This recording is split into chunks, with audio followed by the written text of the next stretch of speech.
How to do? So it's been a while.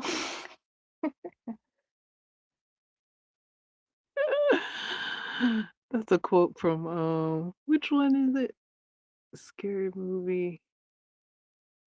I think it's the first. Yeah, yeah, it's the first one with Bobby. I don't watch them so much. I'm beginning to be able to differentiate which one is the first one and which one is the second one. It's been a while. Um, a lot has transpired since my last live stream. One being I master a master class.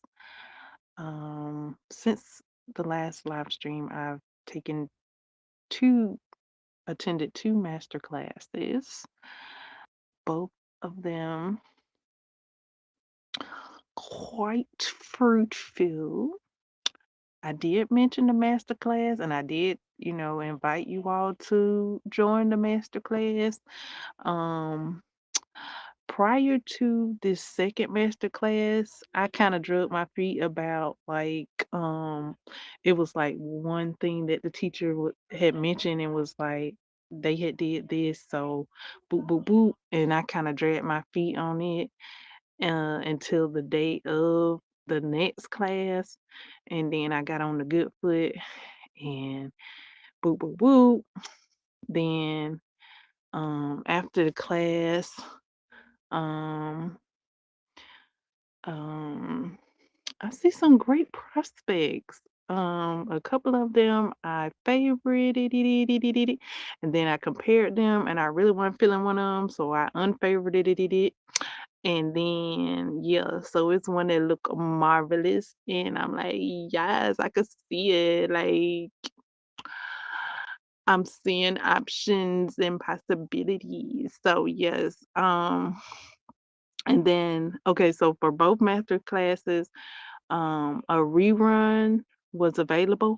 So I listened to the master class like at least two more times. Um, for the first master class, not for the first, but this first one just after the previous live stream I had, I think I might have listened to that three times. I at least listened to it more two times. But yeah, this one I listened to twice and wrote down like stuff that I missed the first time. Not that I missed it, but I was able to catch it because I had wrote a lot of notes the first time, and then for the second time, really uh, listening out for those context clues and those to dos, those next step pinpoints.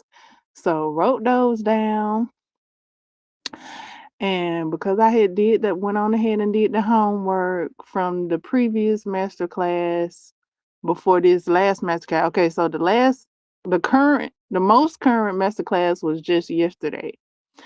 Um, so today I got up thinking that I was about to bust a move. I was about to leave. I was about to hit the good foot and go make some things happen. How people be saying I'm gonna make some things happen. Um, well, I was ready. I was thinking if I was gonna walk. I mapped it out on Google. Google said it was gonna take me like an hour and 25 minutes to walk to the place I was looking at, and I thought about it, and um I was mapping it out. Each it was like three different routes, and each route said for walking it was gonna take like an hour and 25 minutes. Well, driving it said 11 minutes. And I'm like, man, I'm like, ugh. Okay. So 11 minutes driving. Um, an hour and 25 minutes. And I was like, that's kind of like an estimate. It depends on traffic and things like that as far as walking goes. I know like I have like walked before and like the time was like um about the same amount. Um I don't know if it took me that whole hour. I know it took me at least 40 minutes, but I kind of was booking it a little bit. But I was just thinking in my head, like, dang, I don't know. I wouldn't be able to like set an appointment, but I kind of would need to because if I walked over there without one, boo, boo, boo, do, do, do. So I just was going down the line of things I needed to set forth and how to get there on time, having an appointment. Um,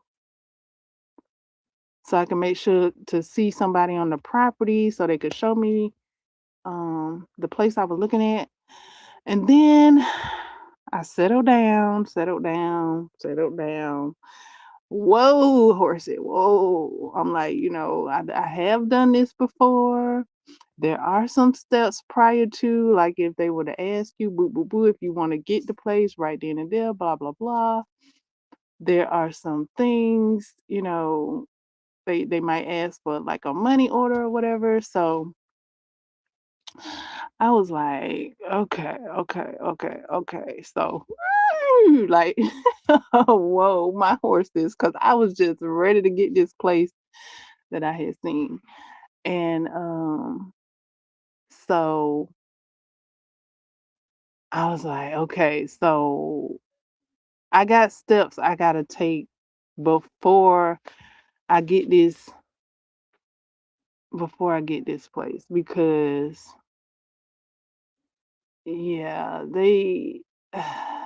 I'm ready to get this place. They ready to give me this place. So there's some little baby steps that's in between point A and point B that um are necessary.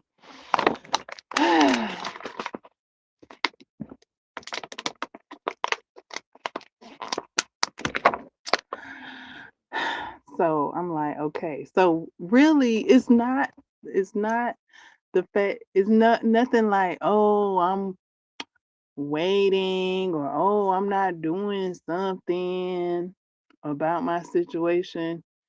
It's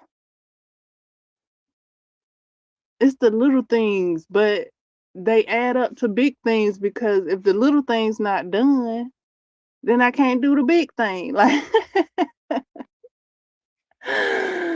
so I'm just looking at it like, okay, I'm doing everything. I'm everything possible to better my situation, so forth and so on, vis-a-vis.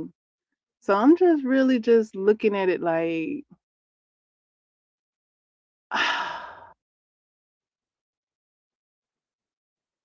I mean, like you gotta talk to yourself kindly, like especially when you making progress and you moving forward and taking those necessary steps and in your situation. Okay, so that's that. That's the if I can say anything more about it, then I'll say something more about it. But okay, so the title of this is about the boxing.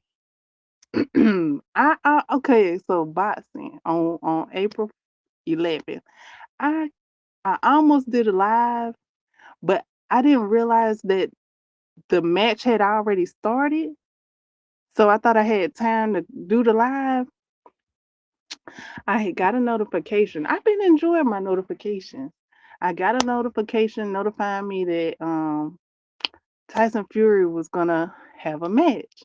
So I was like, okay, okay. Now see, for some reason, because I saw Tyson, I thought Mike. And then I was like, okay, Fury. Okay, he changed his name to Fury. Okay, I'm digging it. I can dig it. And then I clicked on the thing and I'm looking and I'm like, I mean, but before I looked and was like, I was kind of getting hyped. I was like, okay, Mike, you finna give it to him this time because last time you ain't give it to him. I knew you weren't gonna give it to him because I saw previous interviews and you had already said what you were gonna say, so I already knew which way you were gonna go. So this time I didn't see any previous interviews with Mike because I'm thinking Mike Tyson because I only know one Tyson, okay, and it's Mike. So I just was like, okay, Mike, I was just getting hyped. I was like, okay, Mike finna get some of this time, or I don't know. We gonna see. So, um, yeah, I clicked on it and found out that it wasn't Mike Tyson per se. I learned that it was a different Mike. I mean, a different Tyson named Fury, and I was like, oh, okay, okay, But yeah, before I came to all of that conclusion, oh my goodness, the match before the big match. Oh my god. That match was so hype. I'm telling you, I had so much fun enjoying that match between Ben and uh Pro- Prodigy, Prodigy, Prod, something like that. Progais, I think. Pro, yeah. Oh my goodness, that match! I had a ball. I'm telling you, like that was some of the freshest is it called pre matches? I don't know what it's called, but oh, that was one of the funnest pre-matches I have seen in a long time. It was so fun. I had so much fun. You would have thought I was training Ben. Like I came up in there and I was like, I mean, it was like I was in his corner. I'm just like, you gotta be a little faster with your boop boop, and then you're wide and I was you would have thought I was a boxing coach if you had heard what the I, I was on wood. Okay. I was on a mission, boy. My job that day was coaching, being through that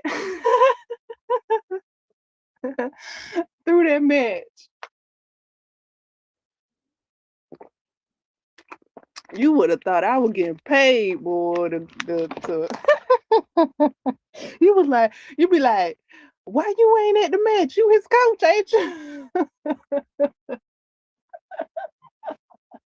That's how I was going at it, boy. Oh my goodness, I had so much fun, boy. I took up myself out. I'm telling you, after that match, I was plumb tired. You hear me? Like I seen Fury and his opponent get in the ring and they did they few things. I seen them I think I saw them go to their corners twice.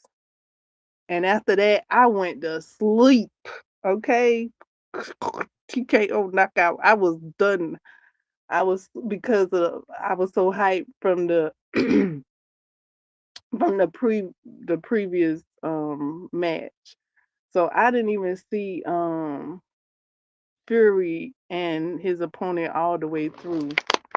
Cause after the second round, I was done. I was Dunsville. I was so sleepy. Like I was so hyped. I had so much fun. And boy, I was like, okay, so he had got like head buddy. And I didn't even see it till they did the replay. Mm. So yeah, when he got I think that was his first one. And I was like, oh shit. I was like, oh, just I was like, oh. And because how he tried to come back after being headbutted, I was like, oh yeah, well, I was trying to coach him, but then I was like, oh yeah, you did just get headbutted, so you kind of woozy there. But then like he got headbutted like another time, and he had like two cuts. And I was like, oh shit. I was like, oh, I'm like, I don't know. I was like, you looking done. You looking mighty done. I ain't know. I was like, I don't know. Cause I was thinking, what's his name? Pred, Pre, Proj. Pre, oh my goodness. Reggie? Is it Reggie or Regis? Reggie or Prod, Prod, Prodigy, Boy, I ain't know if how the head buttons was counted for. Like I ain't know if they were like points off or what. So because the announcer they were saying like, well, head button is they said something about it being talking about anything goes, and I'm like, what? When this happened? Because I thought it was like a penalty foul if you headbutted. Like what? But yeah, they said it was so they didn't give like numbers, or they didn't say um what's it called, deduction and stuff like that. They weren't saying that like during the match. So I ain't know who was gonna get it because I don't know, like I ain't know how they was counting score.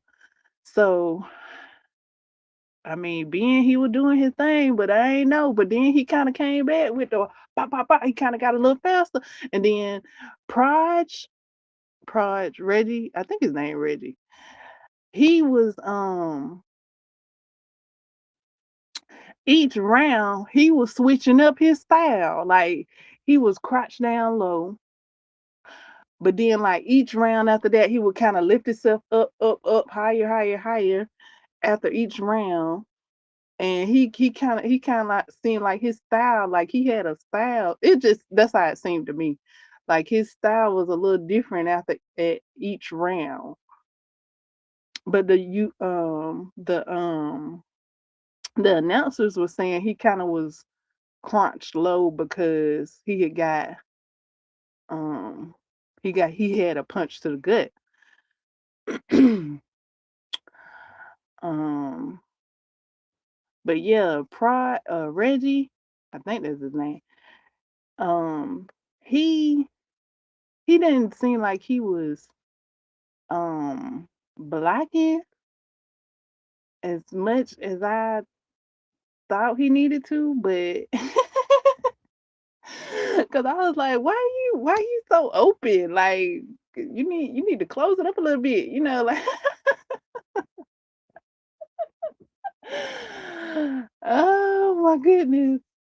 And then so at the end of the round, um, when all was said and done and they announced bid, I was like, phew, boy, I ain't know which way we're gonna go, boy, because I didn't know the score count. I didn't know because they wasn't saying that pride.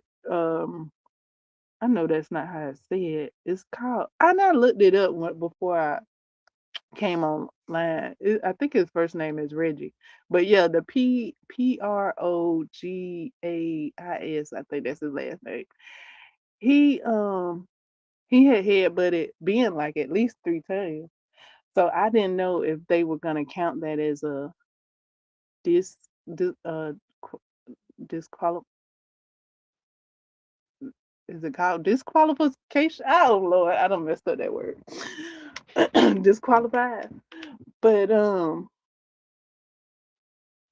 cause I kind of was like, well damn, he done gave Ben the fight. If they count it as disqualified, but if they don't disqualify him, then And if they don't take points off, then he could win too. Like it was up in the air. I didn't know. I was like, who finna win? Like I wanted to be on Ben's side for some reason. Like I I honestly turned on the fight and thought Ben, at first glance, I thought Ben was Mike Tyson. At first glance, now I was like, uh, kind of look a little. I was like, at first glance, I thought the Tyson Fury fight was going on. But after I looked around and got my bearings about what was going on, everybody was saying Ben. So and then I ain't really know who was who. Honestly, I was like, okay, I was rooting for Ben, but I didn't know which one was Ben.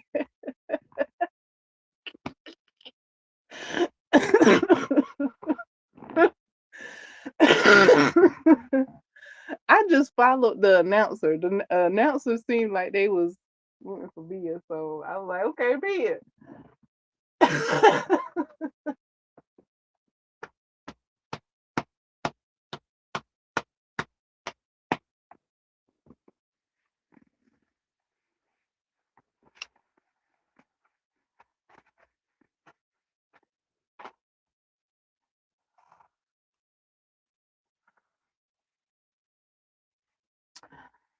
And then it took me a while to get Fred Praz Praz name.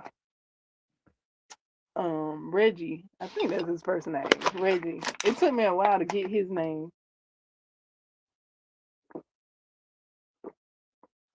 I was like, oh Lord, I don't know which one is which, child. So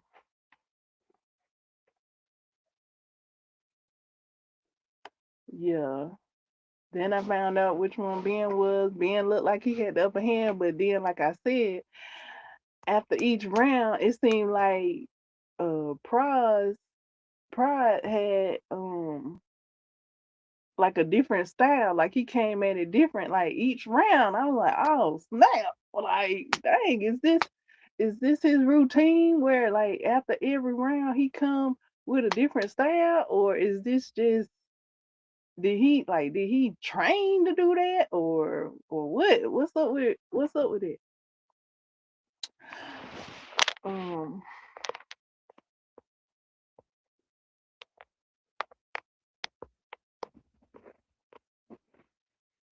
but yeah, at the end, it didn't look like Pride Pride Praj Praj. It didn't look like he wanted to show his face. I was like, why he ain't showing his face? I was like, he kept looking down, and then when he was in his corner, he was turned around from the camera. I just was like, what's up with that? And then he finally held his head up, and I was like, oh, oh, that's why. I guess he knew um what he looked like after getting bopped upside the head because he about didn't want to show that unless he just couldn't hold his head up. Like I was like, oh, that's why you ain't wanna. I don't know. Maybe he was having trouble holding his head up because they were bopping each other upside the head, boy. They were pop pop. Like I was like, mm. That was like one of the most exciting fights I've seen. And I don't know when was the last one I seen like that where I was so hyped. Like it was so fun. So I'm glad I caught that. And I only caught it due to my notifications being on. So yeah, I was able to see the fight. Well, the pre-fight. Then after the pre-fight, 2 rounds of it was at least 2 rounds. It was maybe 2 or 4, 2 or 3, maybe 4 rounds. I went to sleep watching. I mean, like, yeah, I was watching the fight, and then the fight was watching me. I was like, because I was so hyped at the pre-fight. Oh my goodness, that was like one of the most hypest pre-fights I had done ever seen. Like, ugh, they really had showmanship. I mean, just they was putting on for their city. Like, ugh, boy, I tell you, like, woo.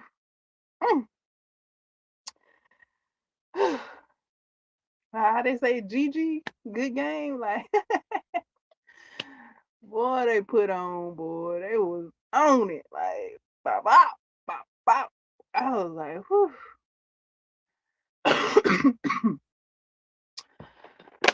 So yeah, that was fun.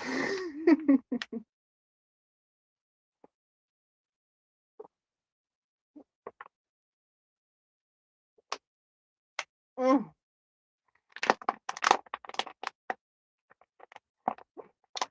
Boy, I was talking mad, boy. I was like, well, dang. I was like, it's not like it's wrestling. Like they can't tag somebody because they both got tied, and Ben was swinging wide, and I was like, boy, what you doing? Like you need to. I know your arm hurt. You.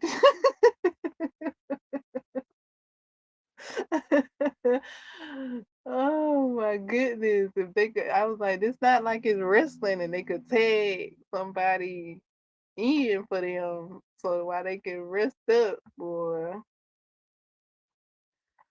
Whew. Okay. So the little bit, wait, was that them hugging? Yeah, they was hugging a little bit. And well, they was hugging a lot of bit. And I was like, get out of there, get out of there. Cause at first the um the referee was I think it was them that was hugging. It was either them or Fury. Hold on, let me think. I think it was them. And the referee broke it up the first couple of times. And then he was telling him to get out. I was like, yeah, get out of there. And then being finally like bop bop up out of there, I was like, oh my god. I mean, every time they hugged, I was just like, oh my goodness. I was frightened for the ears. I was like, oh my goodness, stay clear from the teeth to the ears, Lord. Like, and you get out of there, hug. And I was like, what y'all so after a while, I was like, dang, what y'all so tired? Y'all holding each other up. Oh, that was an excellent uh what's it called? Is it pre-boxing fight? Whatever it's called. That was the most excellent that I have witnessed in a while. Um I think Fury and his opponent they hugged a little bit too. And I'm like, now y'all know better. Y'all know better than to be hugging. Y'all more professional. Like y'all done been wrestling long enough.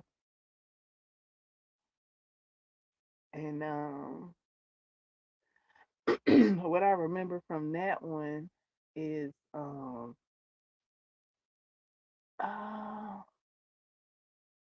his opponent like get him like on the ring on the ropes or in the corner. Somehow they would round up on the rope or in the corner before the bell.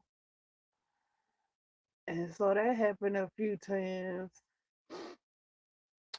And I went to sleep. I was like, oh, so y'all, because a couple of times it seemed like they might have been riding out the clock.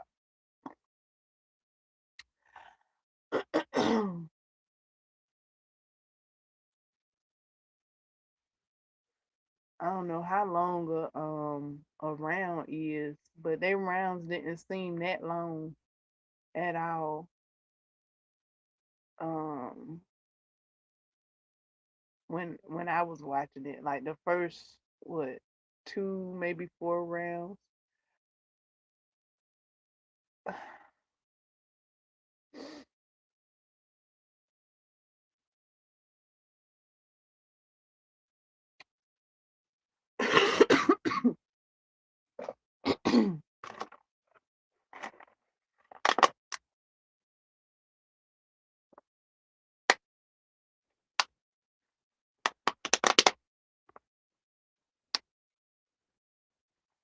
And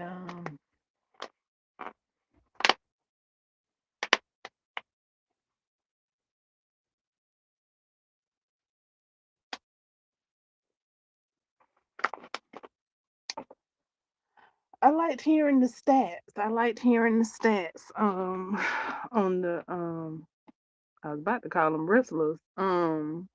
On the boxers. I liked hearing the stats with the opponent. He got they said he had the like a strong punch. Um but back to Ben and Reggie. I think his name Connor. Connor and Reggie. Back to them. I liked hearing their stats. The announcer said they was like in a 150 class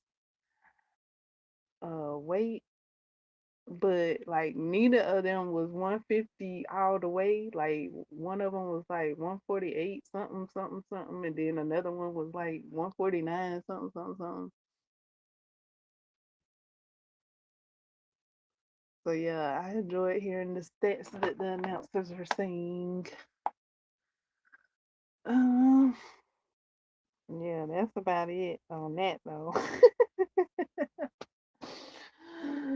That was it. That was all. I don't know. I don't think I saw the pre-boxing at from the beginning. I don't think I caught it at the beginning. I think I caught it like they was already in motion. Like I think they was already in like mm, maybe round 5 when I tuned in.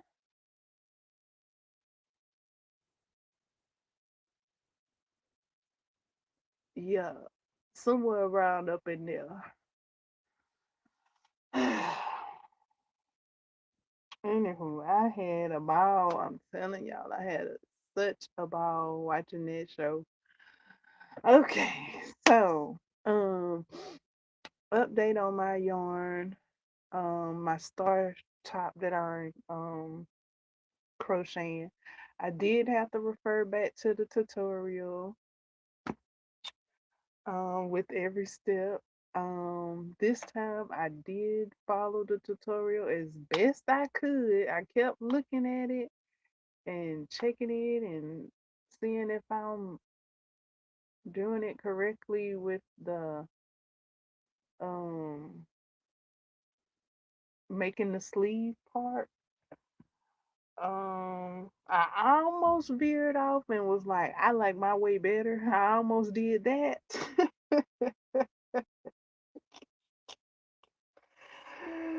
But I didn't. Um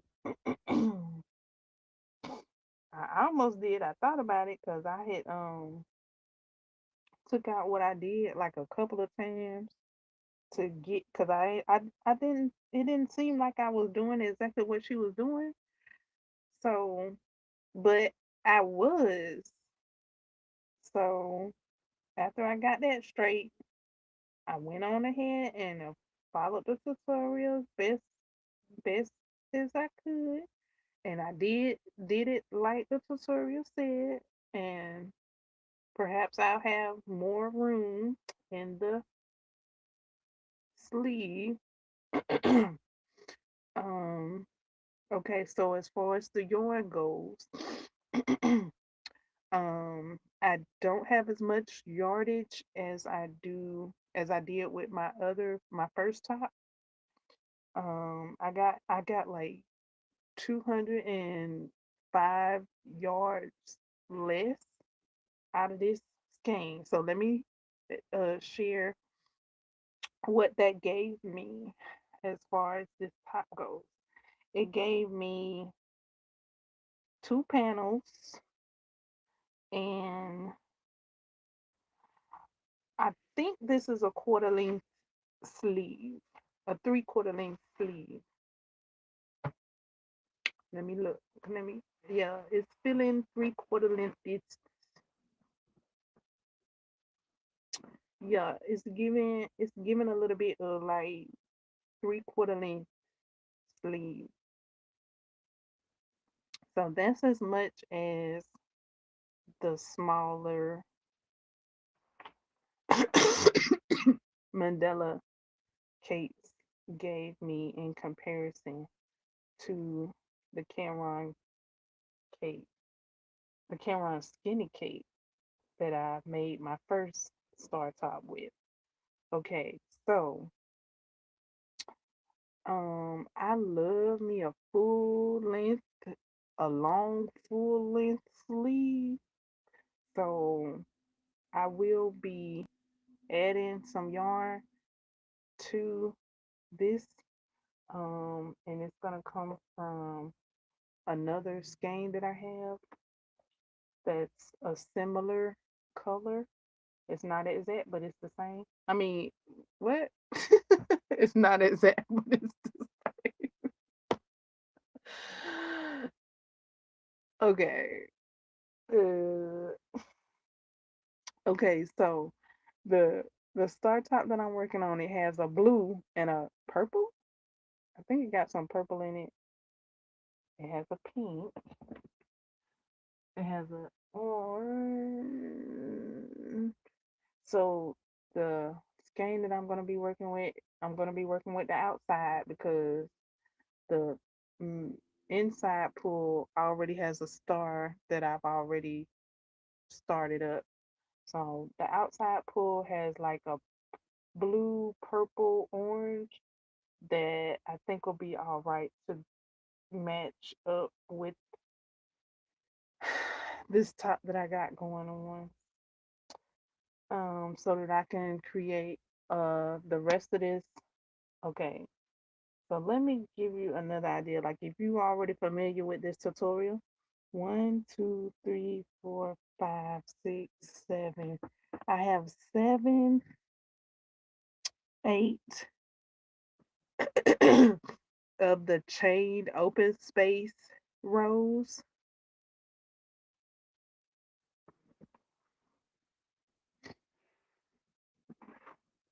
No, not 8.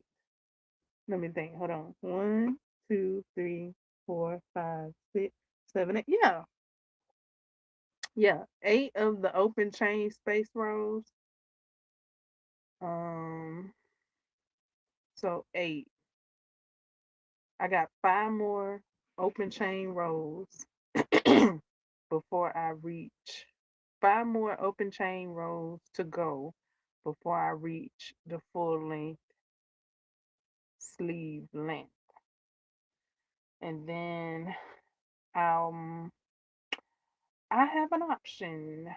I can either make another full length um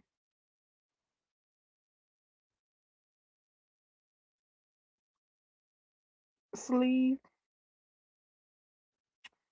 or no. and I'm I might I might or not. I might or not. I might or not. Um, cause I brought this up the last time, the previous shirt I was making,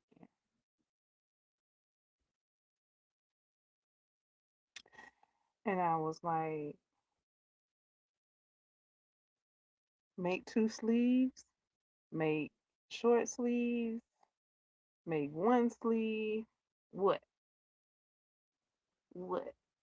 What it gonna be? So, um, that is an option. Like I could make one sleeve and then leave the other side sleeveless or short sleeve, or make the rest of the sleeve. So I got a few options,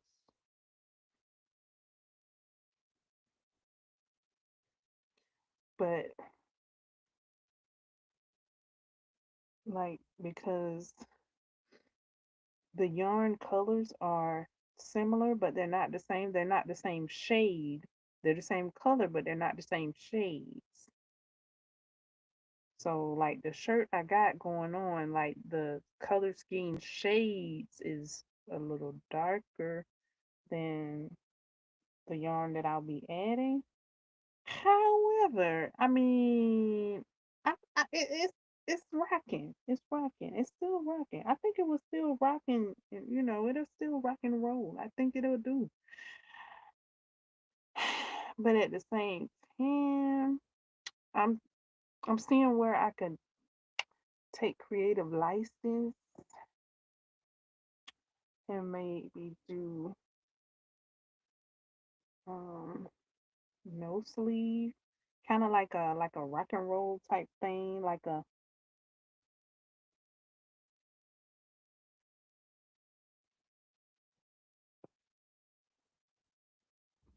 yeah, maybe either that or I just do the other sleeve. It's I think it'll match, even though they're different shades. It'll suffice, and it'll be, you probably be none the wiser. You be like, oh, you use two different skeins. What that is? Whatever you say, I don't know what you talking about, girl. Girl. I don't know that. But like, okay.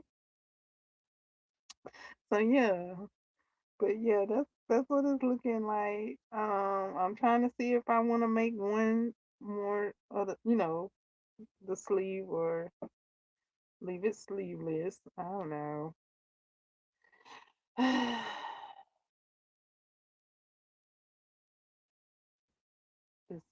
Decisions. Creativity abounds. Whatsoever. Whatsoever. So like the color I'll be adding is blue, and that's the center of the uh one of the stars is blue, and then the outer is purple. Right now, the sleeve is pretty much pink,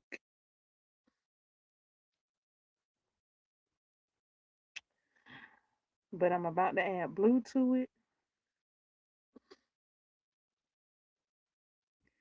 and then the other sleeve, if I do make the other sleeve, it'll continue with the blue. It'll continue with the blue and then go into the pink. No, go into the purple. So it would match. It would match. I think this is blue right here on this other side here because one panel ends with blue and then the other panel ends with pink. Yeah. So it would just flow really, really good. Um, so if I make the other sleeve, it'll be all right. So it's almost like it's giving reversible, not reversible, but like like reversible front and back. Reversible, not reversible inside out. Reversible front and back. Because that's how the yarn colors came out. So like you could turn it one way and get a totally different top in the front, or you could wear it the other way and get a totally different color scheme in the front.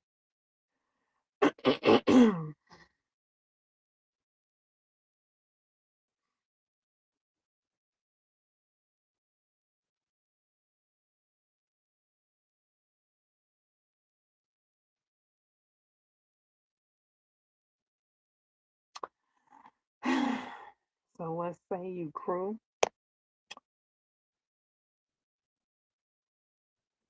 Both sleeves or one sleeve?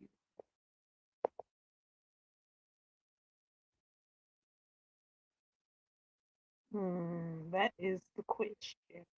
But I'm looking at the colors and they look like they'll be, pretty together. Even though they didn't come from the same scheme, the same color scheme, the same color lot, they still look like they might be gorgeous together. So yeah, that's an update on my crochet and my top. I'm so proud of myself, because like I crocheted the top, the two panels, like it seemed quick. It seemed quick, like even the sleeve seemed like I'm crocheting it quick. Almost to where I'm like, well, dang, is this sleeve a little short, smaller or something? Because I'm getting around these rounds seem like a little quicker than I did with my first um top. But I thinking about it back and forth, and I'm thinking it's because I was learning the pattern during the first during crocheting the first top. I was learning, with the tutorial, and now that with the second top, I've done a top already. Yay! So it's like I'm not moving as slow as I was, as cautious. I wasn't moving as cautious. It's like you got that skill. You just need, I do refer to the tutorial, but it's like I got that skill already. It's like, okay, your girl is off to the races. Like, but let me also say I did not give qualm to my second panel. I kind of wasn't feeling how my star kind of seemed like a little squarish, and the tutorial, her star looked like a star, and I'm like, my star look a little squarish and a little straight edge. So for the first panel. So for the second panel, what I did was I tightened the valley stitches. I tightened those valley stitches. Um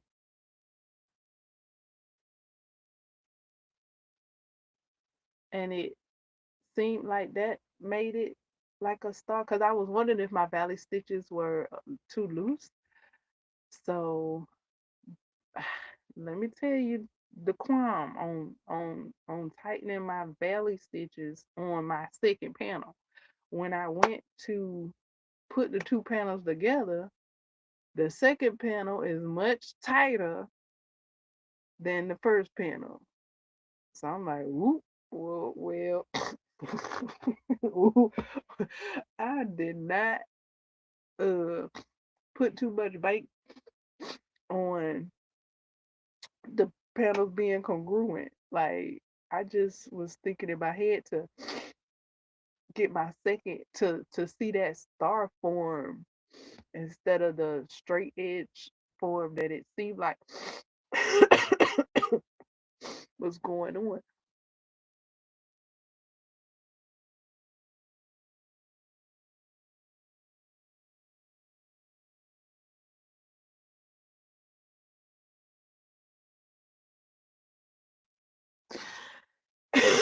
Yeah, so that's all I was concerned with.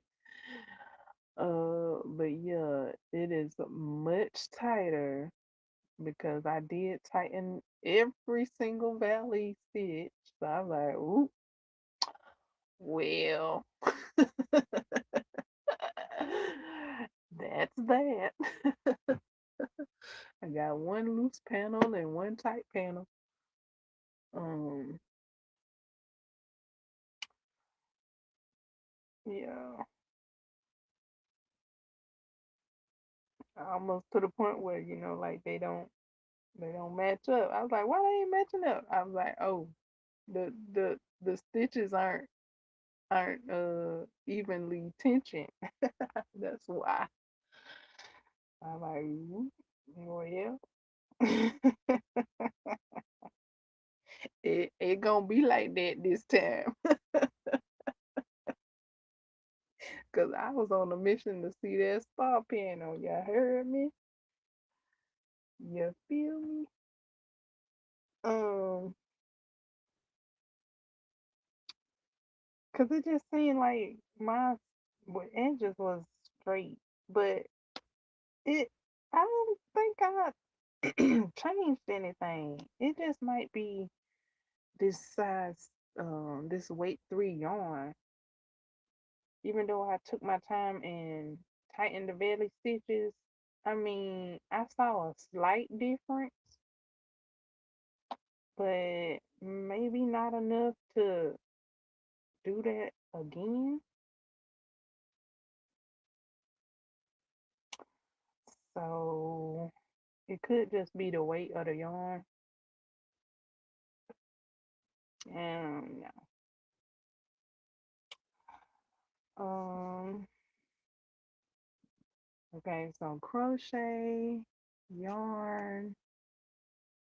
Um, I haven't updated a picture of the yarn stats, like the yardage and stuff. I did mention it in the previous live stream, but I would like to like take a photo of it and post it for my references so that I can see um those stats, if you will. Um, I did get out my ombre. I think I mentioned it a little bit. Um, my ombre um is green. It's called apple green, but when I see it, it look like money green. I'm like, this don't look like apple green. It look like money green. I love it. Um, it has a larger ounce size than any of these cakes that I've used, which I've used two of them so far. And the first cake that I used was yarn cake. So that I used was like 8.8 ounces, I think. The second one was 8.3, I think. Now this money green ombre apple is apple green. Apple green ombre, um, it's like a 10 point something, a 10 point something ounce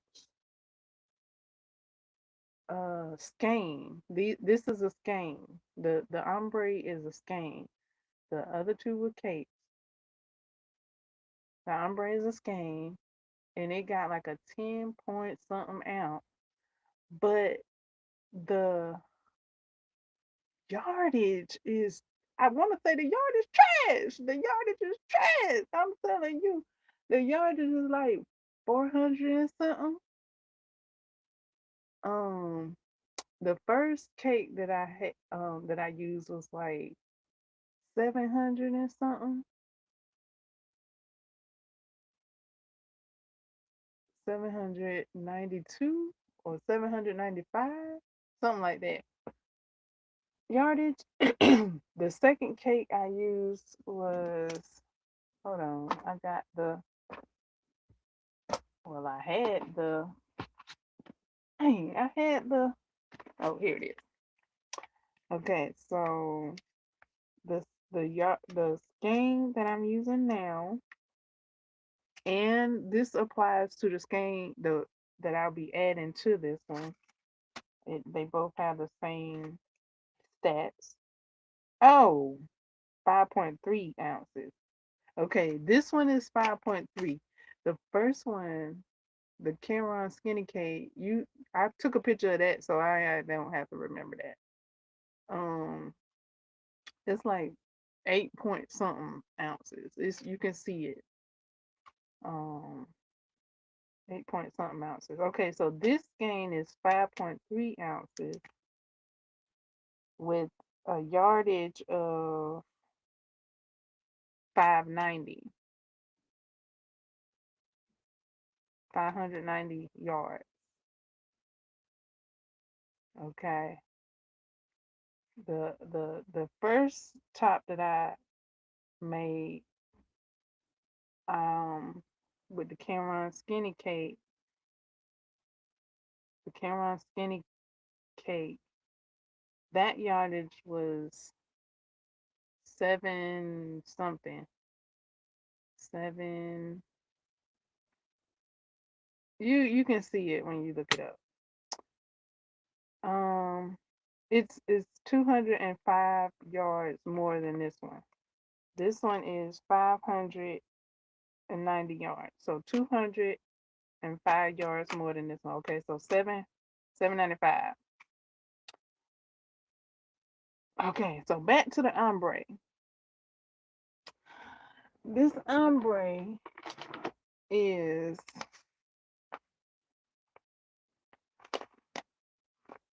what is it? This ombre skein is 10 ounces,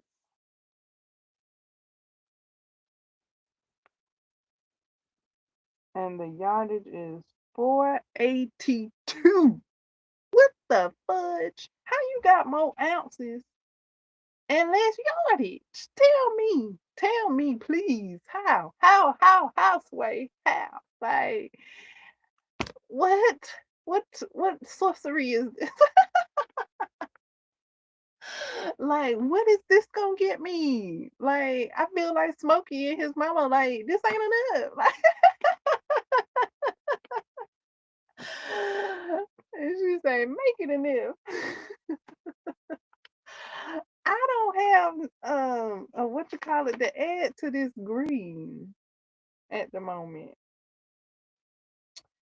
I don't have another color scheme to add to this green right now. Um, for what I said, 482, not even 92, 482. So it's a whole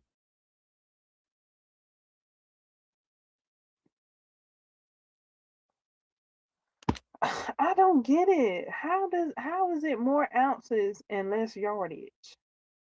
I hadn't learned that. I hadn't learned that yet about um yarn. Like I'm just now taking these stats into consideration. And it's only because of this top, like this making this star top has entered making this star top with the yarns that I'm utilizing has brought this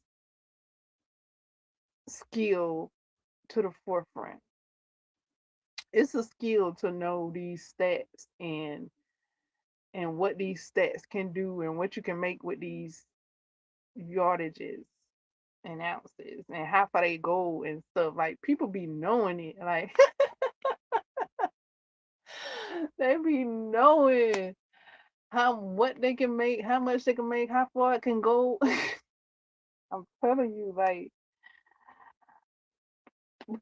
tell me, tell me how this got more ounces. What does that mean? Oh, okay. Not okay. Not I see. It's coming to me. It's coming to me. See, you can really tap into the universe if you want to. I think what it is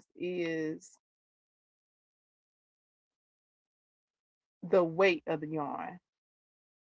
I think, but I think because this ombre is a a size 4. Let me make sure. Yeah, this is a size 4, so that's probably why the ounces are that it's two more ounces.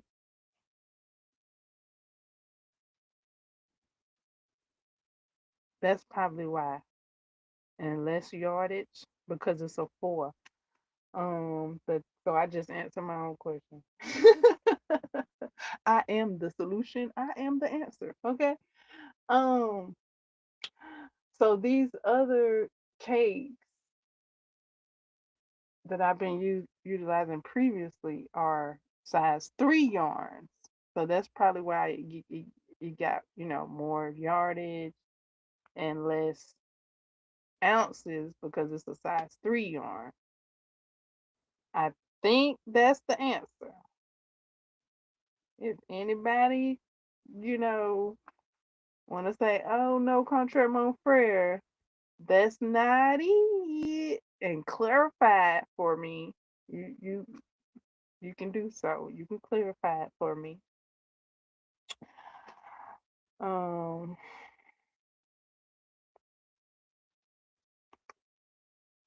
but yeah, that's what I think it is. I think it's the size of the yarn, the ply, the size of the ply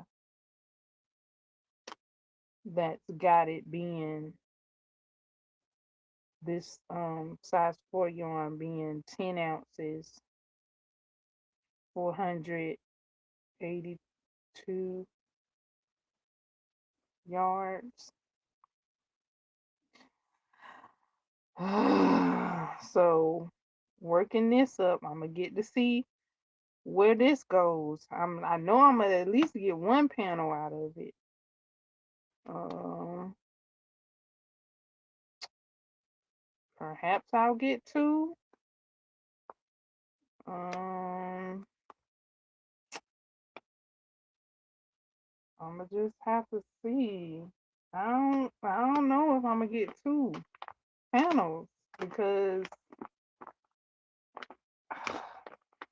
I don't know. I don't know. I know I'm gonna get one. We shall see. And then I don't know what I'm gonna pair with it. So that sounds like yarn shopping. Cause I only got one skein of this, and somebody else had mentioned getting one skein of yarn. Talking about they only gonna get one skein of yarn. Um, that's for us baby starters, or That's for us novelty. That's for us novelties. What? How it go? Novelists. The pros. The pros. I was speaking to a pro. I mentioned me getting one skein, having a bunch of one skeiners. The pro told me, she said, I don't buy it unless I done bought four of them things because you gonna need more depending on what you make. She said at least four. She like, cause I was like, I got two out of one of the, I got two skeins. She was like, two skeins. Uh, I'm tired of talking to you. Let me tell you something, little one. You need at least four. She was like, I don't buy no yarns unless I buy four of them things. That way I can make what I want. So that way I can have. And I see, I mean, it's rhyme and reason to it. Just for this right here. Like I wouldn't be talking to y'all about no yardage and no what you call it and how far this yarn gonna take me if I had about four skeins of each thing. Because I would have had enough to do what I needed to do. Like that's bottom line. Get as much as you need to do what you gotta do. Um so yeah, she put me up on game. She was like, that's the minimum. Like she walk out of there with like 6 to 8, sometimes at least. Like sometimes 13. Because if you making a blanket, it's gonna take you about 20 of them things. Depending on the blanket and depending on the yarn, it might take you 30 of them things. So yeah, I'm learning. I done learned. How about that? I done learned. Cause I done put it to work. And this is what's coming up. Ugh, like unnecessary worry. Really, when you don't have uh enough yarn to do, what you want to do, it's like it's putting on unnecessary worry for yourself. Um,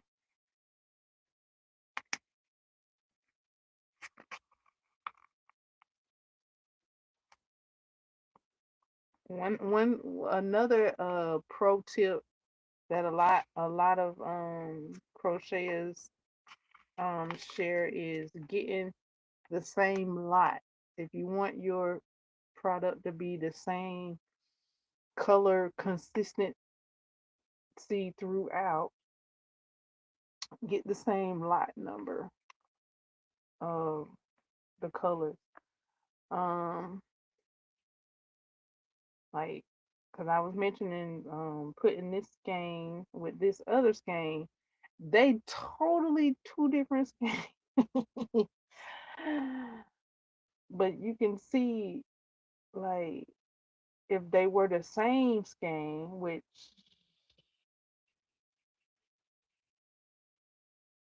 if they were the same, they wouldn't be the same lot number. One is brighter, one is darker. So that's like a variation. I think they both, yeah, they're not the same. No, they're not the same color scheme. They both had different names for the colors.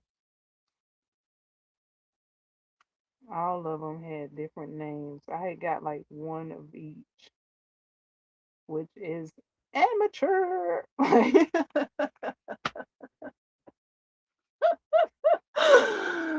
Like so novelist. Like, girl, what are you doing? You need more. Um, but yeah, like Jerry Potter saying, I'm gonna make it do what it do, baby. Like I'm making it do what it do, baby. Yeah.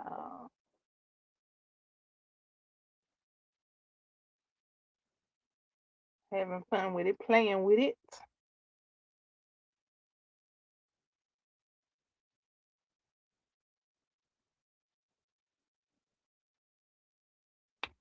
That's what I'm over here doing, is playing with it,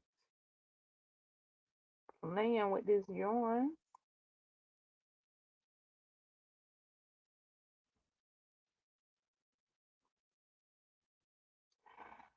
Um, anything else? Okay, so that was the yarns, the comparison of the stats.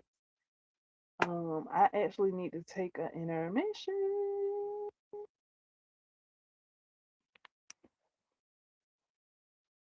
So we'll be back after these messages. Do I have any recorded messages that I could play for you all? Yeah.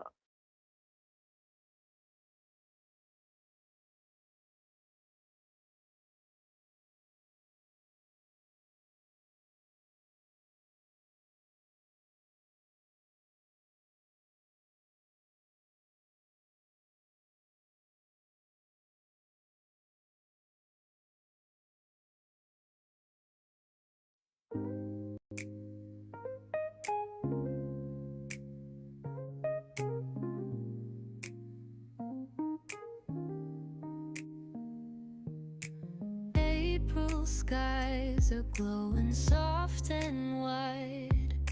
A whisper in the stars, the full moon's tide. Petals fall like promises in bloom. Tonight we rise beneath the pink lit moon. E.g., named for the wildflowers waking from the snow. Under the pink moon I realign, balance in my breath, peace in my mind. Libra's light is leading me through, truth in my heart and love in view. I shine, I bloom, I'm born anew under the pink moon.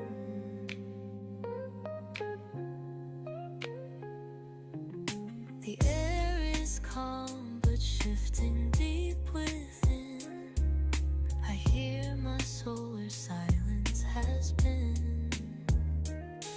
Each step I take is guided, sure and true. This moon reflects the best of what I do. E.g., time to release, to plant, to renew. Under the pink moon I realign, balance in my breath, peace in my mind. Libra's light is leading me through, truth in my heart and love in view. I shine, I bloom, I'm born anew under the pink moon. I claim my joy, I walk in grace. With open arms I take up space. I honor harmony, I attract divine fate. Under the pink moon I realign, balance in my breath, peace in my mind. Libra's light is leading me through, truth in my heart and love in view. I shine, I bloom, I'm born anew under the pink moon. So here's to love, to letting go, to sacred stillness and the glow of April's gift, this gentle to the tune. I rise again under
Woohoo! So yeah, that was a song I wrote last April.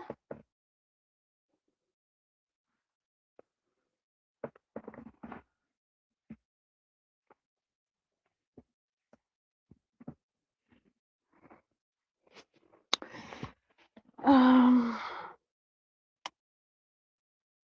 wrote, produced, directed last April. What? 2025. Um, I think I wrote that after a visit to um seeing a full moon on the beach uh at night. It was one of those full moon nights um in the dark blue sky, and I was inspired to write that song, and I wrote another song that I play on the live streams as well. When it wants to play. It's another version of that song. You can listen to it on streaming. Um, you know what? Yeah, you can listen to it on streaming. I do have the links in the description box. Um, so yeah, it's actually the anniversary for that song, right? um, Let me think. Specifically, like exact date. I you probably can see that when you go to stream the song. You'll see the date that I published it. So yeah, happy anniversary to my song that I wrote and produced. It's been a year now since I wrote and produced that song, that little ditty doo wop.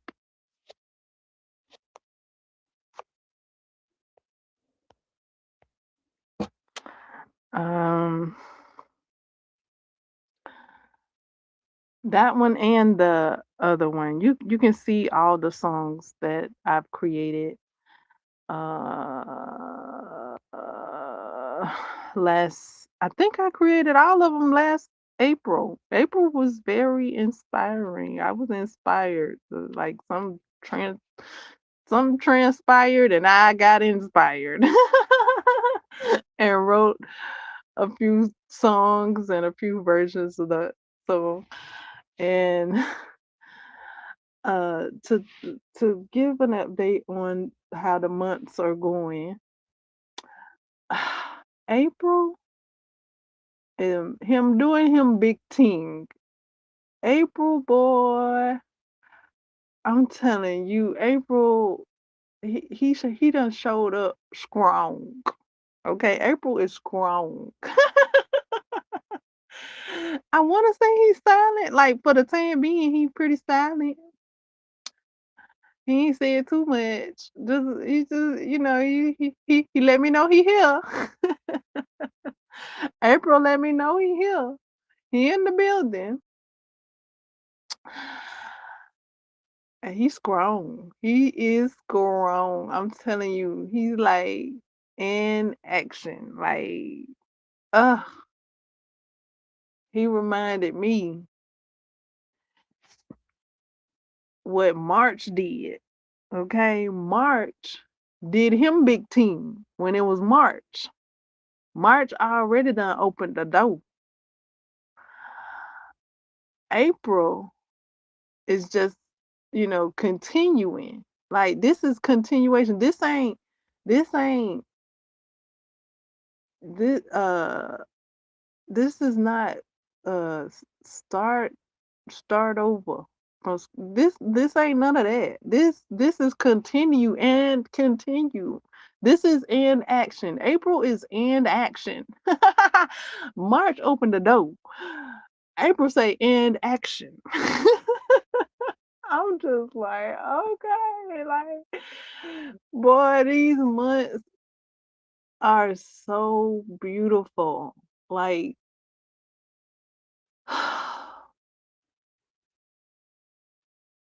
when when you pay attention to miracles, you see them every day, every moment. um, yeah, and that's what I've been doing with these months. You can hear it when I talk about them as the months change from one month to the next. Um, and it's just been getting better and better. I'm telling you, it's getting better and better. Like, now, I have shared my playlist for the songs that I was listening to last year. Um, this year, how I'm listening to songs have changed. So my, I don't know, my stats is not at the moment. They not on the same platforms. I'm not running up my stats on that on a specific platform like I did last year and the year before. Like my stats increased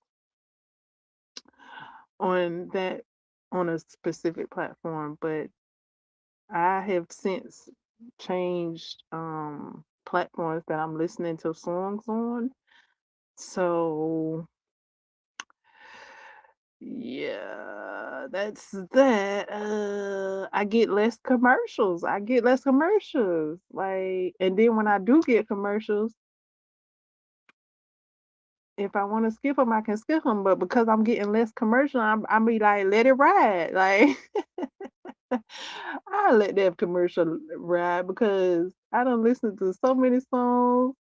Uh, I don't listen to like 3 songs without interruptions. The platform I was utilizing last year and the beginning of this year till I went on ahead and gave this other platform a try.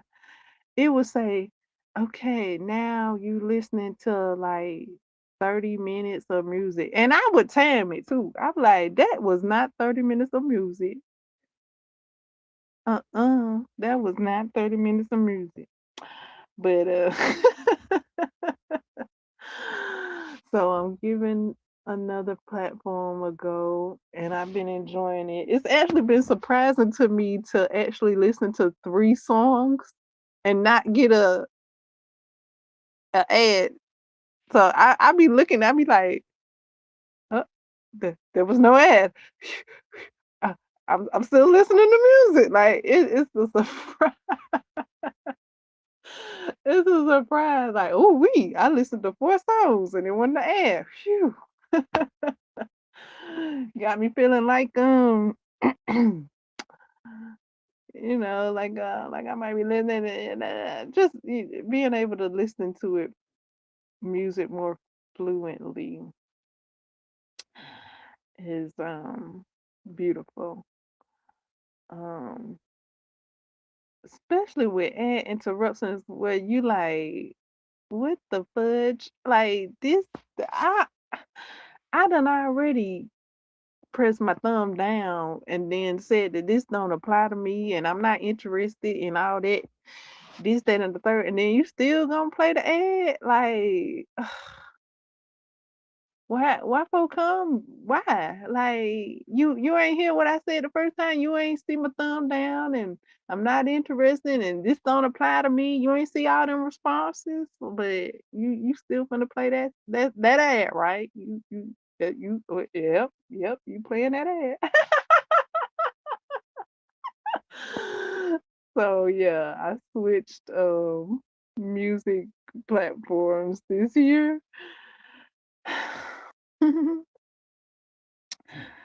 um for the time being, and now somebody, well, an ad told me about another platform that doesn't have any um ad interruptions. I hadn't checked it out yet, but I have downloaded it. I got it on standby. Like if you play a, I'm sensitive about my music. But yeah, I downloaded the app because the thing pulled up and I just was able to press the button and get it like that. So I pressed the button. It's a free app and all. So um that's the music. Oh, now update on book. If y'all ready to hear about the book that I'm reading. Um it's actually been a little bit parallel to actual reality, my reality. And I'm like, ooh, like, okay, um, this is cool. This is, this is something here. Like, this book that's about dragons is parallel to reality and how different characters act and react and respond and how they treat uh, each other in that aspect is parallel. So I'm enjoying seeing it. Um, the book that I'm reading is Iron Flame by uh, Rebecca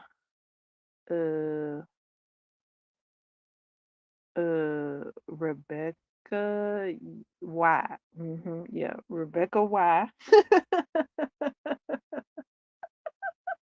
Her last name begins with a Y. Um, uh, so yeah, I'm enjoying it so far. I'm enjoying the parallel of it all and how it feels like me as the reader is part of the second year crew that we are, because as I have expressed previously, I felt like I was the in the first year. I even likened it like I don't think the book said that, but I likened it like I was the first year class because we were all going on this journey together as the reader of the book. And that's how I felt about it. And I felt like for those of us that read the first book or the first years, and for those who have already read the second book beyond us, the ones that were reading the first book are the second years, and then the ones that have read the third book is the third years. That's how I saw it reading the first book. And now that I'm reading the second book, it really feels like we're in the second year. Like they figuring it out, filling it out. As the reader, we're filling it out and figuring it out as well. So it's just it's in that sense, it's parallel. Also, the things that are coming up in the book, the subjects, not specifically the subjects, but how characters may act and respond. I saw a couple of parallels with some of the things that was going on. So I enjoyed that. And what's her name? Soren Gill, she trying to help Sloan. Ugh. I'm like, girl, I don't know. After this last match with Sloan, I'm like, I don't know, girl. I don't know. You need to be helping her, cause Soren Gill. Oops. Spoiler alert.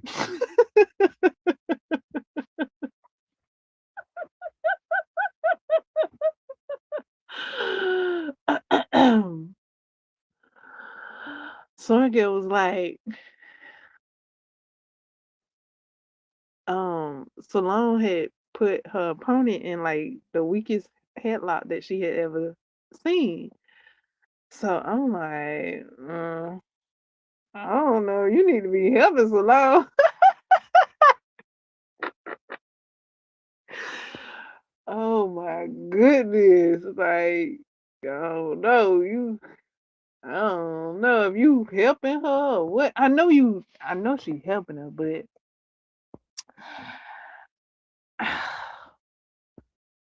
uh, the way the school is set up, they always they, they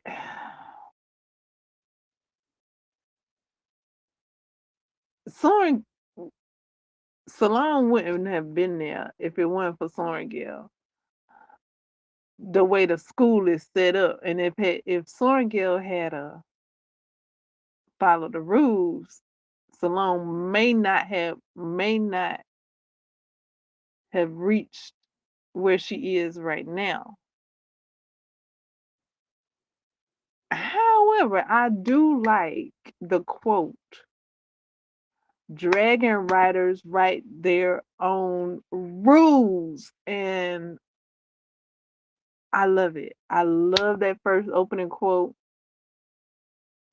Um, Soren Gale is embodying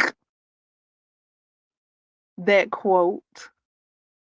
And I'm like, that's right. I mean, just after saying that quote, that song, Can't Nobody Tell Me Nothing, and that song come to my head after I say that quote. Like, like, do you know how to ride a dragon? Have you ever read a dragon? Nope. Well, did you can't tell me that. But oh my goodness.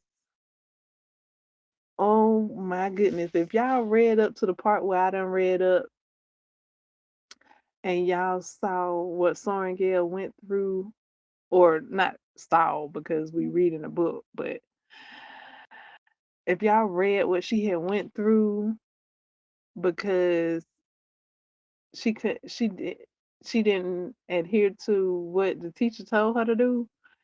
If y'all read it, y'all know. Oh my goodness, girl. Oof. It's good to see her after the fact. Like after the fact, and now where they at now. But oh my goodness, when she was going through that, oh my goodness. Oof. Oof. Wee. Uh. Ay, ay, ay. But yeah, now they in a different, the book goes on. And now they're doing their thing and figuring out where they are right now. Wait, have they passed that part yet? Hold on, let me think. Yeah, yeah, yeah. I'm past that part. Yeah, yeah. Because I just said that she was She said Salone put her opponent in the weakest headlock that she saw. So yeah. Um it does have a different feel. Like I mean and that is more than amazing.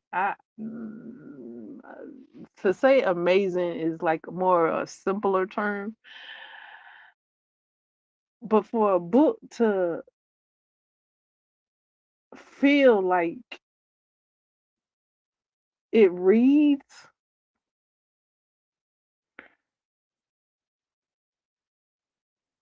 is it's wonderful. It's it's glorious. It's not it's more than reading. It's an experience. Like we are reading the book, but we're experiencing the book. And I wasn't sure if I was gonna get that feeling from the second book, reading it by myself. I thought I was only I thought that feeling was only capable reading the book with other people, like how I was reading the first book. I thought that feeling was congruent with reading it with other people. I thought that experience co- co- com- corroborated with the people I was reading the book with. But it's the book. It's the book itself. We just shared that experience reading it together. It's the book. So kudos, and big thanks to Rebecca R. No, Rebecca Y. And kudos to the narrator. I don't know what her last name might start with an R. I don't know. But yeah, her name, both Rebecca's. Kudos. But definitely Rebecca Y for writing the book. And then kudos to Rebecca, the narrator, for reading the book. Reading it aloud. Reading it aloud now. Them did them big ting them. Uh, so yeah, no question, no doubt about it. I'm gonna be reading the third book. Uh,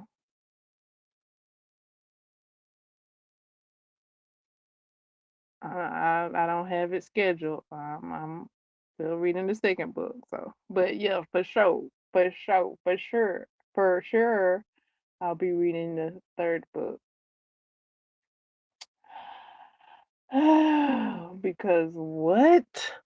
Oh my goodness. Are we gonna get to see how the third year students feel? Like, oh my goodness, like the third year students, they felt like they were more authoritative just because of their rank, but they also kind of felt like they questioned stuff, like they weren't sure, but they stood in their authority. That's how the third years came off to me in the first book. Like they had authority, but they also didn't know everything. They knew more, but they didn't know everything. So are are we gonna see that within the characters from the second book? Are we gonna get a wider scope of how third year is being a third year through the characters, that we're following? So that's my question I proposed to the uh third book. Okay, so that's the book I read or reading, my crochet update, song anniversary, um,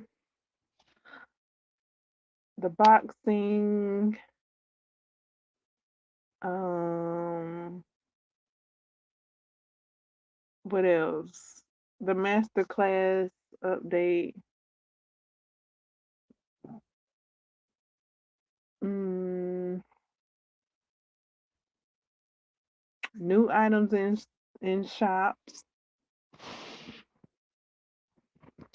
wallpapers are here on my channel. I put a couple of the wallpapers here on the channel.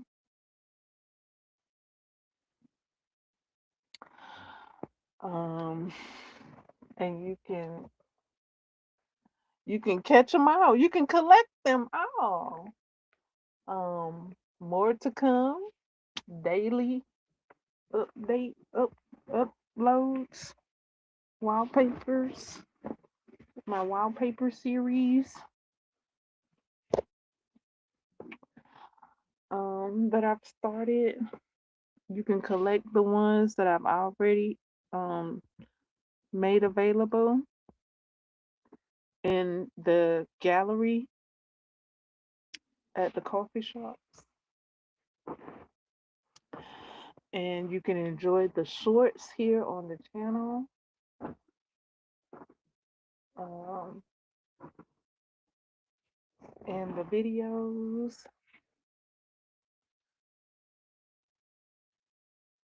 here on the channel. Also on the community tab here on the channel, you can interact in the videos that I share on the community tab. Um, I just heard about the new movie, You, Me, and Tuscany, um, via a movie review. So I have added that to my movies to watch list, because I um it got such an excellent review from one of the reviewers that I enjoy, and it's on the community tab there.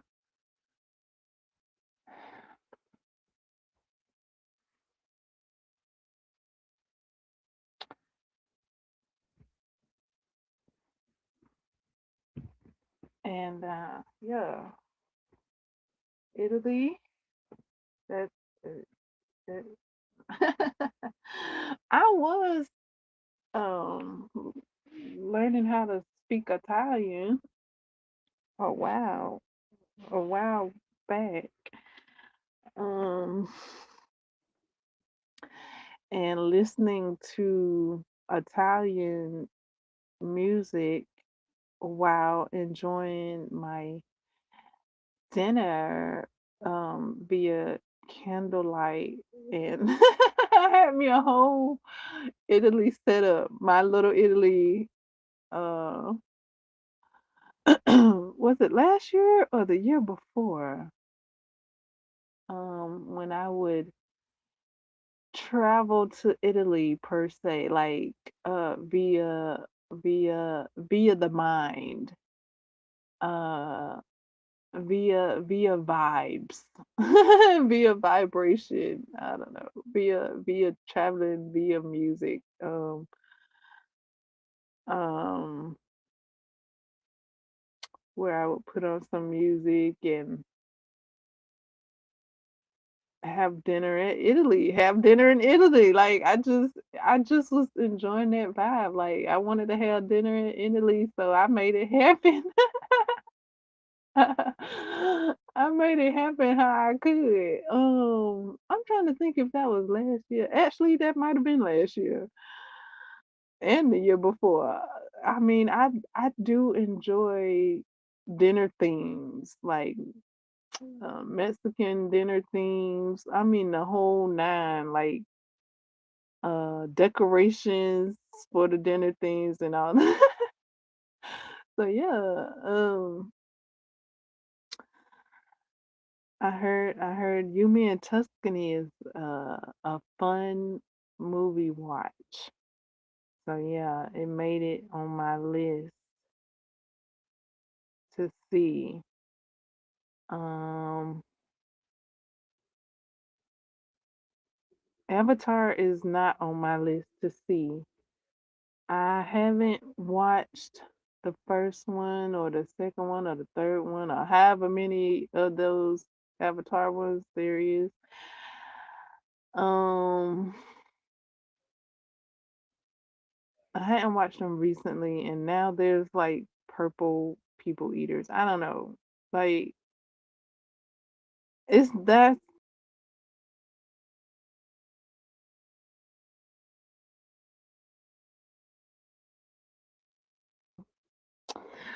So I'm gonna watch it in a like a movie reaction. I'm not gonna watch any movie reactions on that one yet. I don't know. Maybe I'm waiting to watch the movie itself because it just looked like it's gonna be like full of action and gems and all that stuff. So I don't know if movie react watching it via movie reaction would give it justice, like do it justice. Um, Steady looking forward to scary. I think it's being called Scary Movie 6. I think. Um, Looking forward to that. Coming out and enjoying it in theaters. Come on, guys. Enjoy the theaters. Um, how fun that would be to enjoy it in theaters. Um, Sinners is on my list to watch. Yes, I haven't seen Sinners. I know. I did say I was going to the theaters. I would I would have had to I was thinking about walking to the theaters to see Sinners, and I didn't walk to the theaters to see Sinners. So I'm probably gonna watch Sinners via home theater. Um okay, so I think that's all of the updates. New blogs are available. Um I think that's it. I think everything is covered.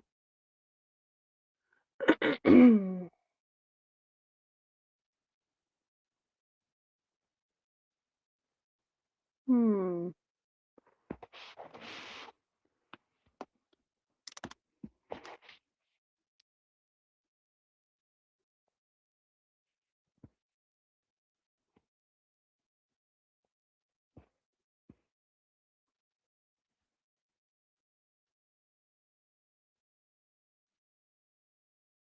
Hola.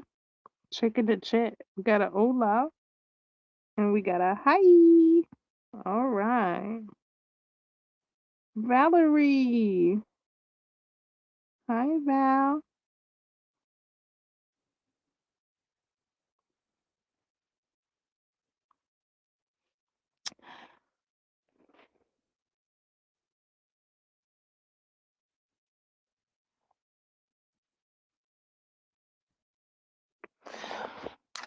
Thanks for joining the chat.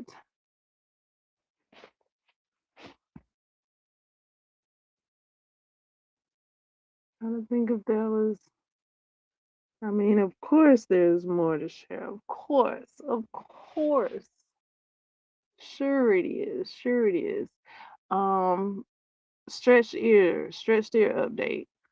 Um, I don't know if I told you guys, but I did stretch my second piercing to a zero.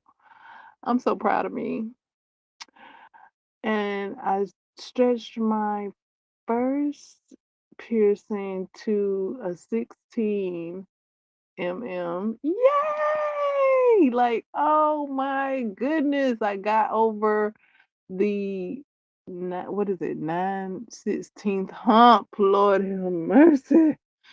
Oh, I got over that hump, y'all. Y'all just don't know. Let me tell you, if you have been following my stretched ear updates,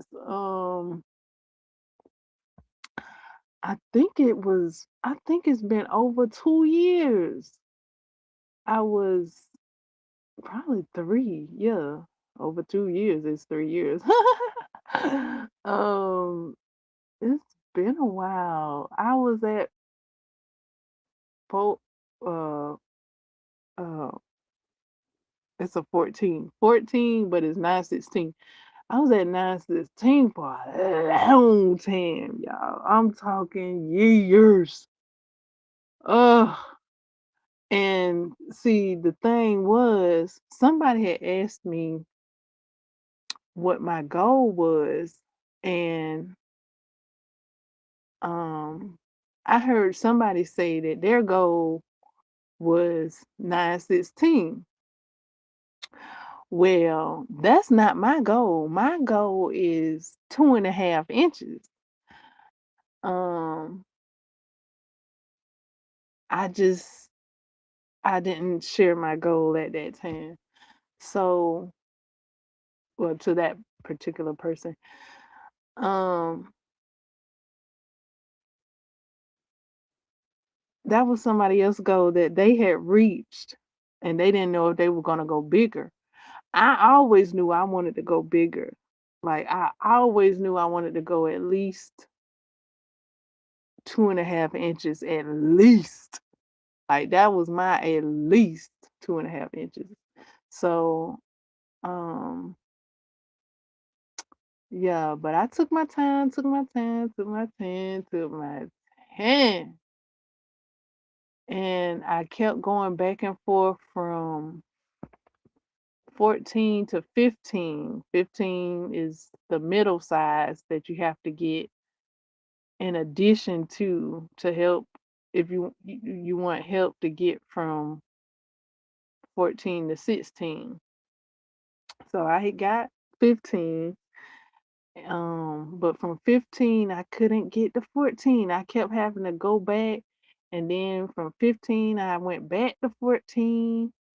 I just was rocking with 14 for like years. And um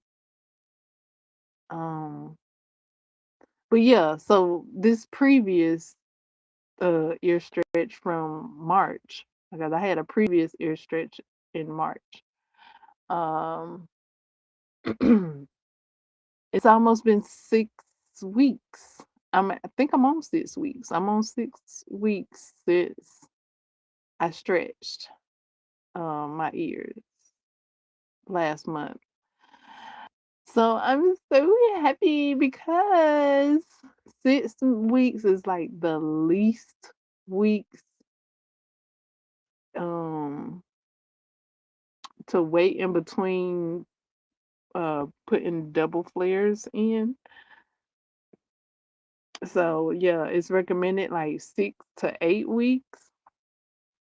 So I did check the channel, I mean the calendar, and saw that I was in like week 6, and my ears was is feeling good. And like I had some earrings in my old tunnels, and they were a bit heavy, so they were like pushing my 16s out of my ear, and my 16s dropped out of my ear. Um, so I was like, man, when am I gonna get to put double flares in, Lord. Like, is my ears ready for the double flares? Um, but yeah, it was because of the hoop earrings. Well, not hoop earrings. The hook. I had some hook earrings in that had some turquoise on them, so they was a bit heavy. So they were just the way they were in. They were just pushing out the 16. But I was like, perhaps wearing my hook earrings with my double flares would be, I wouldn't have that. But I do have that because I've been rocking my single flared 16s without O-rings. Uh yeah. And I stopped putting um I was making my own stopper, my own O-rings with the tape.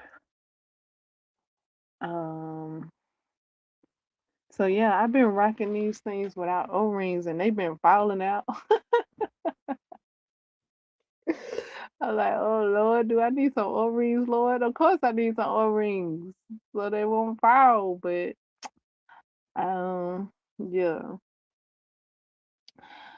yeah, I just been rocking them without the O-rings.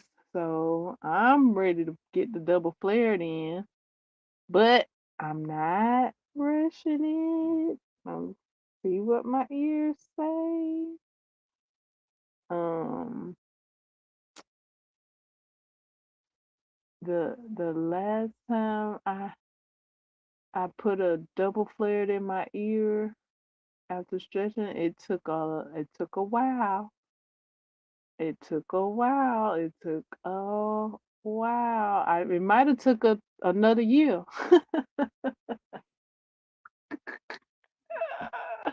It might have took another year. Like my stretches with my first piercing be like years in between. Well, it was like years in between. Like years in between, not light years. And I know some people like say they stretch up like within weeks and months, and I'm like, what? So, um, I kind of, I kind of rode a wave. I watched somebody's channel and got on a wavelength and and stretched up to the 16 on via taping. I taped up. That's how I was able to stretch up to a 16. I taped up. Whew, slowly but surely and cautiously, Lord have mercy. Oh my goodness. Um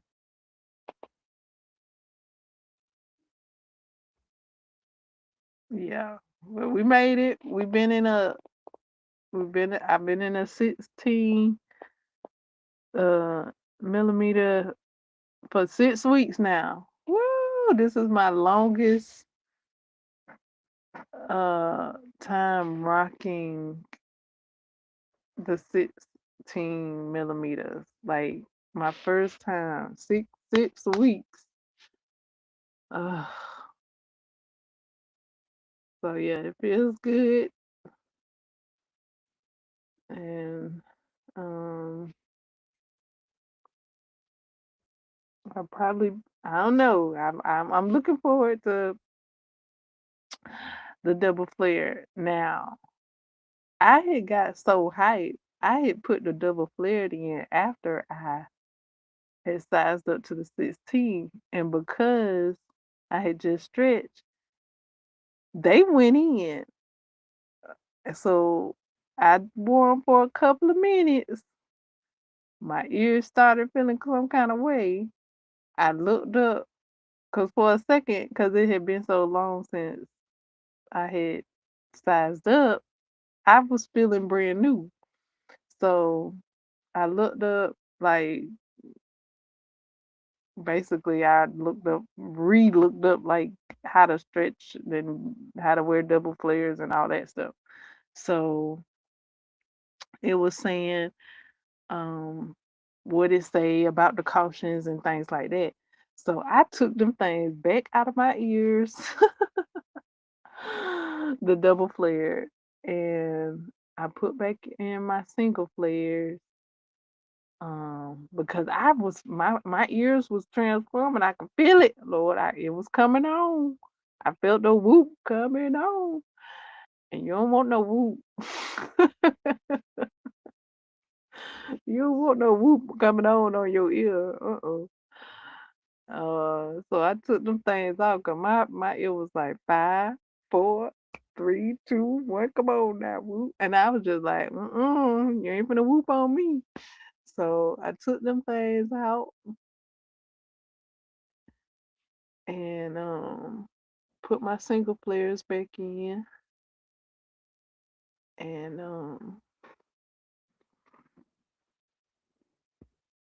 yeah, rocking my single flares,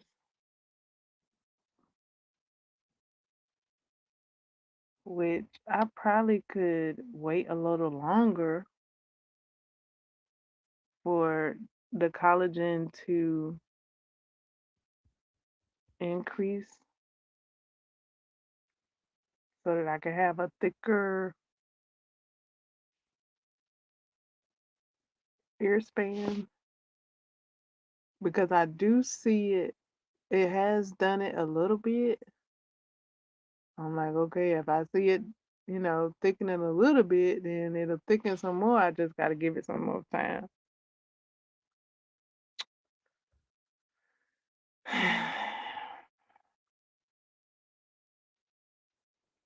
So that's the update on my ears.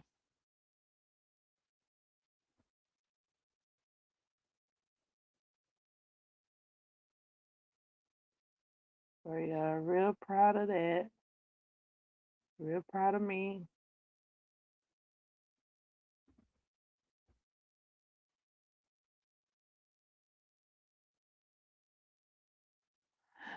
And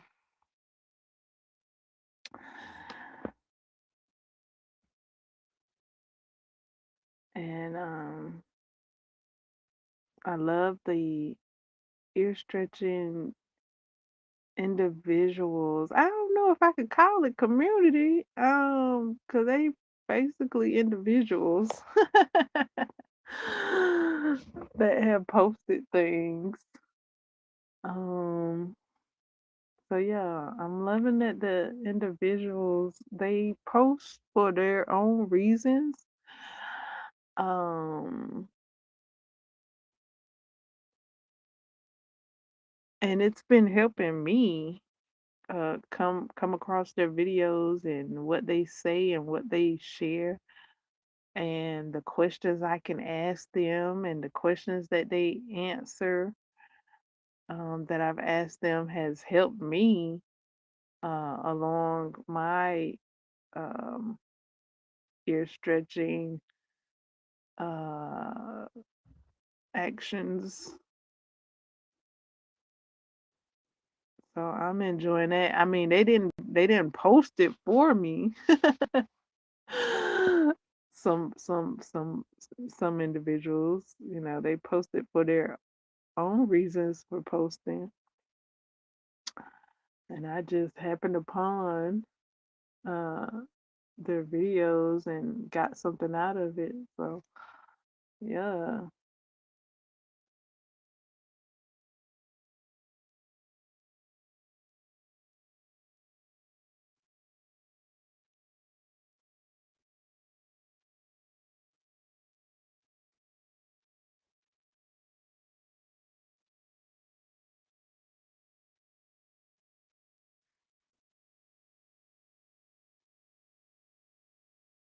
Oh, update on my um 16. Okay, so I'm wearing a 16 millimeter single flare.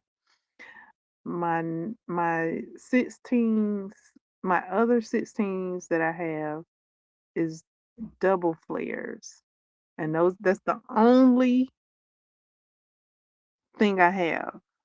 Like for like 14 and on down, I had multiple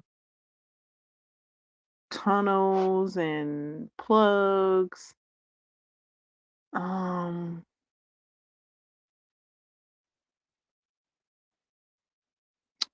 for this 16 one, I just got these single flares and I got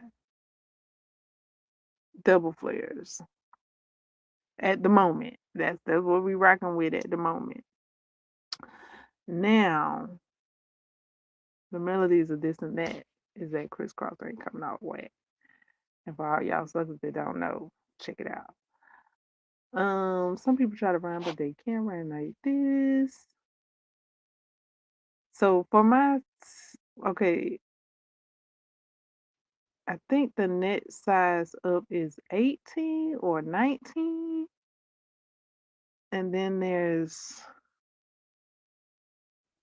I think, 22 and 25. Okay, let me tell you guys. Like I bought all of those sizes. After the 18s, I bought all of this now from just telling y'all. Like I bought a bunch of earplugs from Arctic Buffalo, including these 16s, the single flares. I bought a bunch of single flares, making my own stretch package kit. And I think it was last year I had rearranged my area and I had my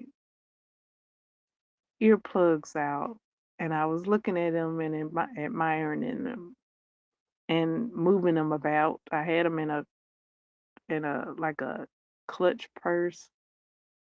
The the ones like I think it's 18, 19, 20, 25, something like that.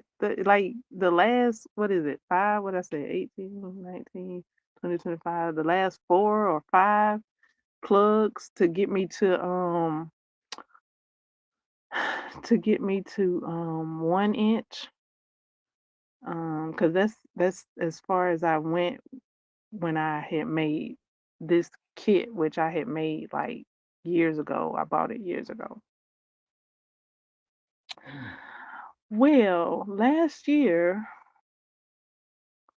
when I was feeling bad, I was feeling mighty low. I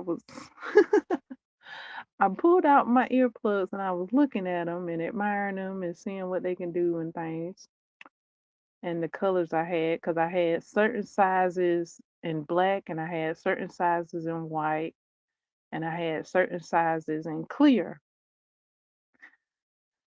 Well, let me get to my point.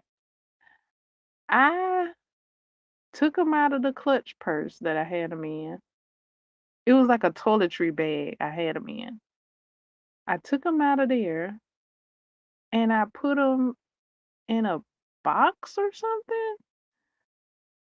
And then I done moved the room around and I don't know where that box is. And I'm like, where are my earplugs? Oh, so like the last 5 or so, however many it is after this 16, is they like I don't know where they at right now. I packed them up and I packed them. I was like, okay, I'm gonna put them in this box and I'm gonna put them away, pack them away, whatever. I done looked in my suitcases because I thought I had packed them up in my suitcases because I done packed my suitcases ready to move. And I hadn't seen them in my suitcases. I done looked several times. And I got them I looked in my armoire. They're not coming up at the moment. I think they might be in a tote bag. I don't know exactly. But what best case scenario, I guess just buy some more.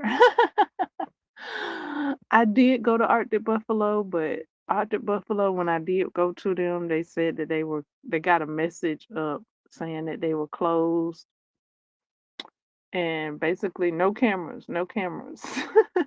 No they did the Sydney Prescott. They like no questions, no questions. Um but yeah, Amazon is a good uh earplugs resource. Also, there's some websites. I think it's called Body Jewelry for You. They're on Amazon as well, but yeah, you can go to their actual website. I have ordered from them uh before, but I just had to let it go because I just was like, where are them things? I just was looking, trying to locate them because I knew where I put them, but when I did pack them, I didn't have the ceiling light on, so I didn't have like clear vision of where I was putting them because I only had like a little side lamp on when I was packing them away, so it was very dim in the room, the lighting in the room when I packed them and put them away. So, yeah, uh, I think I might have tucked them in a yarn tote bag. I don't know. I have searched through my yarn tote bags, but ugh, ugh, it's just just the feeling like yeah, I mean, I have searched, but not like a deep search. As far as like my yarn tote bags go, I just been putting my because I've been trying to keep all my stuff packed and ready to go. So I'll just, feel in the bags, feel around in the bags. But it's not like I need them now. I just want them on standby just in case my ears decide to stretch overnight. Like, I just want them on hand, like, just just in case. I don't know though. Just in case. Like that's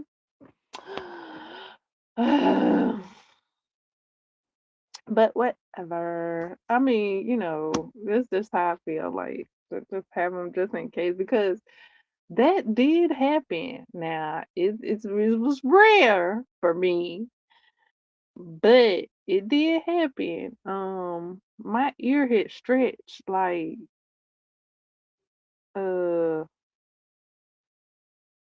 quick, like my second piercing, it stretched so fast. Um, it stretched from I don't know, was it a six? I think it stretched from a six to a eight or a eight to a six. Yeah, a eight to a six. It stretched from a 10 to a 8 to a 6. It was so quick. Um,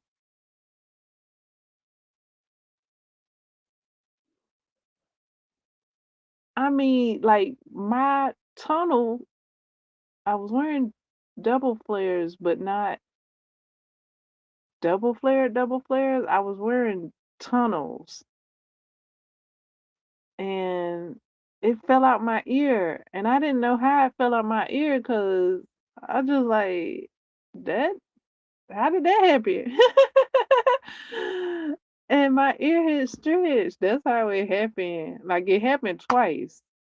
For the first time, I didn't understand what had happened. So I had put it in my ear, put it back in my ear, and then it happened again. I was like, oh, it's I need to stretch up. Which that is exciting. That's so exciting. Oh my goodness, that was so exciting. But yeah, that was my second yeah, my second piercing went from like a 10 to a 6 to a 8 like real quick.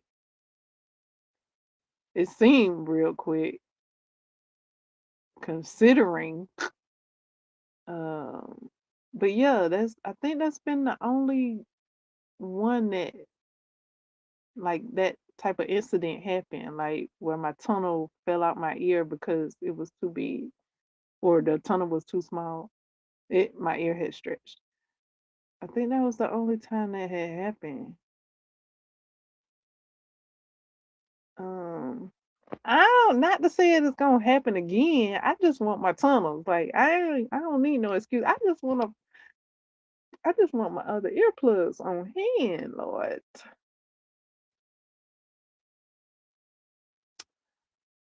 I like to see them and look at them. Those are my goals. I got up to a 1 inch, and get to that goal but before I get there, here we are. I'm at my 16th. Hallelujah. Time to celebrate. For real, for real. I'm so glad that y'all just don't know. I try and tell you and express, but I'm only telling y'all, a smidget of it.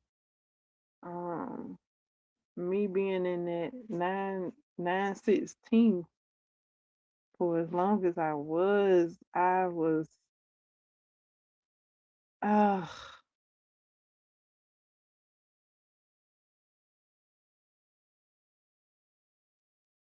16, the 16 millimeter. It's been what I said, 6 weeks. Oh my goodness. I mean, just because that was not my end goal. Like somebody might have thought that was my end goal because that was somebody else's end goal.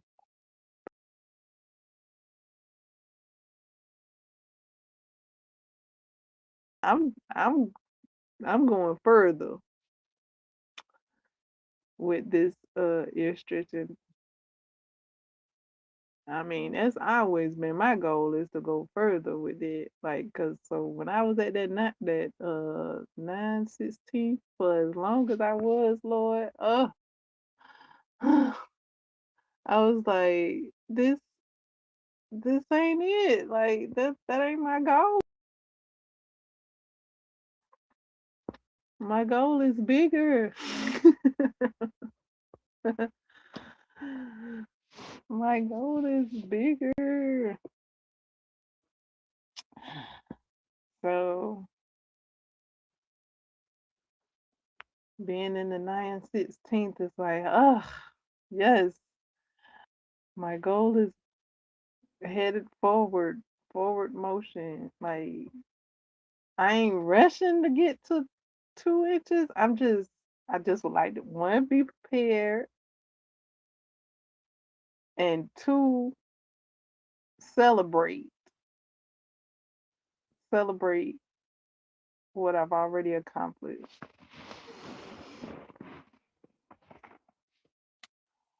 Um,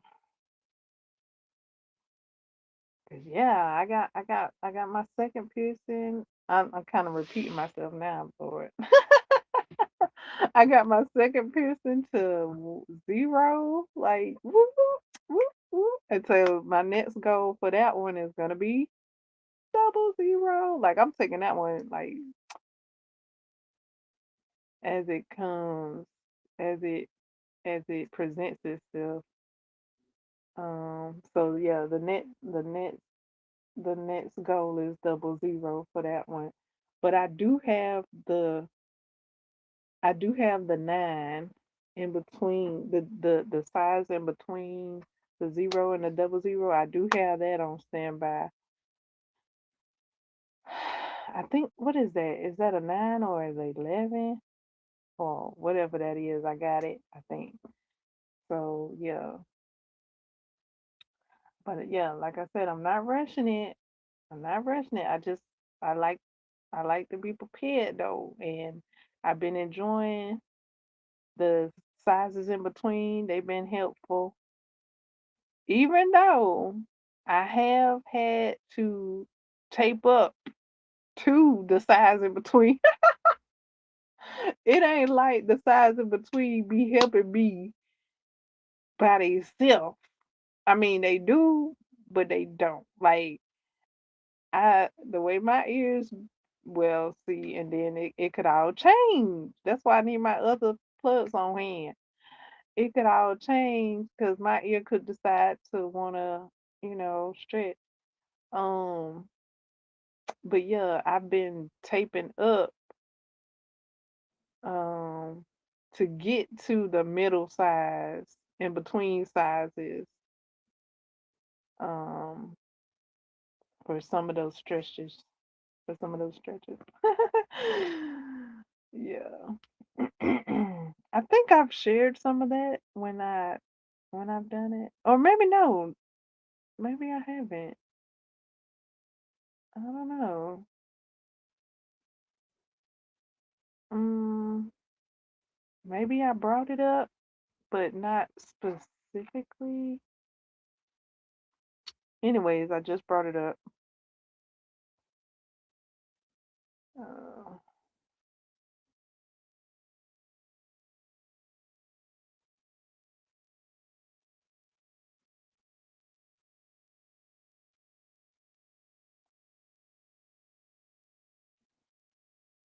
so yeah, taping has been my friend. Cause I had to tape from a 15 to the 16, and I think I might have even had to tape up from the 14 to the 15. Like that, this size right here, boy, I'm telling you. And that was after I've been rocking it for years.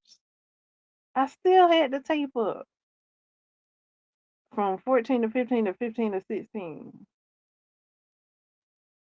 So, whew, whew. But at the same time, um, hallelujah, I've been able to stretch up considering my situation. Like, give myself and my ears, the grace and the mercy um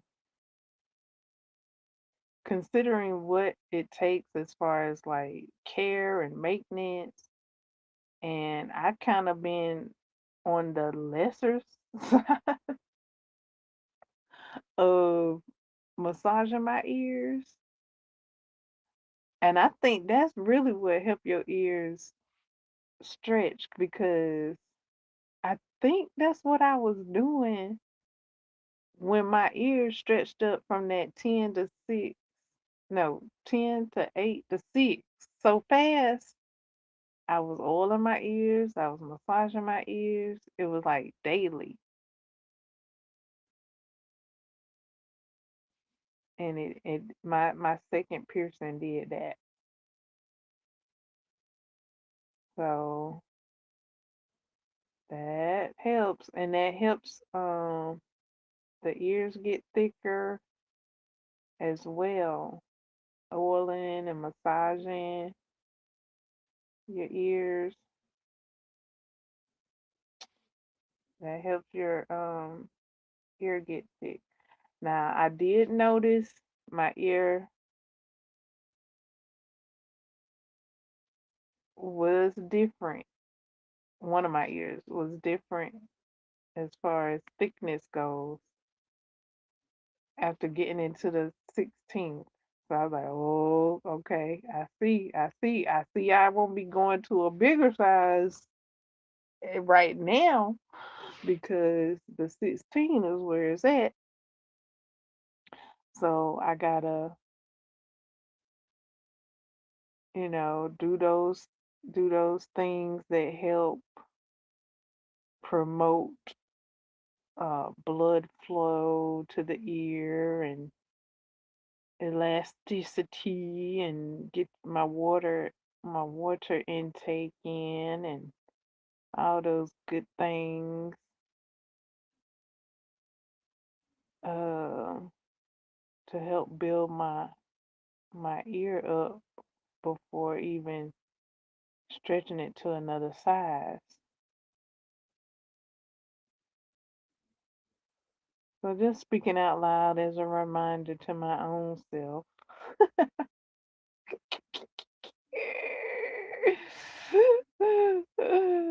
It ain't like I can stretch up because my ear is not gonna do what it can't do. Like my ear gonna do what it can do. That's it. That's all. It can do what it can do. That's it. Like period.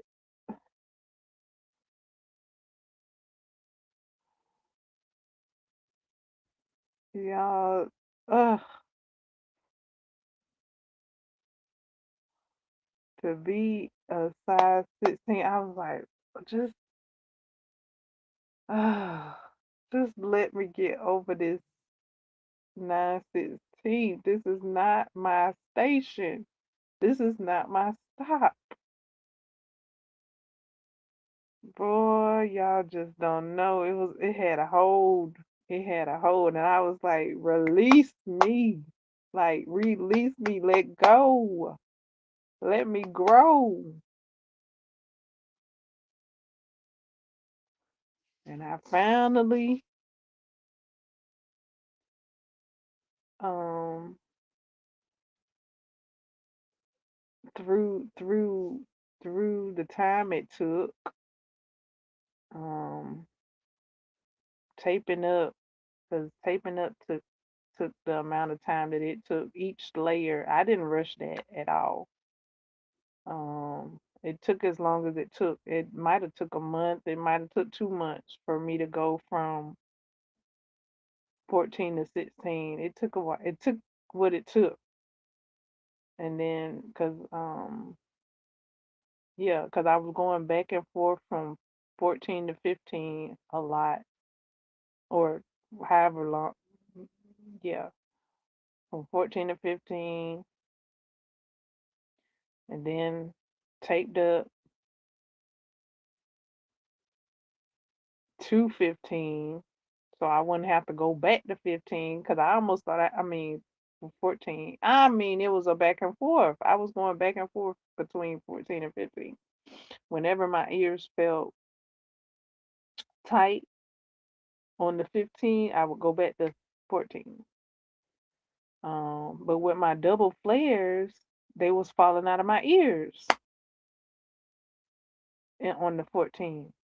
So I was like, okay, I mean, you don't want to do the 15 single flare, but the 14 double flare falling out my ears. So what am I gonna do? So I taped up And I'm here. I'm here at 16. Yay! I made it. I made it to the next thingy.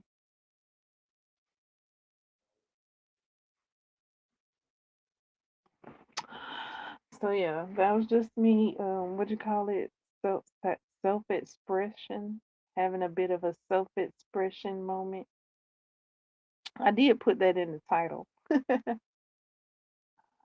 A bit of what I was gonna chat about.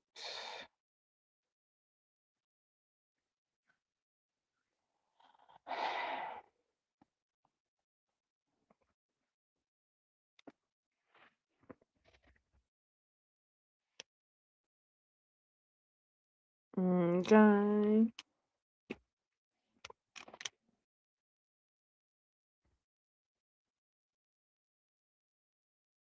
Okay. Anything else? Songs. Oh yeah. Um, songs. I've changed my one of my songs to me. I had a song that I would sing to myself. Um, I listened to it the other day and I kind of made it fit to me the years ago, and I listened to it the other day and it didn't sound the same. It it didn't fit the same. So I outgrew it. I, I so I've changed my song to me, my dedication song to myself, and I'm enjoying it. And I actually have two. One for real, like wow, my feelings towards this song has changed. Like I remember the first time I would listen to this song years ago. I remember a bit how I felt. I felt a lot different than I do now, and I'm hearing it. I'm hearing it differently. I'm feeling it differently. So yeah, it's my new judge, and also another song that I dedicated to myself. It's been my new judge for the past couple of days. I've been enjoying those two songs together. Um, Movies. The other day I put on The Last Dragon, and I'm telling you, I got like the the I want to say the goodest feeling, but that's not proper English. Like the best feeling. I kind of want to say the bestiest feeling, but the best feeling. Like I felt so good. Oh my goodness, I felt so good. It like how people say it did my heart well. I'm telling you, like I was um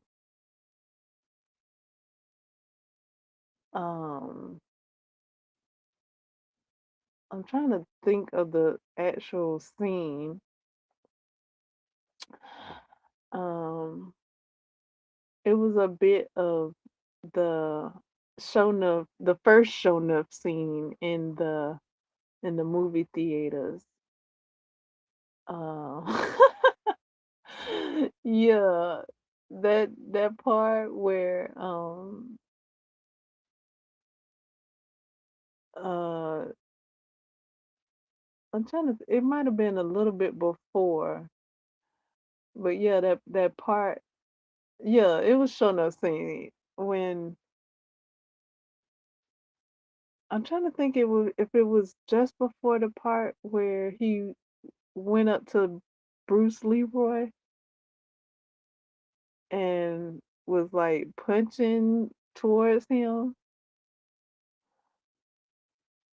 Um, but yeah, when somebody told him to sit down and shut up, I had the most fun time. Boy, I tell you, like, what when was the 11? I it must have been fighting in the air because I had fun watching that boxing scene, that boxing match, and I had fun watching um Show Enough show out in that movie theater. Like it was so fun seeing him. He was like, "Why don't I what?" Oh my goodness, that scene, and then the person came down, and then also in the movie where Bruce Leroy was kicking Chuck Norris' tail, all of that, boy, it must have been boxing in the air. Um, I enjoyed that, and I enjoyed dude's attempt to come down there and shut show enough up. I don't know. I as many times that I done seen this movie, I I thought he got a swung in, but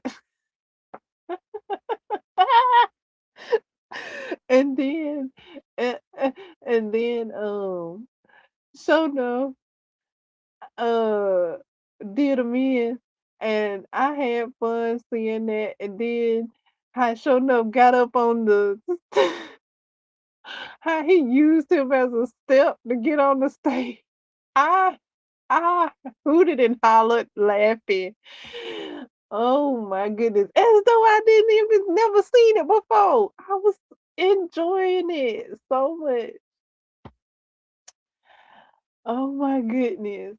And I don't know, it's a combination of things, really. It really is because when I see this scene, because I done seen what the scary movie scene with Brenda. When I see the scary movie scene with Brenda when she get up and she walks up to the theater screen and says, "Why?" I think of this shown up scene. Like I merged the two together.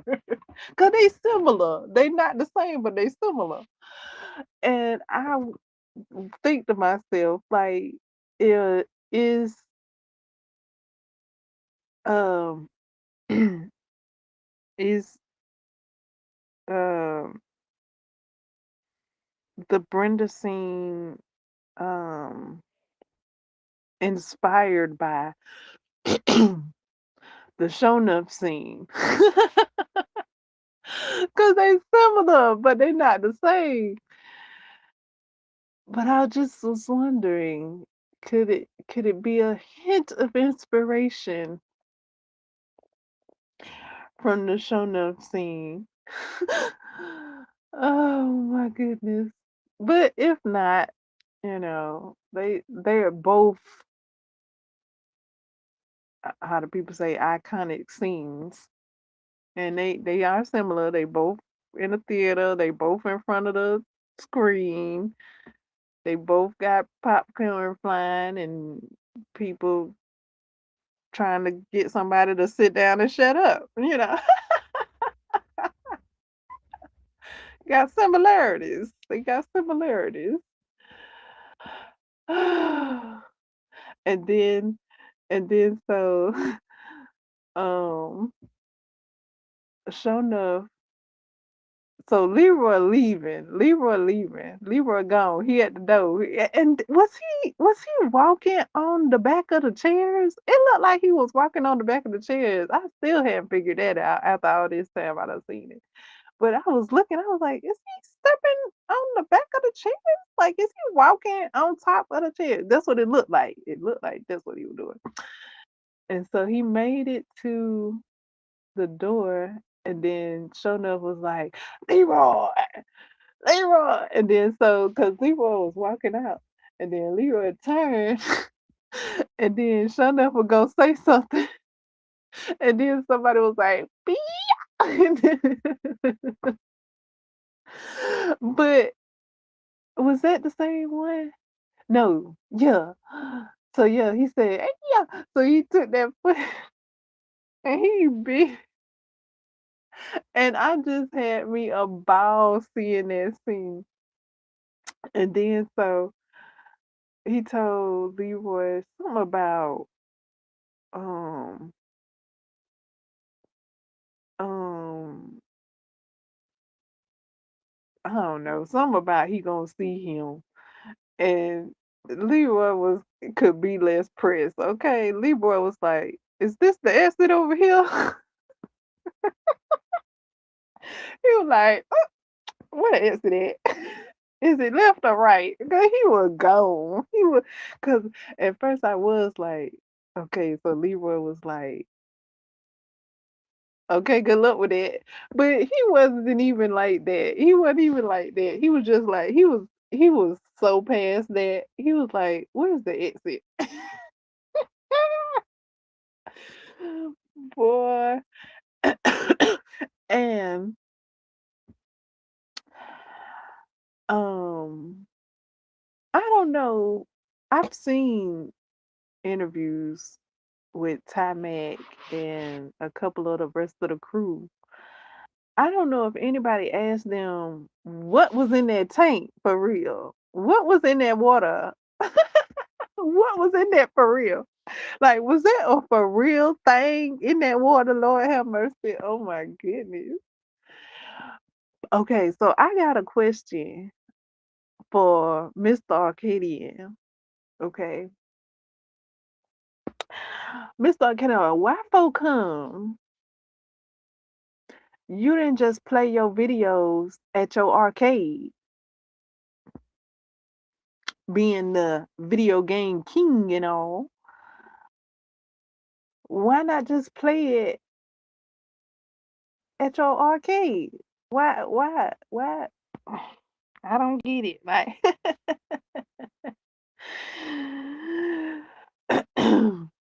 why you trying to rock on somebody else's platform?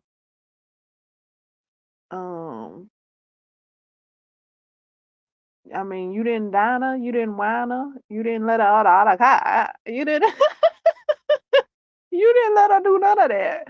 But you want her to play your videos on her station. Why didn't you play it at your arcade? Video game king. You the video game king. Play your videos at your video arcade. Oh my goodness.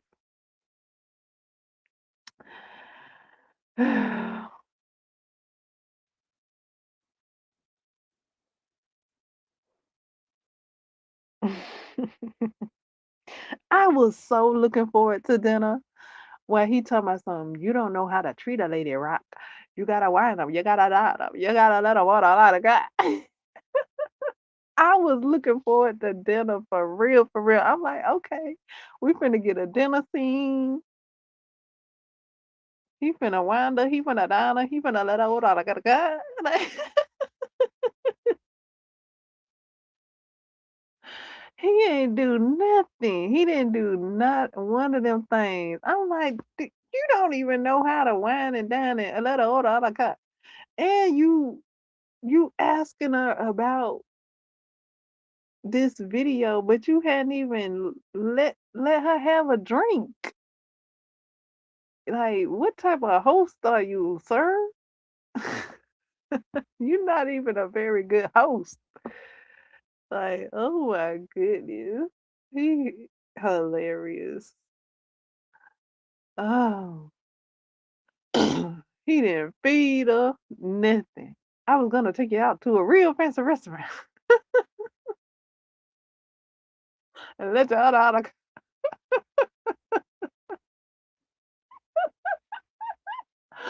And she looked at him like,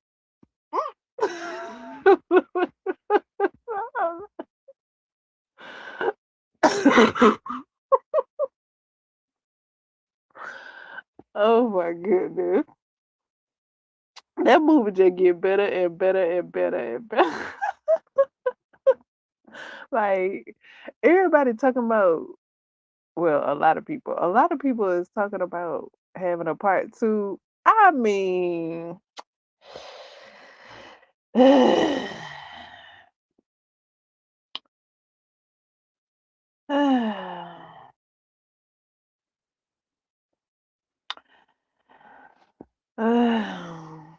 baby, I mean, if they want to, if that's how they choose to self-express, express themselves creatively,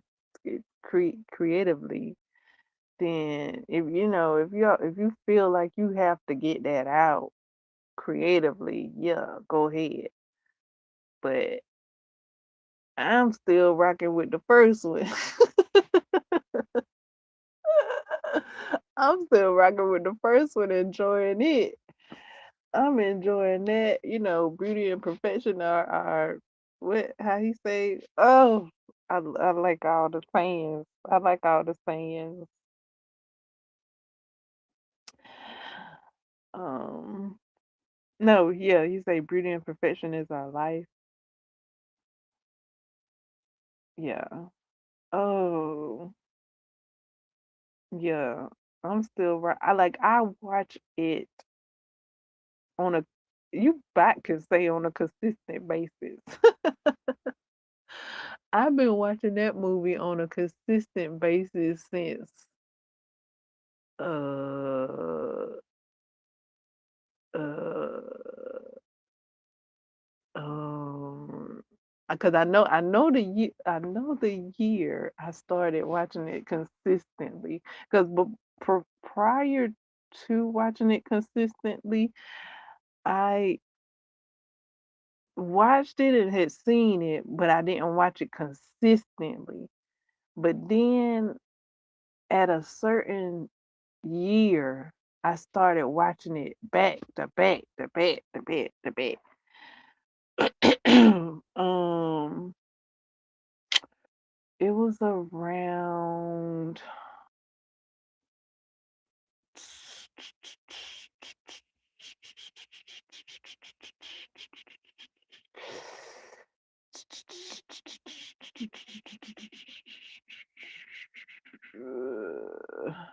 I thought I could recall it. It actually was around. I can ballpark it. I can ballpark it. Um, it was around when I started stretching my ears. Actually, the year I started stretching my ears is the around the time when I started watching that movie. Um, back to back to back. Yeah, around the same time. I started stretching my ears. I started watching that movie consistently around the same time. Um,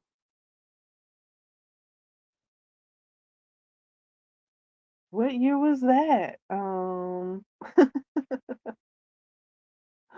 Long, long ago in a faraway land. No, I'm just joking. It was just before 2020. It was not too long. It was not too long before 2020. Um, it was a little bit before 2020, maybe 2018, maybe 2019. I started watching that movie consistently on a consistent basis to where it was almost like, I mean, it would be sometimes I would watch that movie over and over. Like it would go off and I would turn it back on. Because of what the movie says, the soundtrack and what it's saying. For you contain the power to survive your darkest hours. Cause you. And then to hear what you seek is not written on the floor.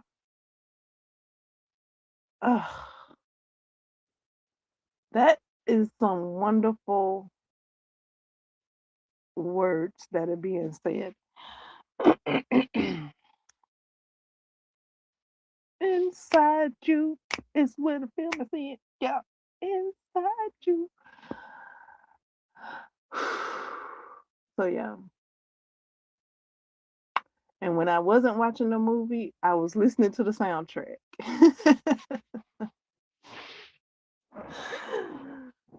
Oh my goodness. So yeah, like after 2020 I started listening to the soundtrack. Cuz I didn't have access to the movie. But then when I got access to the movie again, I started rewatching the movie again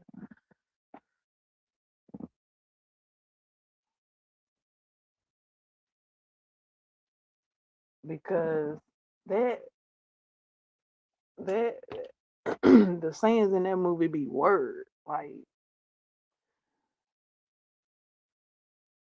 how Leroy reacted to his teacher um removing that badge.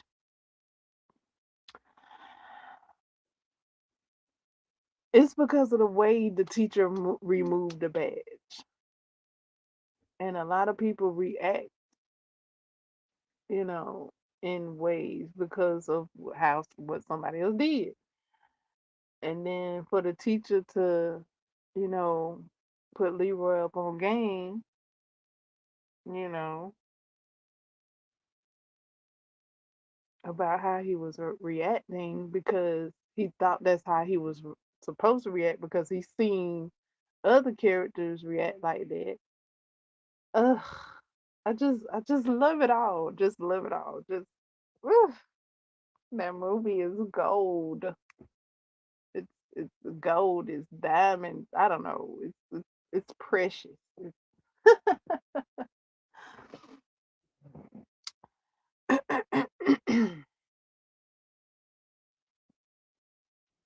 You know, and then for for him to come to conclusion that he's the master,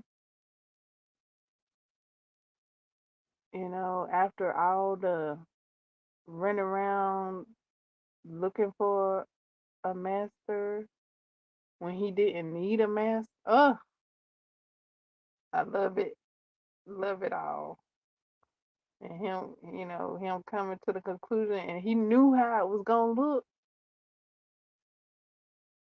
already.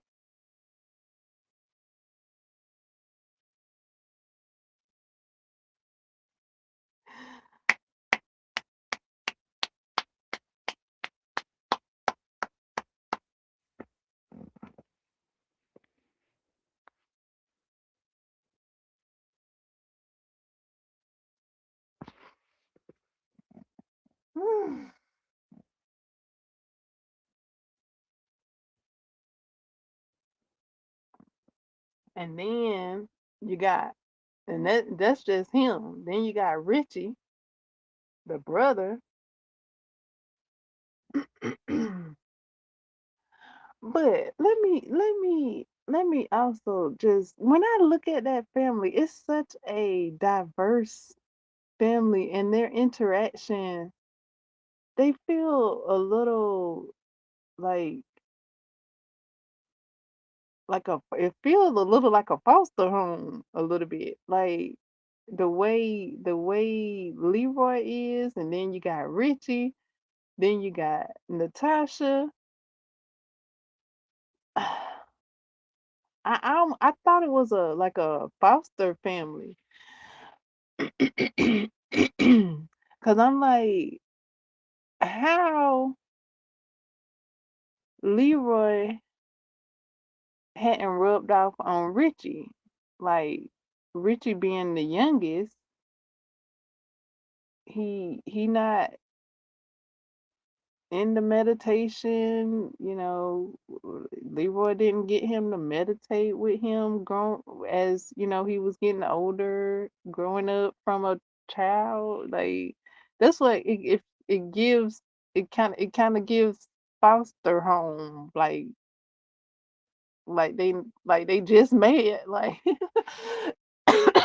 like they didn't grow up. That's it kind of gives that like they didn't, cuz I would think like if they did grow up like from a baby, maybe Richie wouldn't think that his brother was weird. Maybe he would be into meditation and going to the dojo. And then how Leroy just not learning about Laura Charles when Richie go see Laura Charles every day. I mean, I'm maybe just picking because I done seen the movie so many times.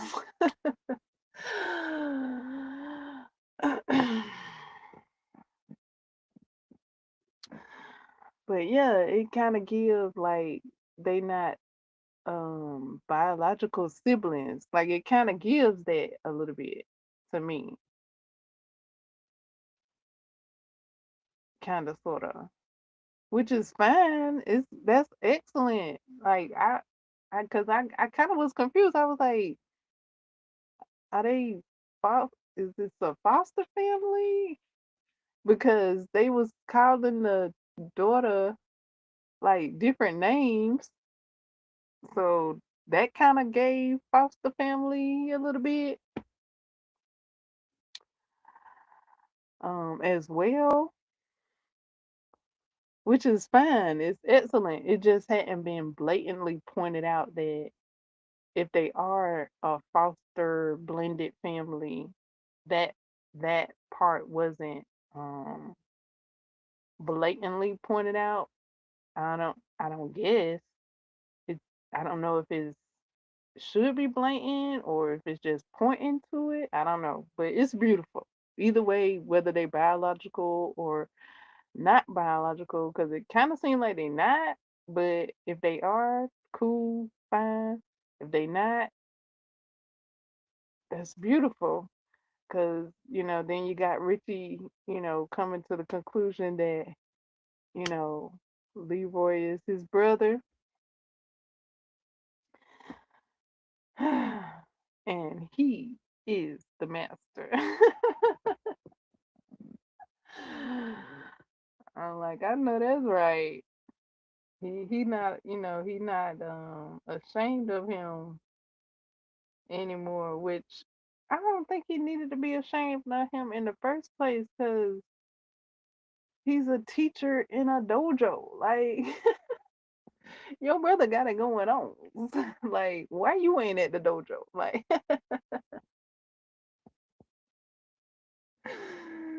oh goodness. But yeah, I done lost count of how many times I done seen that movie. And I enjoyed each and every time. Um, this last time, even more so. This most recent time I watched it, I enjoyed it even more so. I mean, it just really just touched my heart. I supposed to say it just really just touched my heart. I mean, I really felt touched. I really felt moved. Like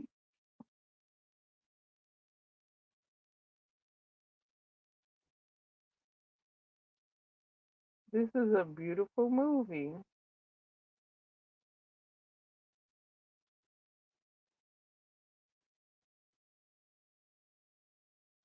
And I know what you're looking for. You wanted to try. I'm so glad she stood up to the dude. Oh my goodness. Like she didn't give him a second chance. Like I don't know if she was practicing that moment or she already did give him a second chance. It didn't seem like she had done already gave him a second chance, but she was like, and you know what?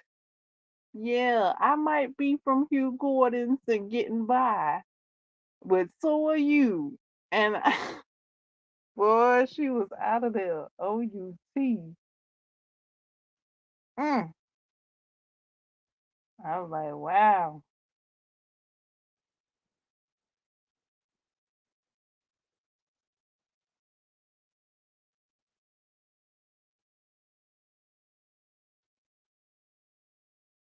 Because he really did think he ate down. He really did think he said something, treating her like that. And he really did think she wasn't going to go nowhere. Ugh. Mm, mm, mm. Where you going? Where you think you're going?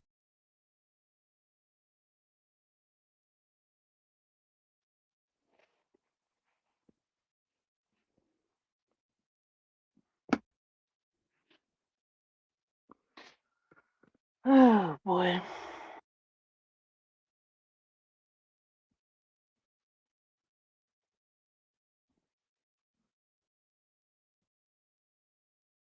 He thought he ate down and she was going to stay there after he spoke like that to her. He thought she was supposed to stay there. Really? Boo. Let's move on. Let's move on, Mr. Arcadian. Let's move on. Let's I guess that's what she said too. She was like, moving on, moving right along. Like she out of there. No hesitation, no concentration. Mm.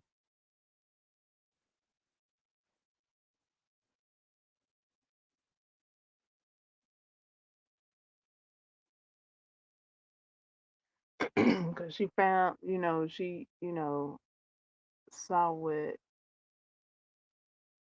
he was scheming up to,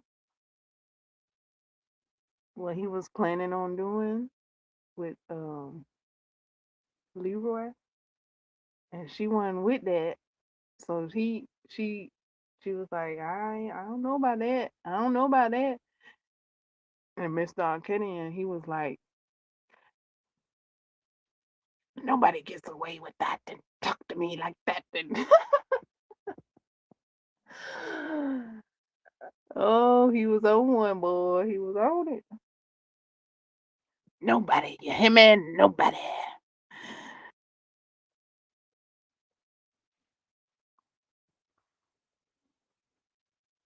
And she was on that same page. She was like, yeah,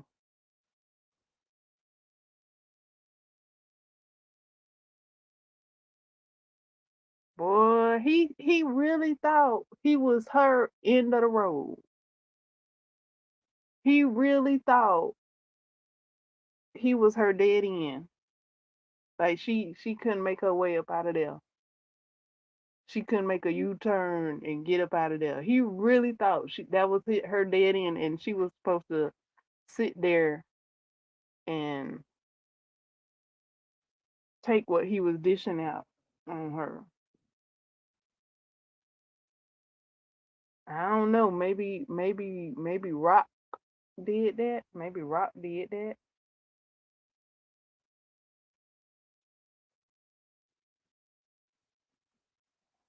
But she wasn't for it.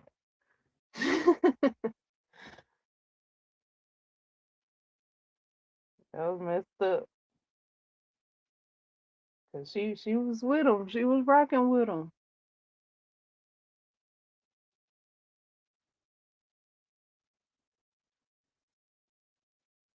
And then he wanted to veer veer courses on Leroy.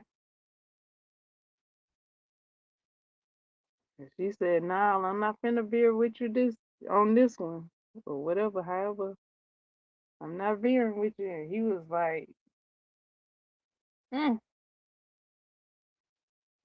"Where do you think I'm going?"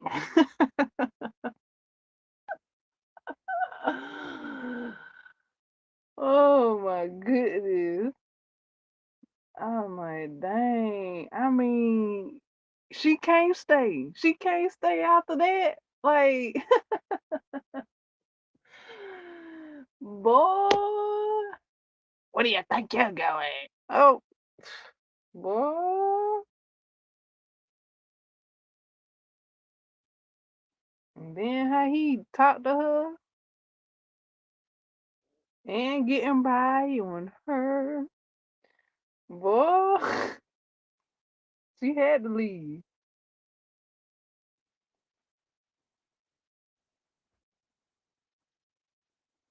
Mm.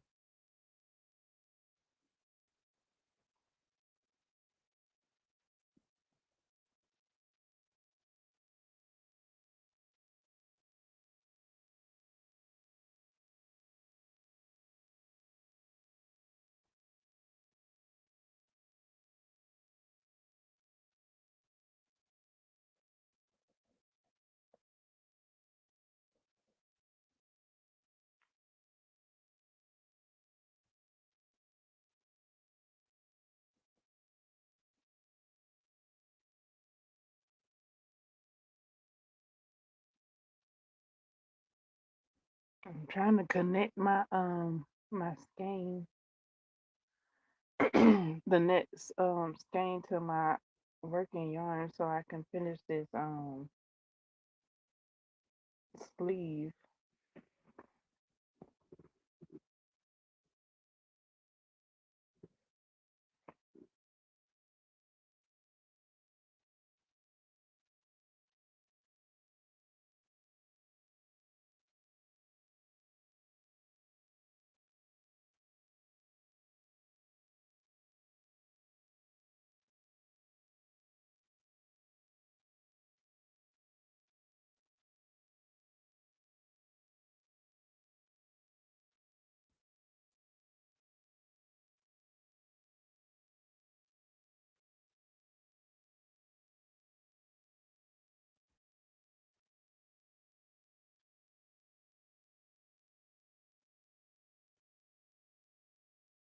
Okay, I got them connected.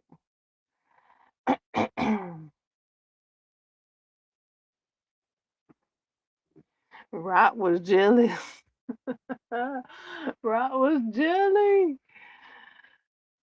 Him and oh my goodness, the woman said her name, Lord, in the movie, and I done seen it so many times.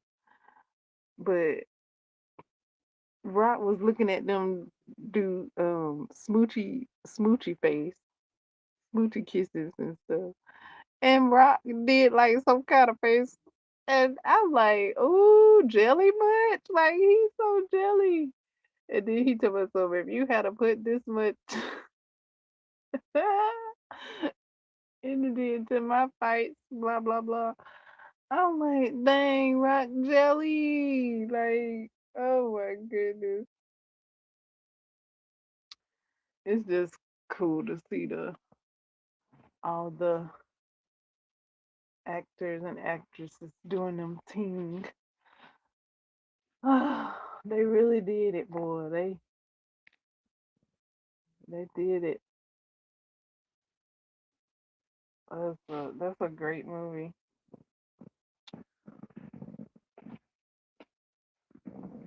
Okay.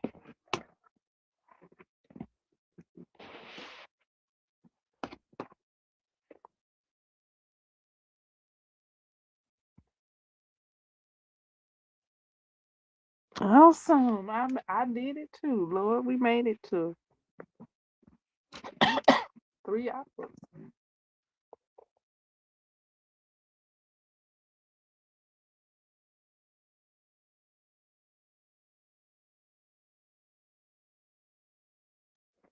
Okay.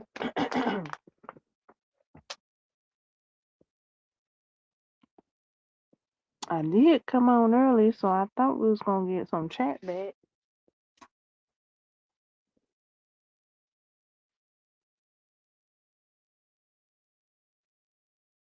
And I guess not.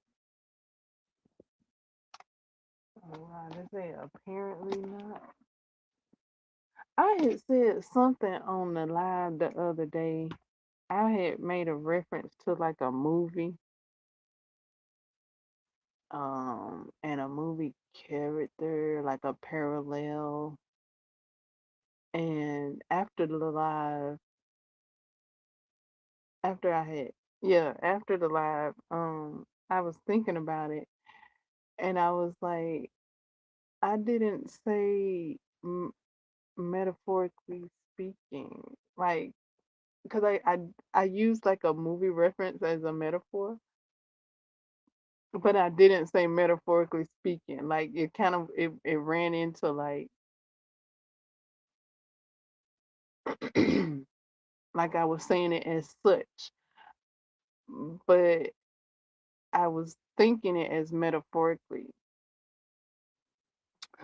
If you caught that, you know what I'm talking about. But yeah, so to clarify, it was metaphorically speaking. It wasn't as such. It was metaphor. It was a metaphor. So,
okay, here's the new yarn. I just crocheted the new yarn into the mix.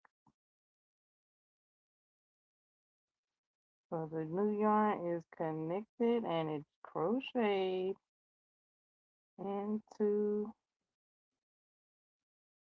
onto the sleeve. So we rolling with it. Cause I like my sleeves long. When it's a long sleeve, you can miss me. You can miss me all day with a 3/4 length sleeve. You can miss me. 3/4 length sleeves. You can keep it. Okay, but a long sleeve, yummers. I love me a long sleeve. So we finna say we saying bye bye to this 3/4 length sleeve, and we saying hello to this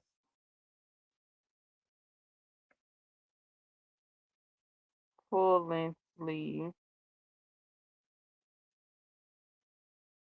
And I'm gonna see if I'm gonna make me another sleeve on the side, or I'm gonna leave it, or if I'm gonna make it a short one,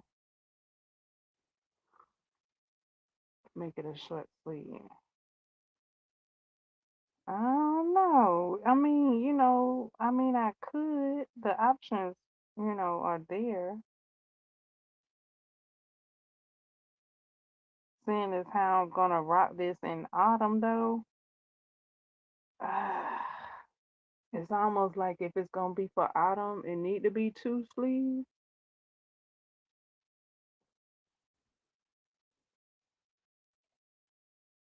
Cause I can already see like me wearing it with a turtleneck up under it.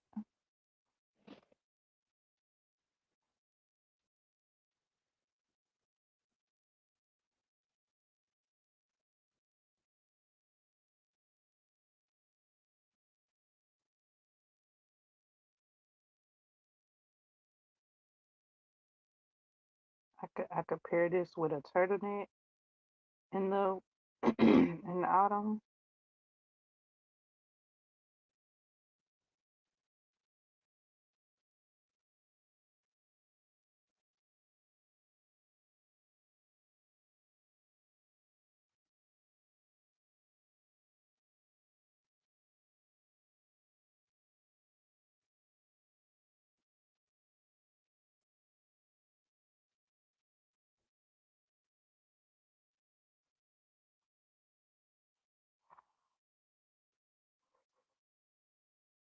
I guess I could pair it with a turtleneck, even sleeveless.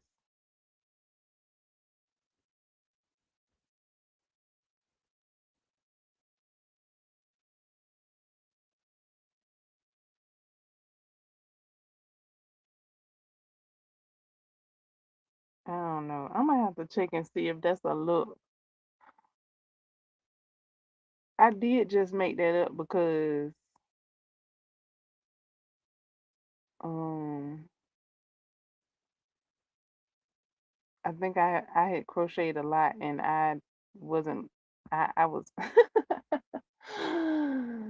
um I wasn't looking forward to making another sleeve because I had done already crocheted for hours making the other sleeve, but so maybe that's why I had came up with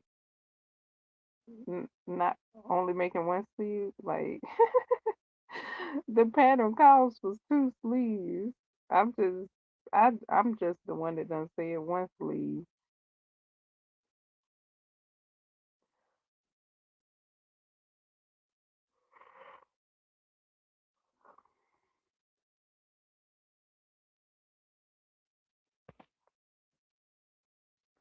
I got about five,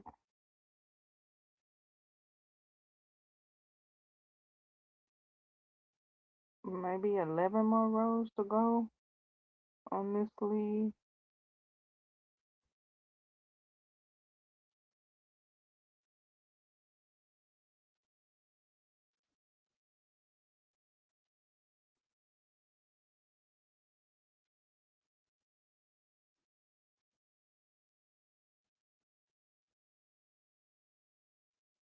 I'm proud of myself for crocheting this top so swiftly because I already knew I wanted it.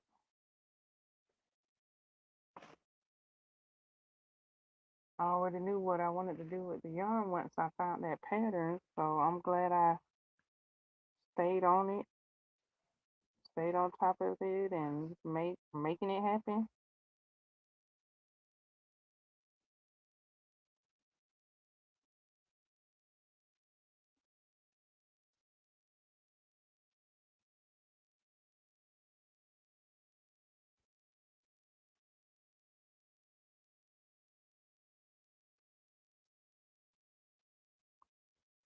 And it got easy. It got easier. Like from the first, I started my first start top in February, I think. I think it was February. Yeah, yeah, yeah. It was February. And I didn't finish that top till like March.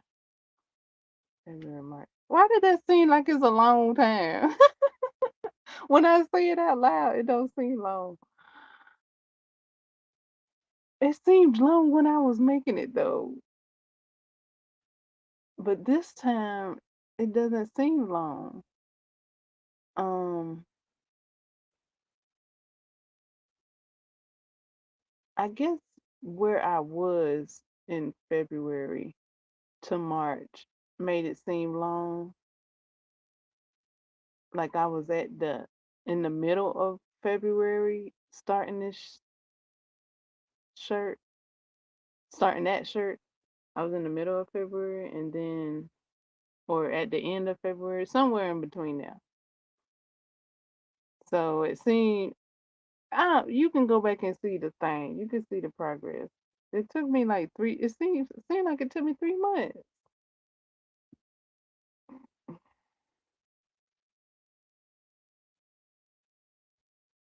Did I just finish it this month? I think I finished it in April. Yeah. I finished the first top in April, like the beginning of April. So yeah. It was 3 months. It did take some, yeah. Well, 3 months had done changed, but I think technically, if I go back and count the weeks,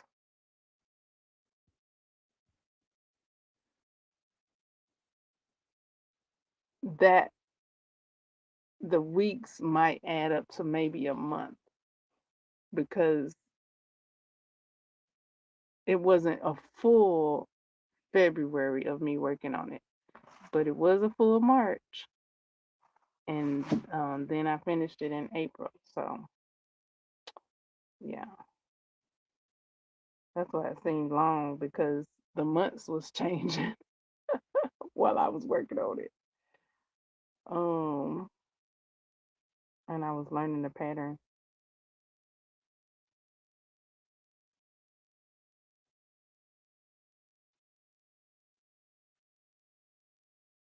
Yeah, this my second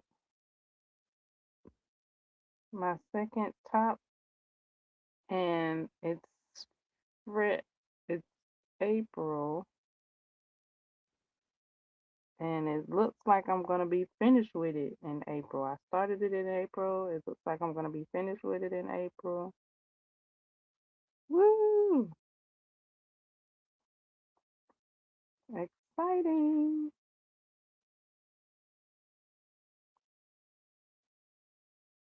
I mean, not that there's a clock to race to. I'm just noticing. I'm just noticing.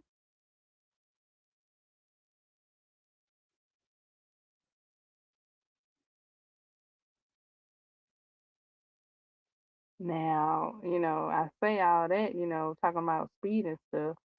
I did share a crochet video on another platform that was talking about um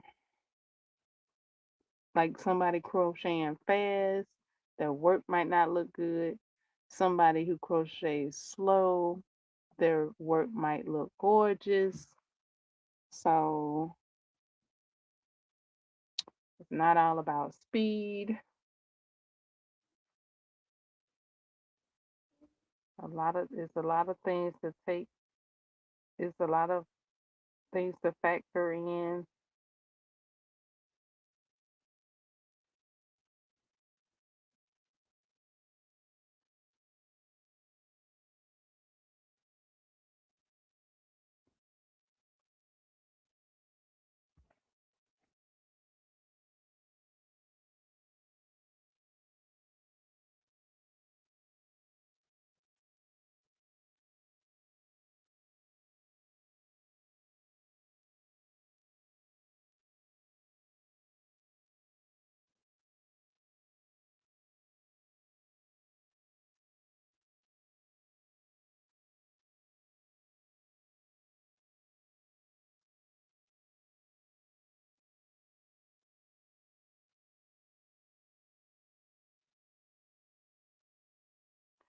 But yeah, I'm just crocheting now. Um, oh yeah, let me give an update on my the way I held my yarn together so that it wouldn't collapse this go round like it did with my first top. So I had my skein in a neck pillow, a traveling neck pillow. It's a like a memory foam type neck pillow. I had it in there. And so the update, because I did mention that on live stream, but the update of that is I have a basin, um and when the yarn went to dwindling down, like it was a little loose in the neck pillow. So I set the neck pillow and the yarn in the basin, and that's that squoze the neck pillow closer in. So it hugged the yarn cake a little, taut, so that the yarn could stay still, um, in its holding, and so that it wouldn't collapse on me. And also what helped the yarn not to collapse is that anytime I got some yarn bar coming up, instead of allowing all the bark to pull out, I would untangle the tangle that's causing the yarn bark, and that helped to keep the yarn from collapsing, because I did notice that yarn bar will collapse your yarn fast. So I would untangle it and keep going, and I was able to utilize this method that I done came up with. I was using the center pull too. So this is a center pull method to hold the cape. Um,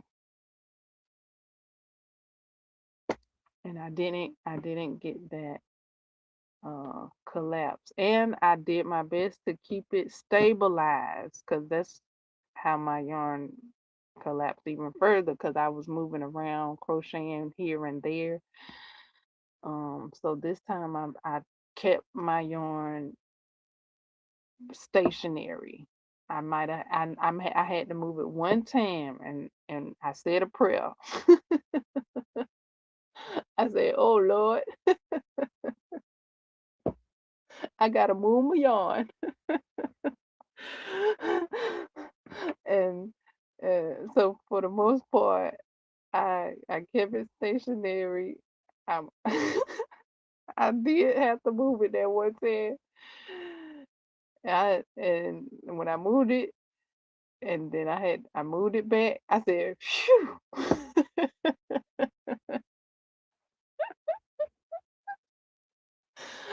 because it was intact. It stayed intact.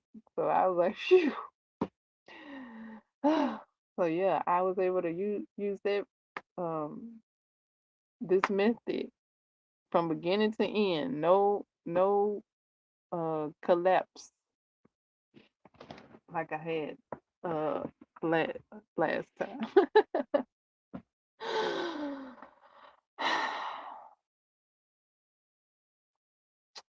So yay.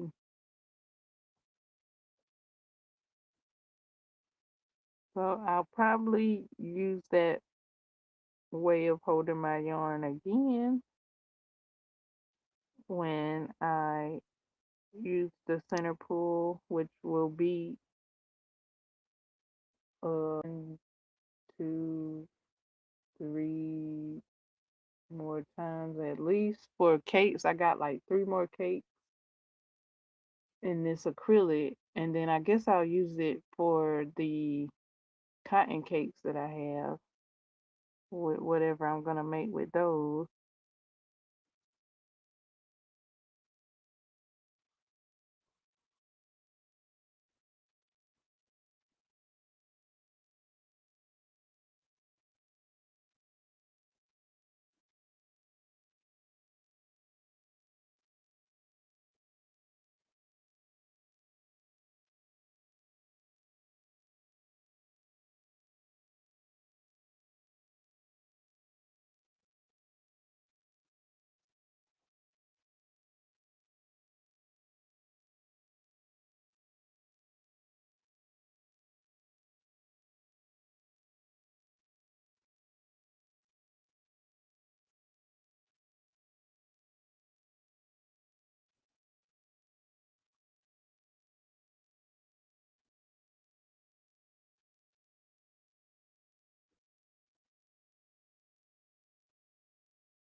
Okay, I'm coming up at the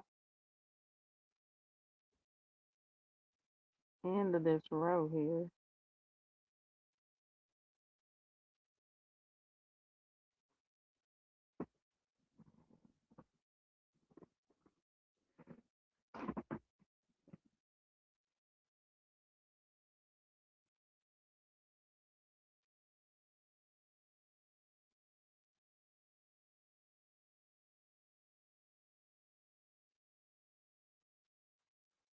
And then I keep going. I said I got about 6 more. No, 11.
1, 1, 1, 2, 3.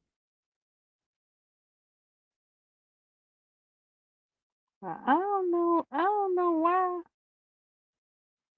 people want a second last dragon because I mean it's the last one.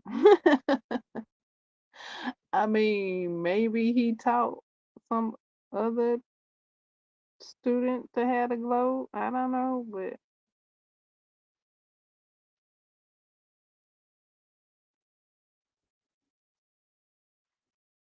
I mean, like he been him type for real. Like he just wasn't walking around like show enough with it, even though he been the master already. Like, whew.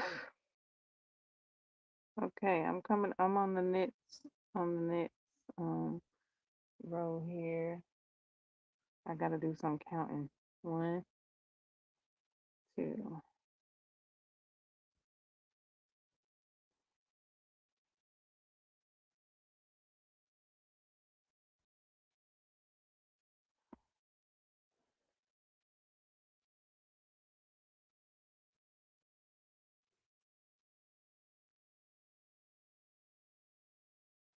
Yeah, I guess he didn't see himself as that, even though people around him saw him like that.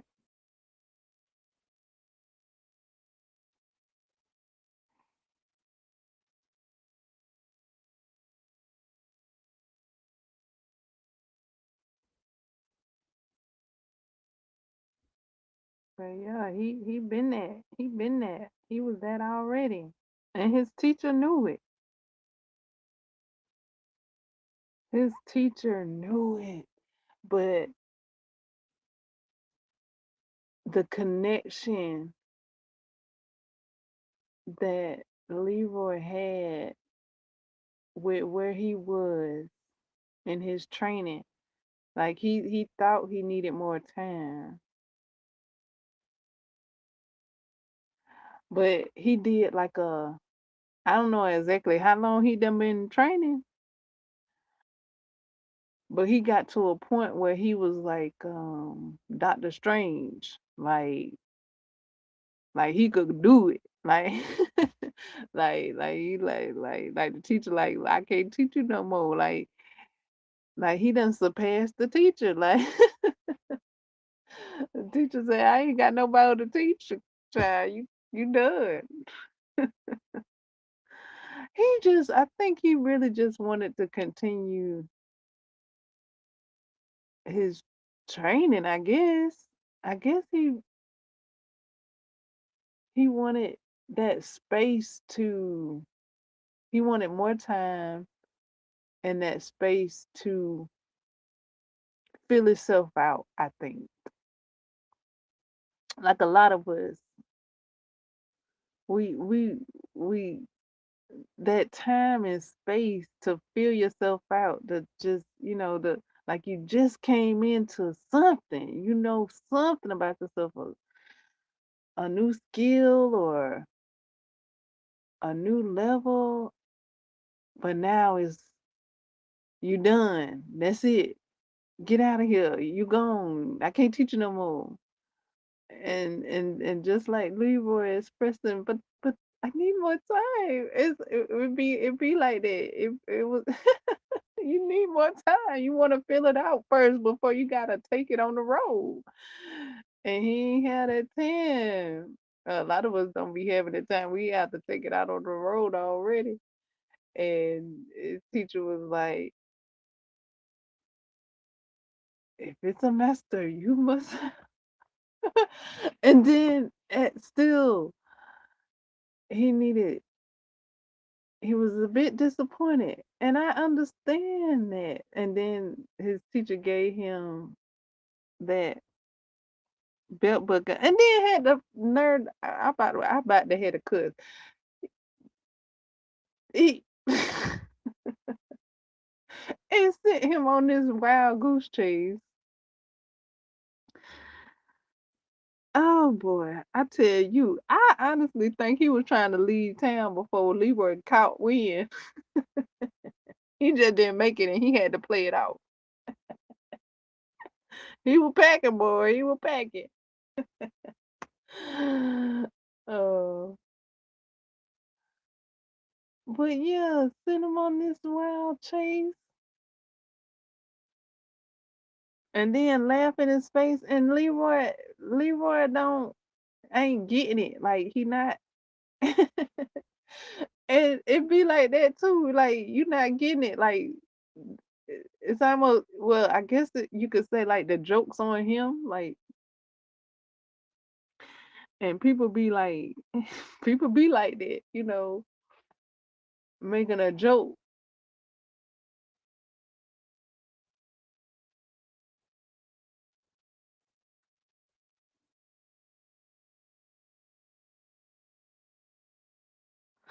and he even, I mean, with the fortune cookie though. Ugh,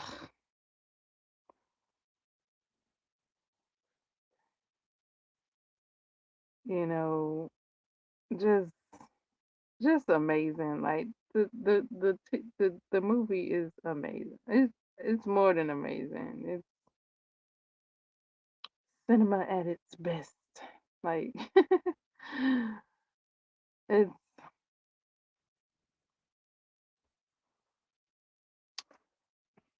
ugh.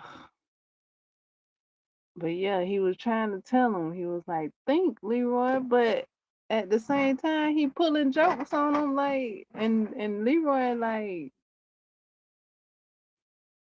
he really ain't thinking about it. He really just going about his day, being his self, being his natural self. And then the teacher is like, think. But I mean, he comes to the conclusion. He get there. He give us this wonderful movie in the process. He get there though. But yeah, the teacher, letting them, like think about it, you know. Ugh, beautiful, beautiful.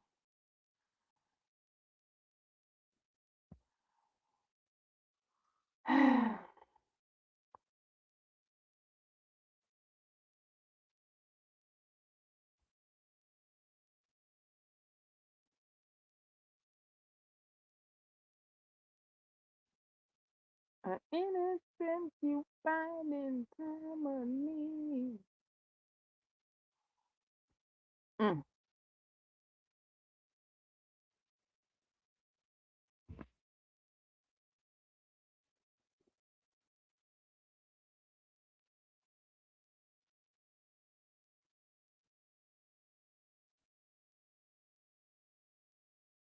And I don't think I finished the movie. I think I had to pause it for something. One, two. Yeah, I'm not quite at the final showdown. I'm at the part. I'm a little bit just before that, I think. But yeah, I did have to pause it. It done been a couple of days now. I done paused that movie.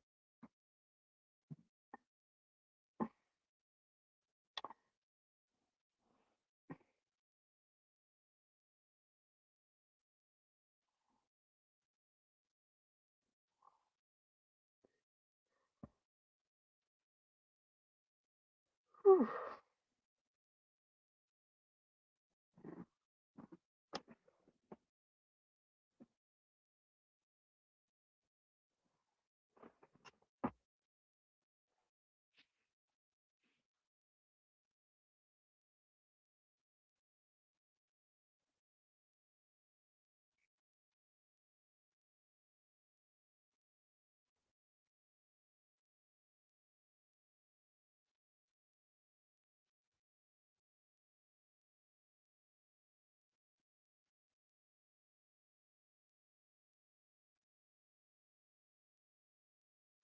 And now I saw a post say the rise of the dragon. I think that's what they said. The rise of the dragon is nothing but, how did they say it?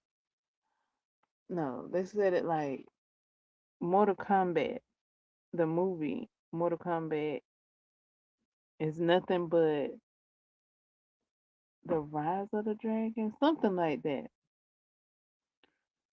And they showed the comparisons,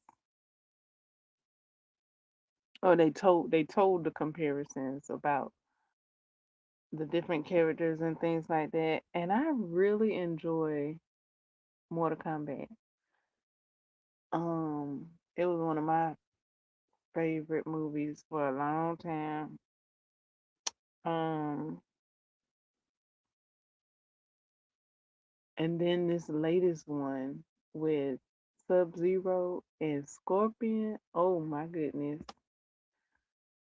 that opening, oof! Like that's it for me. The opening, that's oof. That is excelente, muy excelente. And then you got the ending, the end scene with Scorpion, and mm, yeah, I really enjoyed that uh, prequel, if you will, showing us those two characters.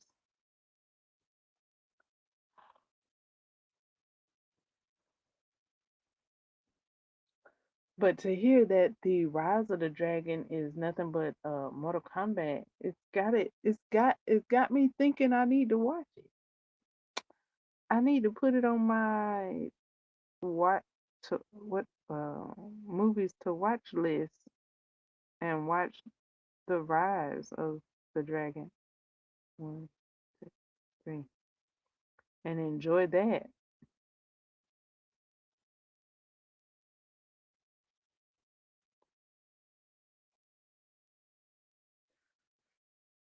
What? Cause how they said it? They said Mortal Kombat is nothing but the Rise of the Dragon, but with magic. That's how they explained it. but with magic.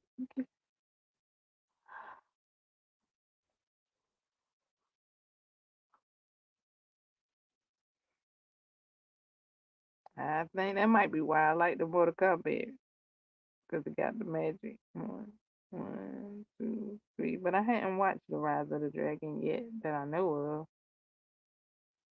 Not as much as I've watched Mortal Kombat. So I may be looking for it soon, maybe. Too. I did just rewatch Mortal Kombat, both of them via movie reaction, because there was a channel that just previously watched Mortal Kombat 1 and 2 and the one with Sub Zero and Scorpion.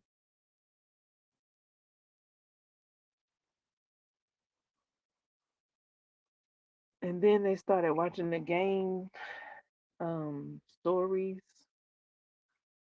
and I was like, okay, I've had enough of the game. I don't do the game story. I just watch the movies.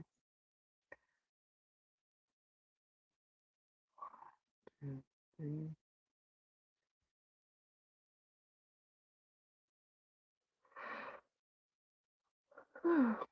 So yeah, this is a bit of my self-expression. I'm trying to think of it. If there's anything else I wanted to express for self-expression moment.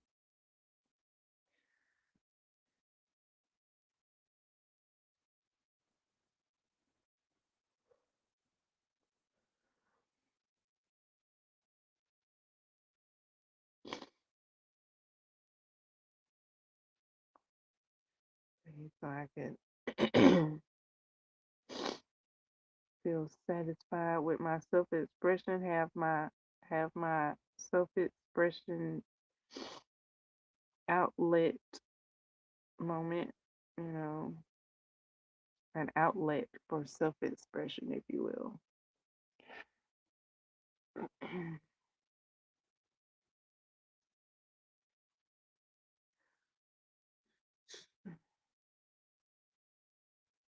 1, 2, 3.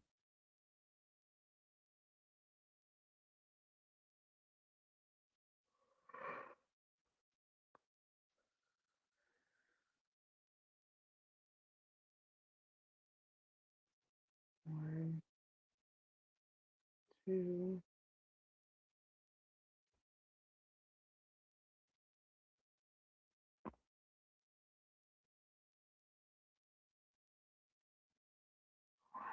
2, 3.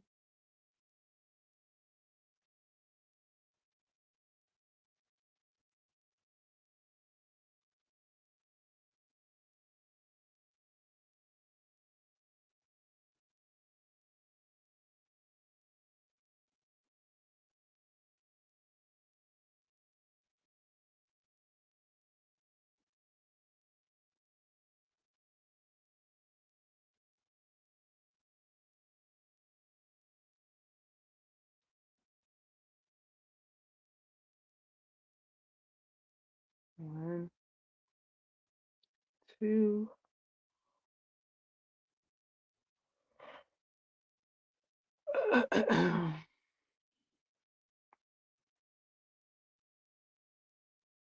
1, 2.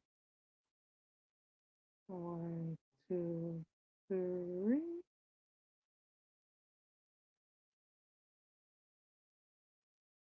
1, 2, 3.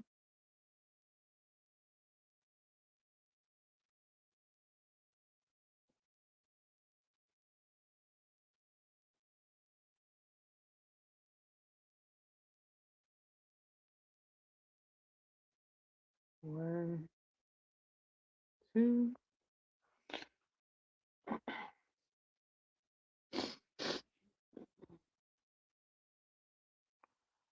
two, one, two, three.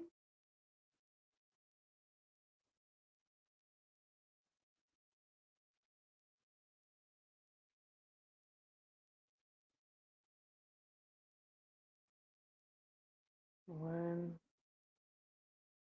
two, one, two, one, two, three.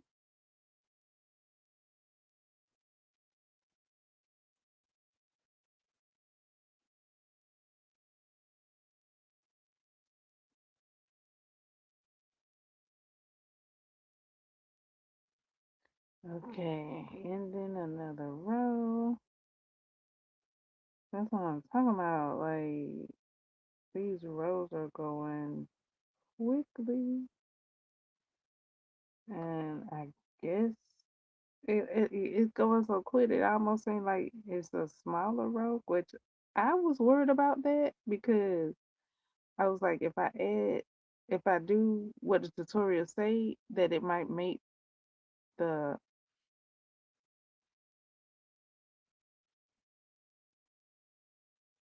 circumference of the sleeve wider than I would like.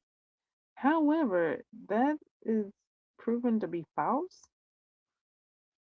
Yeah, that's proven to be false. Like, just follow the tutorial. Oh my goodness. Like, the tutorial is perfect in every way. That's wonderful. One, two, three, four. It doesn't need adjusting. But yeah, I just was thinking about that because I was thinking about how much yarn I had to work with. And one, two, three.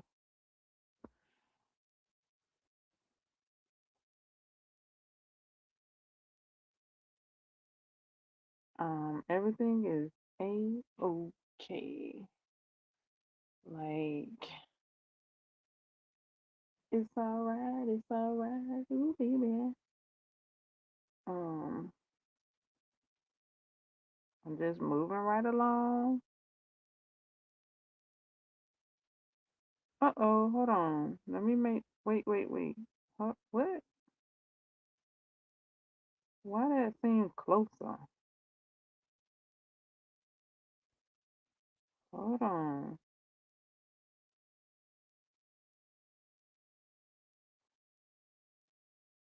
Is that right? It seemed closer for some reason. That is where I added the new yarn.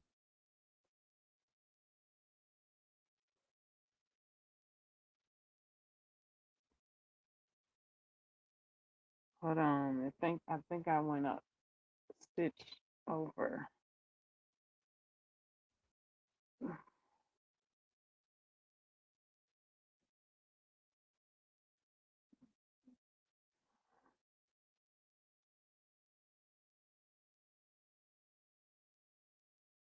One, two, one, two, three.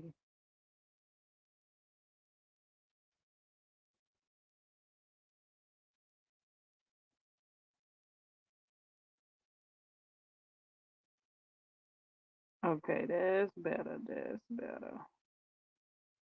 I think I went over one too many stitches. One, two, three, four.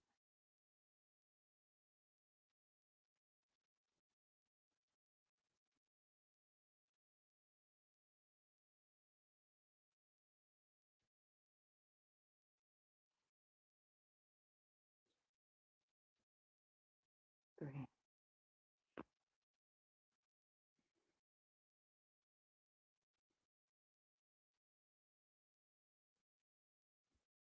But yeah,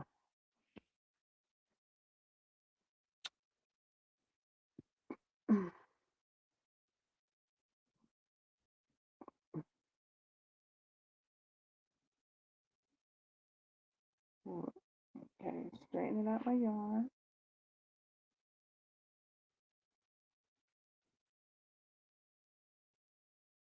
Okay, that seems a bit better there. Mhm.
Okay, I'm just over here crocheting the next row. Growing this sleeve.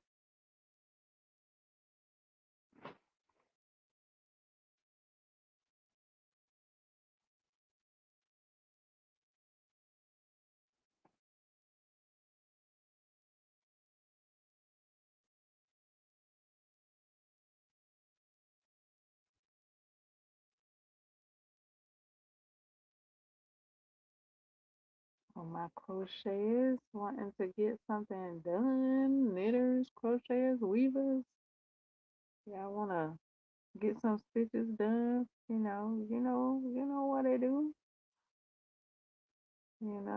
take the opportunity and get a stitch done with me.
I was watching uh a show reaction of Martin and Cole, character Cole. He was rocking a shirt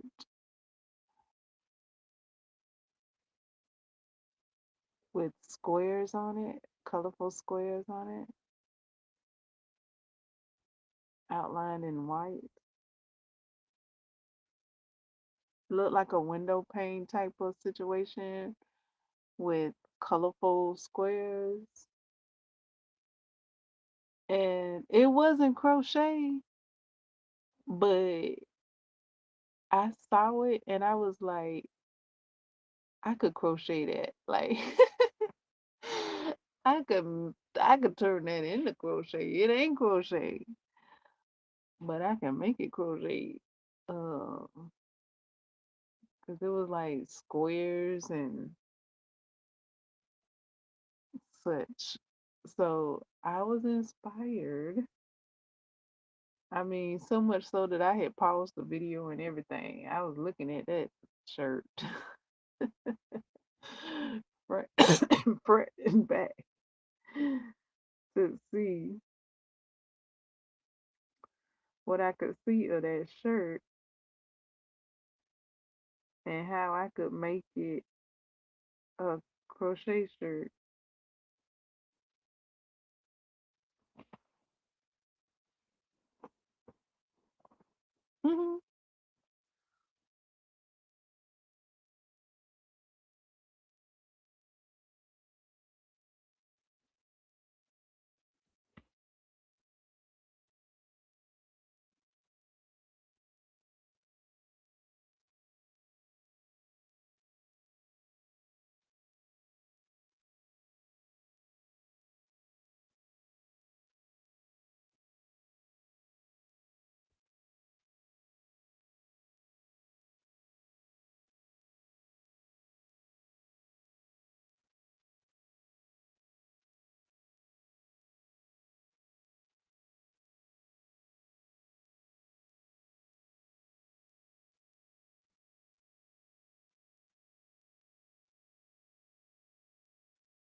I was able to step outside yesterday. Oh my goodness. Like, I made it outside. And when I made it outside, I took my shoes off, I took my socks off, and I put my feet on the ground for several minutes and enjoyed sitting underneath a palm tree, shade, and enjoying my bare feet on the grass ground. And just love the fact that I had the courage to go outside.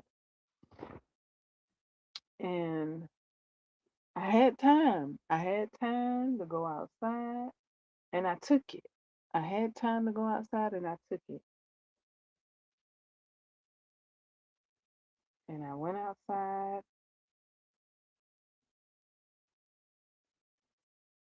and the sun was sunning.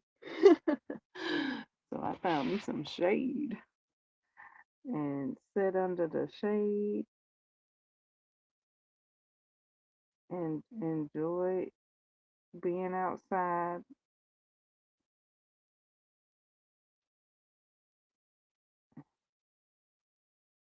for that duration.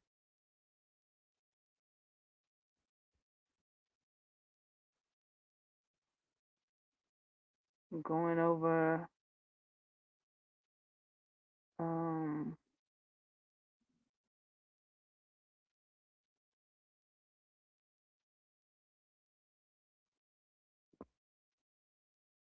uh thought, what do you call, brainstorming and thoughts and what my next steps are, and what I could do in the moment. Because some steps are further away than some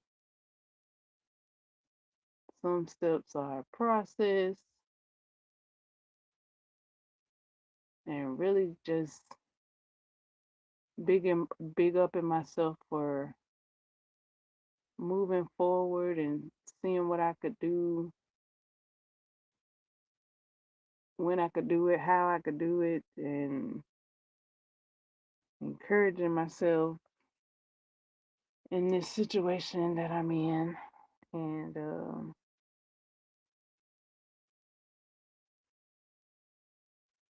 uh,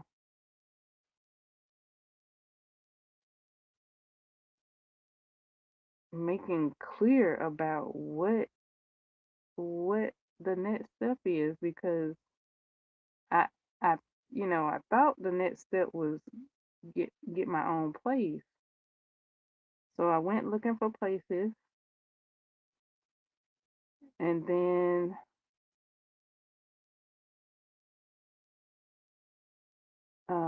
what was made clear to me was that I actually have to make another step before that step, um with getting my own place.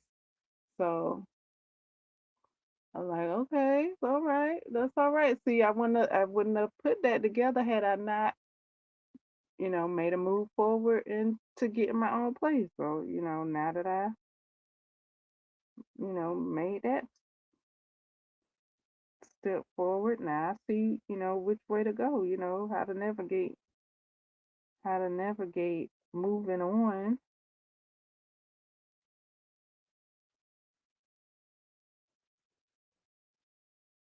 Um,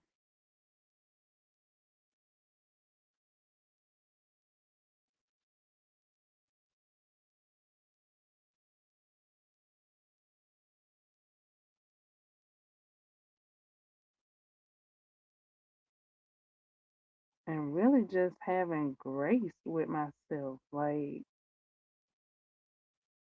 it's not like I'm not doing anything.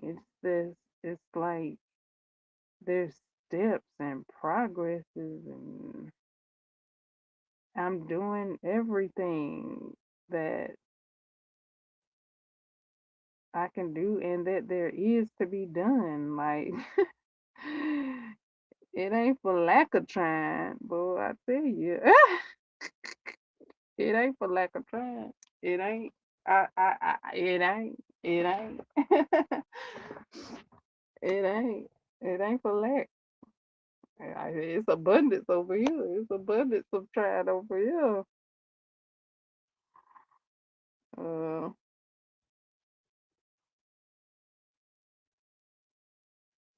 so yeah, just really being grace, gracious with myself, grateful with myself, kind to myself, um, and congratulating myself for what I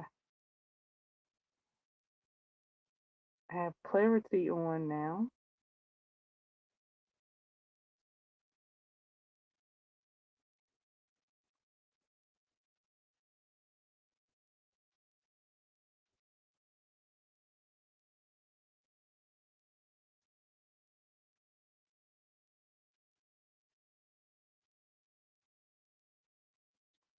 Um,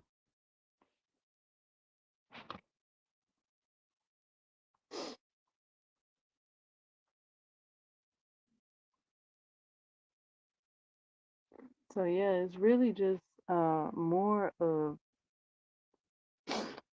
what I had mentioned in the previous live stream is like speaking kind to yourself. Uh Cat Williams has a stand up comedy show, and he mentions that he's like, you got to speak to yourself more kinder. And I noticed that it is necessary. Uh,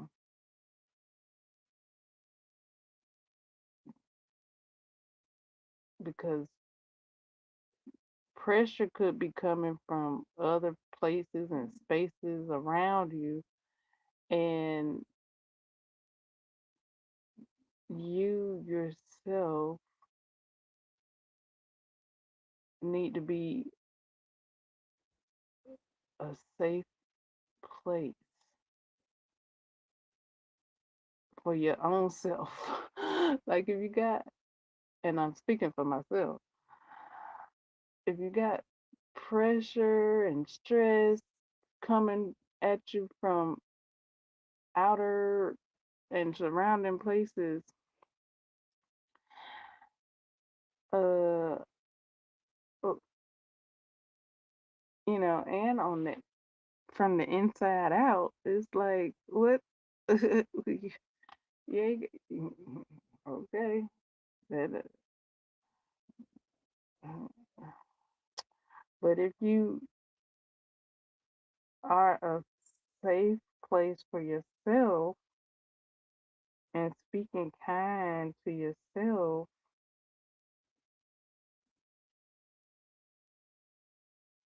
it really helps. It's really useful. Like you can get somewhere, you can feel better sooner, even in your situation and through the process. You ain't gotta kick yourself because somebody else kicking you. Okay, somebody else kicking you, somebody else trashing you. You ain't gotta help them. Let they gonna do that, and you know, be loving to yourself so that you can get that love from somewhere. Let it be from yourself. One, two, three. So yeah, I've been applying that, and I even had to apply it to what day it is now. Yeah, I even had to apply it to yesterday because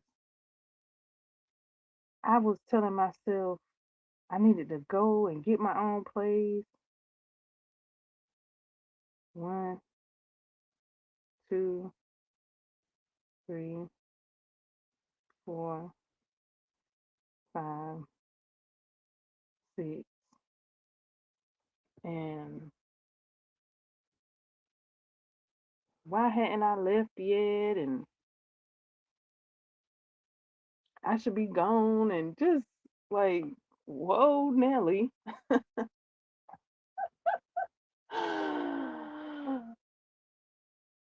And my foot was hurt. Oh, okay. See, I'm sharing a little bit too much. I'm sharing too much. But yeah, my body, you gotta be kind to your body because your body give you clues and all kinds of cues. And I I had an accident yesterday to where my foot wasn't at 100. Yet I was still trying to go get a place because I thought I needed to get my place right then and there.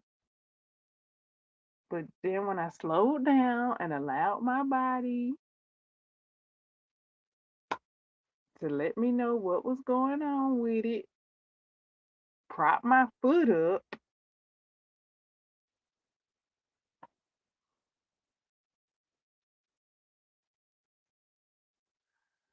then it was like I got steps I gotta do prior to that. Like it don't make sense to try and make a leap and skip these other steps that are necessary. You get there, and then they ask for this and ask for that, and then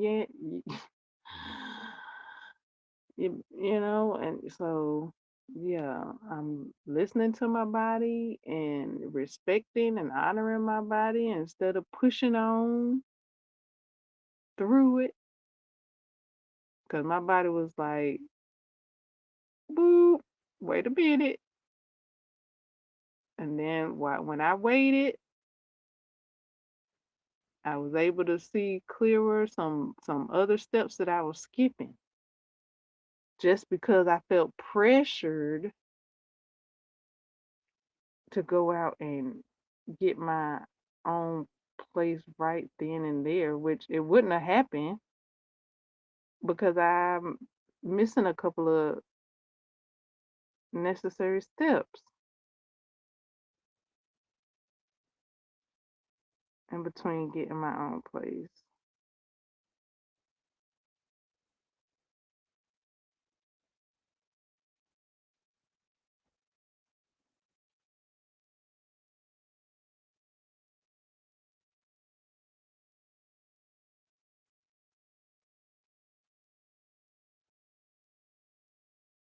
But yeah, you feel pressured from the outside and the situation, and just allow yourself to breathe, and then you're able to see the next step clearer. Uh, as far as my situation goes, two, one, two, three,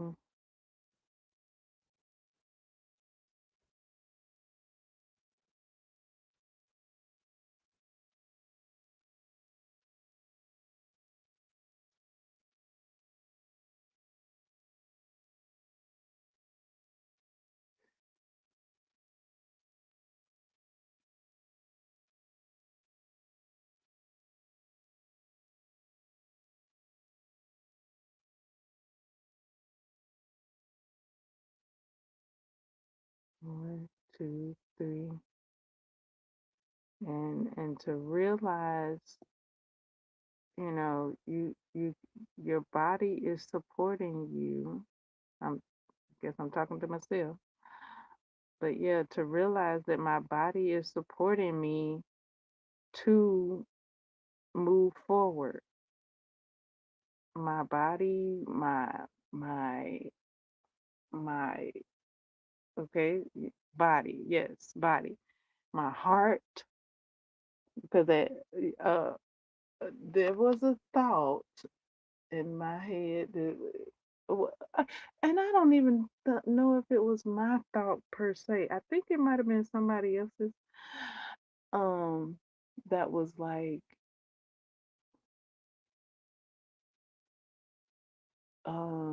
something about not being able to move forward, or uh not having the support to move forward, or something like that. I don't know. But I started thinking, because I kind of was feeling a little fatigued myself. That's a bit how why I didn't come online sooner. But I shook that off and was like, um,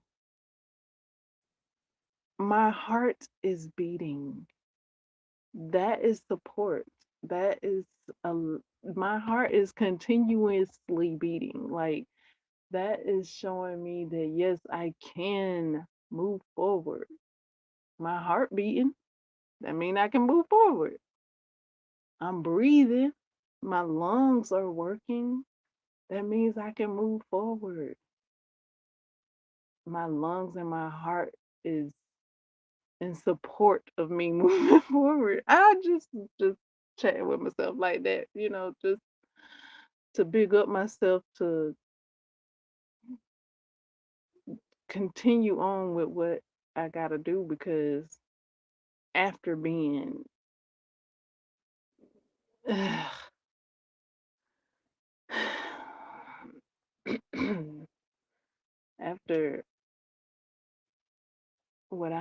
experience after having joy and then having that joy seeming like it was being taken away from me, I had to bring myself back to a joyous state. So I chose to see myself as the support that I need to continue on and move forward. Um, so yeah, I just started taking note. I started seeing the miracles that is me, which is my heart is beating. That must mean I can move forward. My heart beating. I'm still here. I'm breathing. You know, hey, my brain is telling my heart to beat, beat, beat, and and my brain is, functioning. My lungs, and I'm breathing. So all of these things are functioning. So in support of me functioning as well, to move on. Cause somebody was saying like they felt like they couldn't move on. With their situation, they felt like they couldn't, but by me hearing that and me feeling the way I was feeling, I kind of was feeling a bit distraught myself and kind of feeling like I might have needed to lay down and cry, but I didn't because I done already did that. That done been done already. I done that. I'm ready to move forward with a smile. I'm ready to move forward happily. Okay, like I done cried already. Like I cried already. I done that. Like, can I move? Can I phase on into the a new situation happily? Because I have noticed, like, um like as far as crying goes or feeling sad, um then here come a situation where perhaps things are good. I am so looking forward to things being good that I'm ready to smile at it. Like I like F wiping tears of sadness. Like I'm ready to embrace it and see it head on so that I can be joyous about what's coming. Like, hey, like I mean, if you can be sad and phase into good, you can also be happy and phase into good. So I'm choosing to be happy and phase into good. Or yeah, better. Um, so yeah, I was just hearing that and feeling how I was feeling because of what I had dealt with, and yeah, just came to the conclusion, my heart is supporting me, my lungs are supporting me, my body is supporting me, and go down the line, my brain is supporting me, my skin is supporting me, my legs is supporting me, my hands, my arms, my feet. And I just went down the line like that and started naming my body parts that was are in support of me moving forward and being happy. Uh, so I thought that was pretty cool to realize that I am supported. You know, it might not be a group of people, around me, as because some people see it as a group of people. You need a group of people around you, but if you don't have that group, you gotta be that group. Okay? Because you are there all the time. You the only one that's in every situation that you in. So you gotta see yourself as the support that you are. And that's what I'm choosing to see. I'm choosing to see that I done been there through every situation I'm done been in. I done been there. Maybe everybody else ain't been there, but I done been there. So I'm supporting myself. Oh yeah.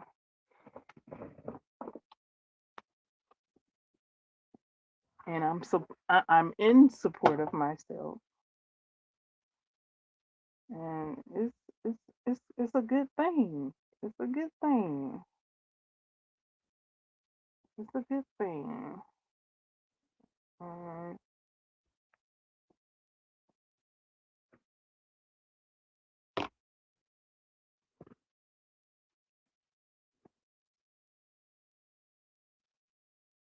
to be in support of yourself.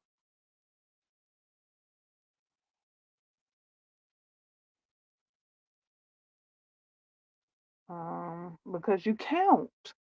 You count.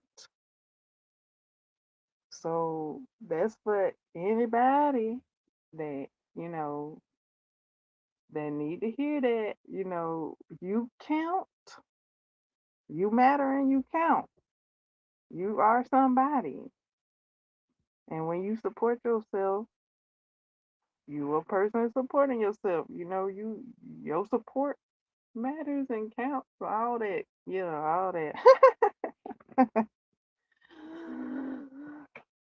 So yeah, that's been refreshing, renewing to me.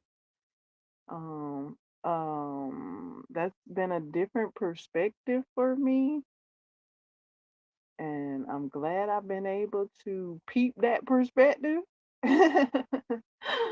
Like, yes, the possibilities.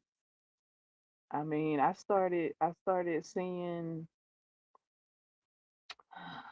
moving, what's it called? Move, places to stay, opportunities.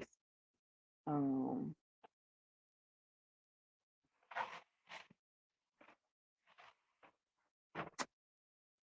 um, by allowing my surrounding areas to show me what's available, what's possible. Um, you know, with a little imagination, I started looking at places differently. Like, okay, well, it's not uh this on my list because I do got a list. I got specific place like sunset and all that. However, where I'm at, the places is like, hear me out. It might not be a sunset on the sand, but maybe you could have a sunset on the rooftop. What you think about that? How about that? So I just been looking at and allowing opportunities to show uh show me different perspectives, show me different possibilities and opportunities. Because at first I was just like, ah man, if it ain't a sunset on the sand, I don't know what to say, but yeah, um, like I said, like it's like, look, I know you want sunset on the sand, but hear me out. I got this rooftop, and I'm like, go on, tell me more. Oh goodness. So yeah, I am open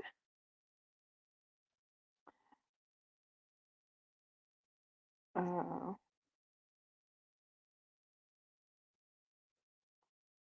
to what's here and what's now. It might not be sunset on the sand moment at this moment, maybe the next moment, but then not at this moment per se. I'm like, okay, so how is my area ready to show up for me? Like, you know, so I saw a few places, a few how to say a few prospects, and I favorited one because it had some things that were on my list.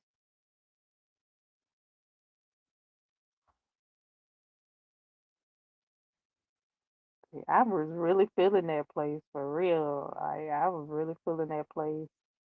I was like, that's my place right there. Like I could see myself in that place, especially if I could get on that roof and enjoy the sunset, because it looked like that's how the roof is made.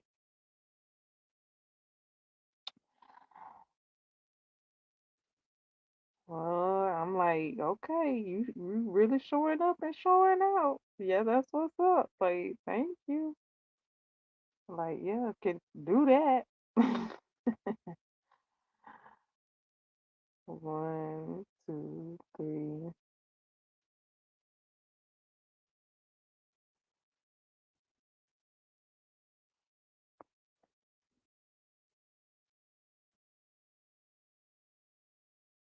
1, 2, 1, 2, 3. So yeah, I had to put in an application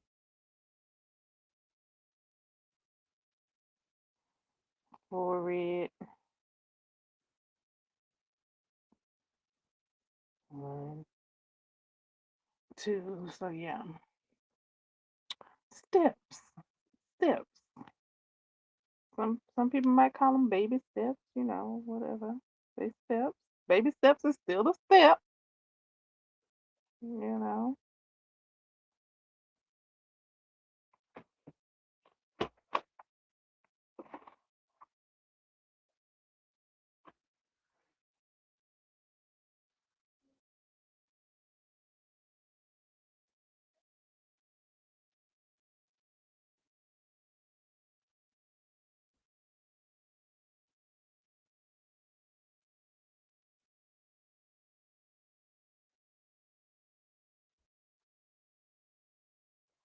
So congratulations on the steps being taken. 1, 2, 2.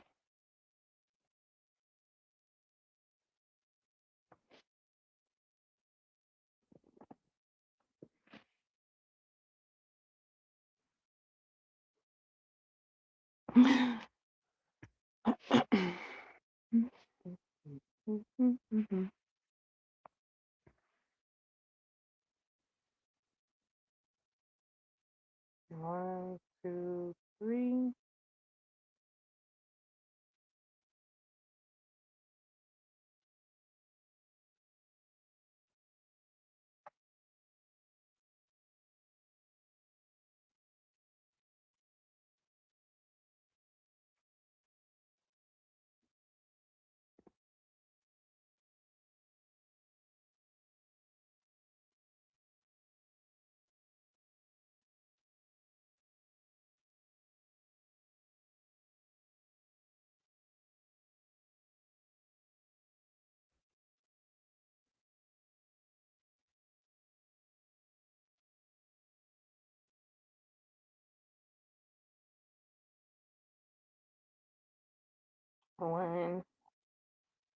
to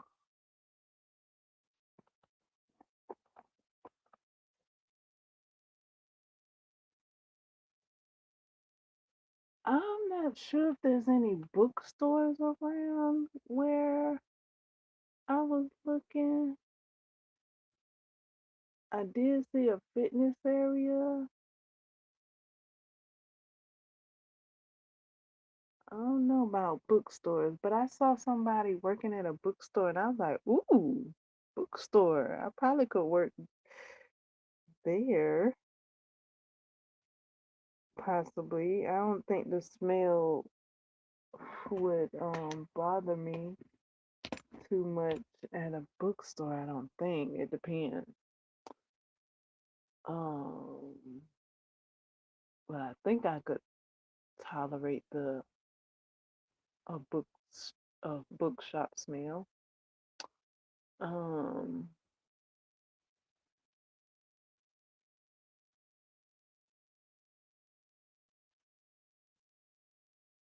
but yeah, somebody mentioned coffee shop. So I went looking for coffee shops in the area and I thought I knew one in the area which I would have to maybe walk, but that wasn't when I googled it, the one that I thought of thought I knew what didn't pop up that I could tell. That I could I didn't recognize it um in the Google search. Um but yeah, I was looking up coffee shops and did I look up bagel shops? I looked up coffee shops and I was looking around. I saw like a pet daycare. I saw a few things. I saw a few things that made me go, oh, the possibilities, they out there. They the possibilities abound. Like, but yeah, I looked at the coffee shop because that was my homework. That was my homework. So I made sure I did my homework sooner than later, like I did the previous week for my homework. Um, so yeah, I was on it. I was on it this this this time after the class. I looked up the coffee shop to see what was close to me.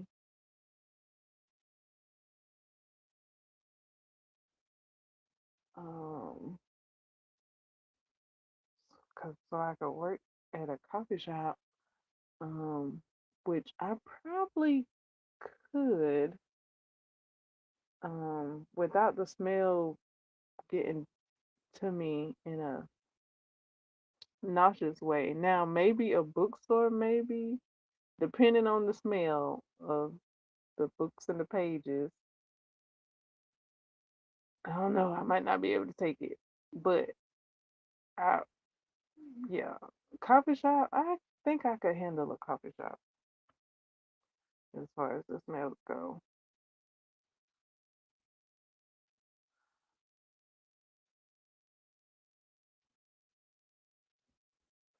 So yeah, I got my homework done for the master class. One, two, one, two, three.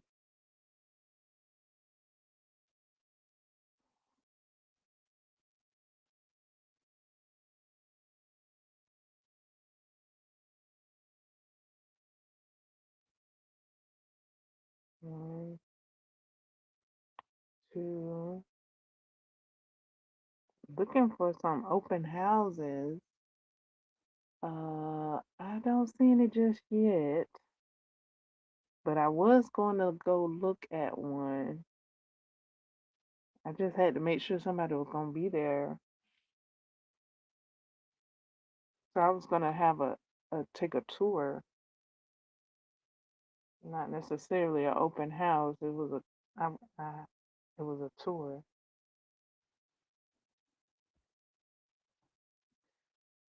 So yeah, looking up forward to some open houses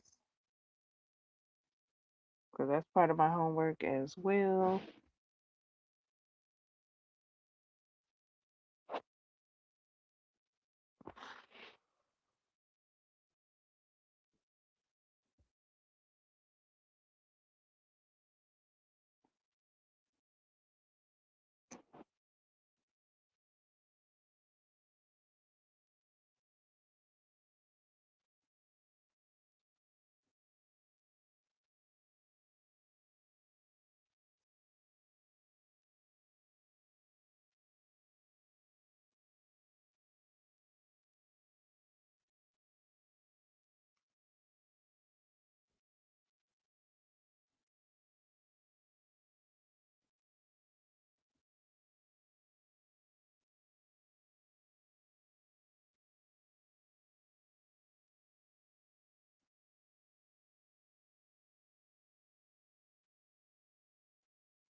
Coming up on the end of this row. One, two, three.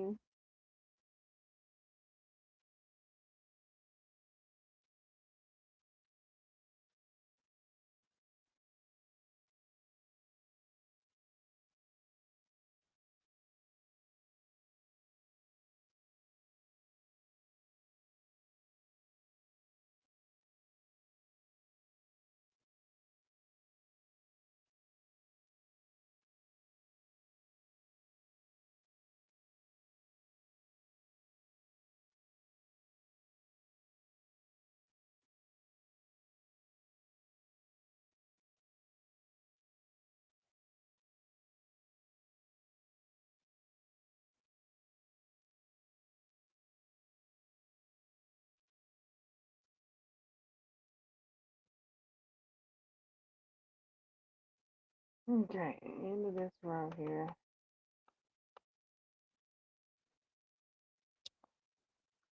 One, two, three, four.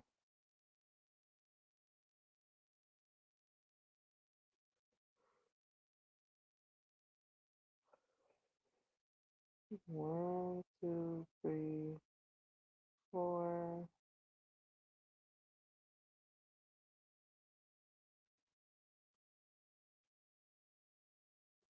One, two, three, four. Trying to get into this.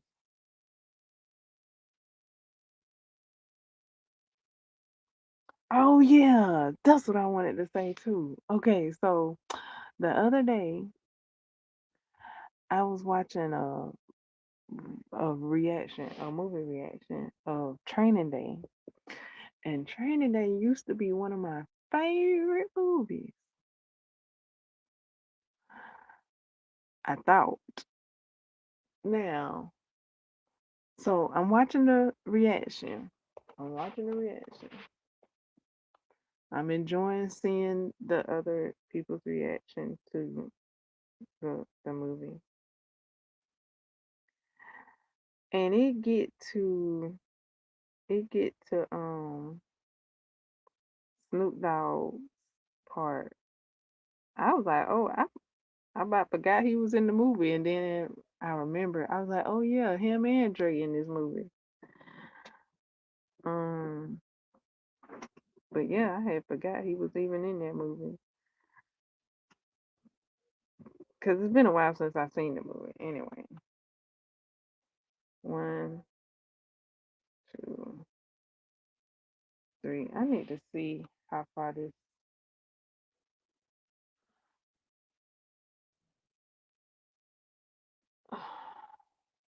sleeve is gotten because it's looking pretty good. Um, Let me do a couple of stitches and then I'm gonna set it down and measure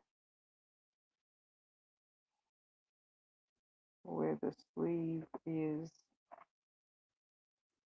on my sleeve. I know I've only done like a few, what you call it, but I like to check the length of the sleeve from time to time. So I'm watching the reaction on Trinity and it gets to Snoop Dogg part. And I already know what's coming up after Denzel catches up with Officer Hoyt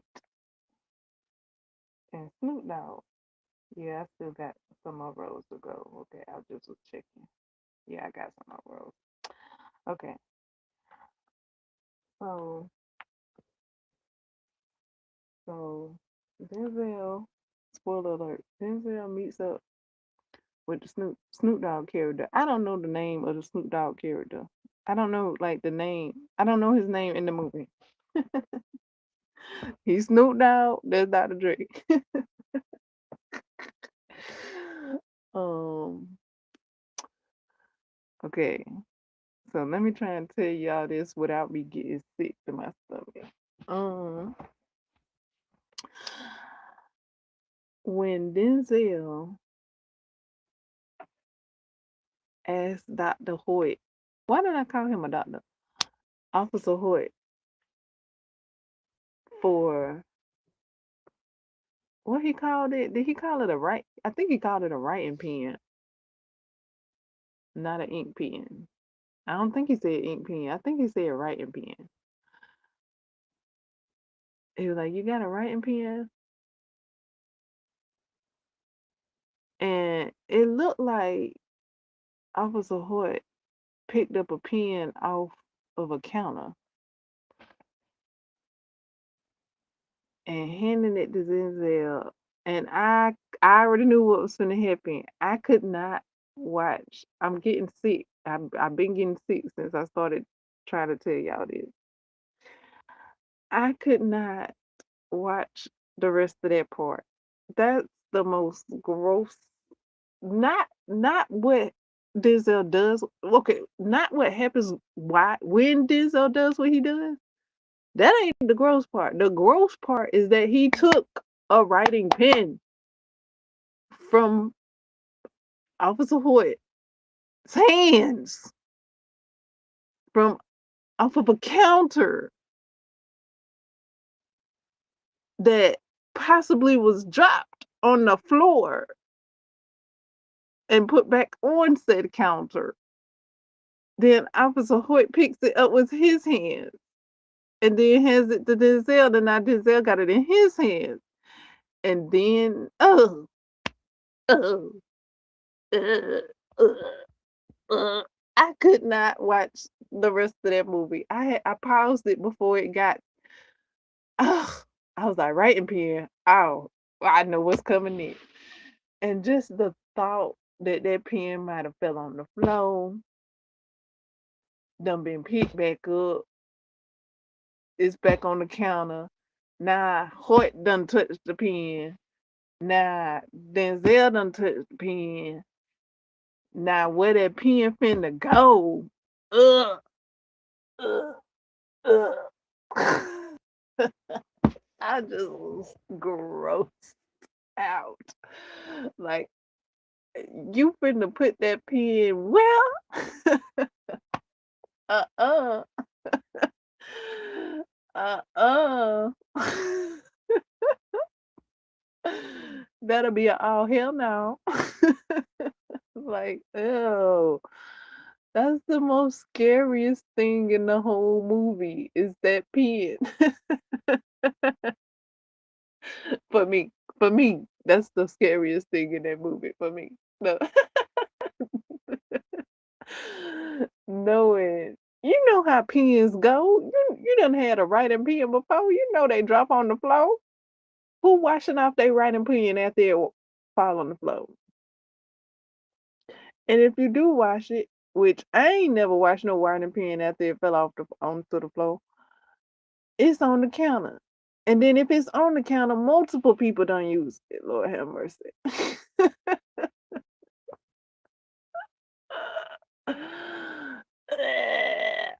Oh my goodness. Yuck. Ugh. That pen was the most sickest thing. Not what happens, you know, because of the entry of the pen. I know that happens. Like I ain't sick by that. I'm sick by the pen itself. Like it ain't no new pen. And then if it is a new pen, it still probably got like residue on it from the factory. I couldn't get over that pen. And I had a problem with the pen the other times I had seen the movie too. It's just this particular time I couldn't I couldn't I couldn't I couldn't let it fly. I just was done. I'm like, yuck. Like no, not the pen, not the public pen. No, not that. No, not the public pen. Not the community property pen, Lord. No, no, no. I'm making up these terms right now just on the live stream. I wasn't thinking all them different terms, but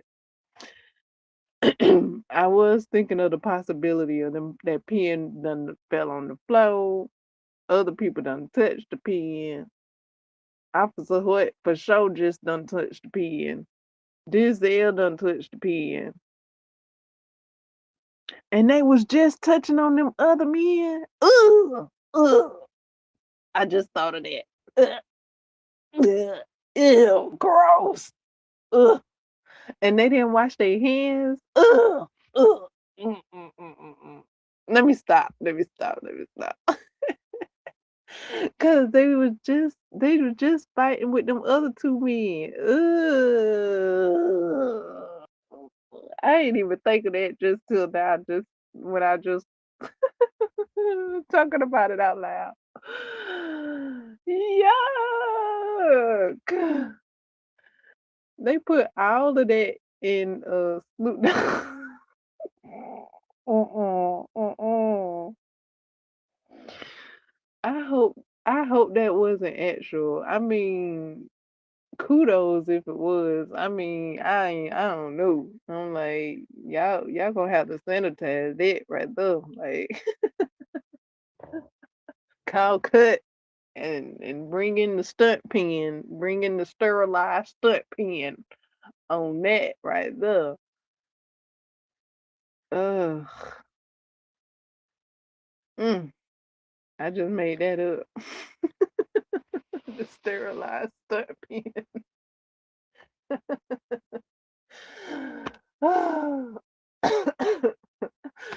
Ugh. Ooh, I wouldn't mind seeing a behind the scene for that. Like Was there a sterilized stunt pen that was called in to do that scene? Because ugh, ugh, if it wasn't, ugh. I mean, what are you gonna do? The movie already done. The movie already done. He did it. He a G, I guess. If it wasn't a sterilized stunt pen that came in, he a G. I mean, literally, you know. So I guess he. I don't know. I don't know. I want to know if he had a problem with a writing pen being on the counter, being picked up by Officer Hoyt and handed to Denzel. I want to know if he had a problem with that, or like, was that just, I don't know, because movie magic, maybe that didn't actually happen how we see it on screen. So perhaps there's some movie magic, hopefully, because I don't know how them scenes work. So hopefully there was some movie magic that happened to where that wasn't an actual factual situation scenario. There was some movie magic, perhaps. I feel better thinking that it was some movie magic behind the scenes that went on that made the scene look like that's what happened.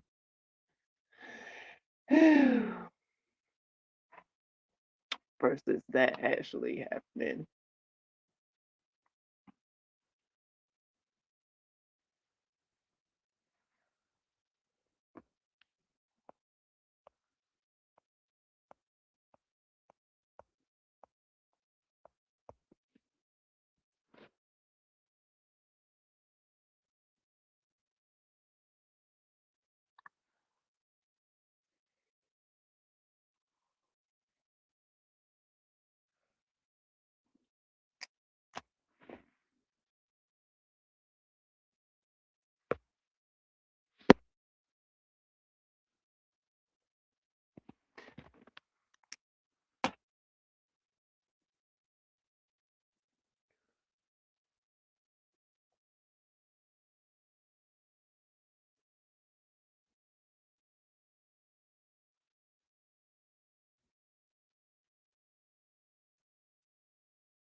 Speaking of Officer Hort, that it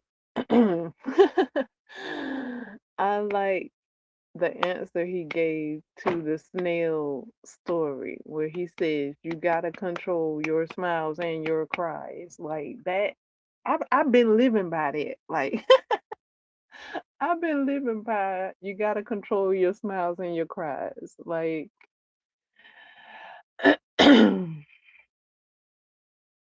even that story where that's being told, and you got the snail that done been kicked to the high grasses, and the shell broken, and the snail makes it back up, and then the man saying to the snail, what the hell are you doing here? I mean, all of that's parallel. And then when Officer Hart says, you gotta control your smiles and your cries. I've been controlling my smiles. Like, you know, it, he ain't lied. I tell you, like, yeah, I mean,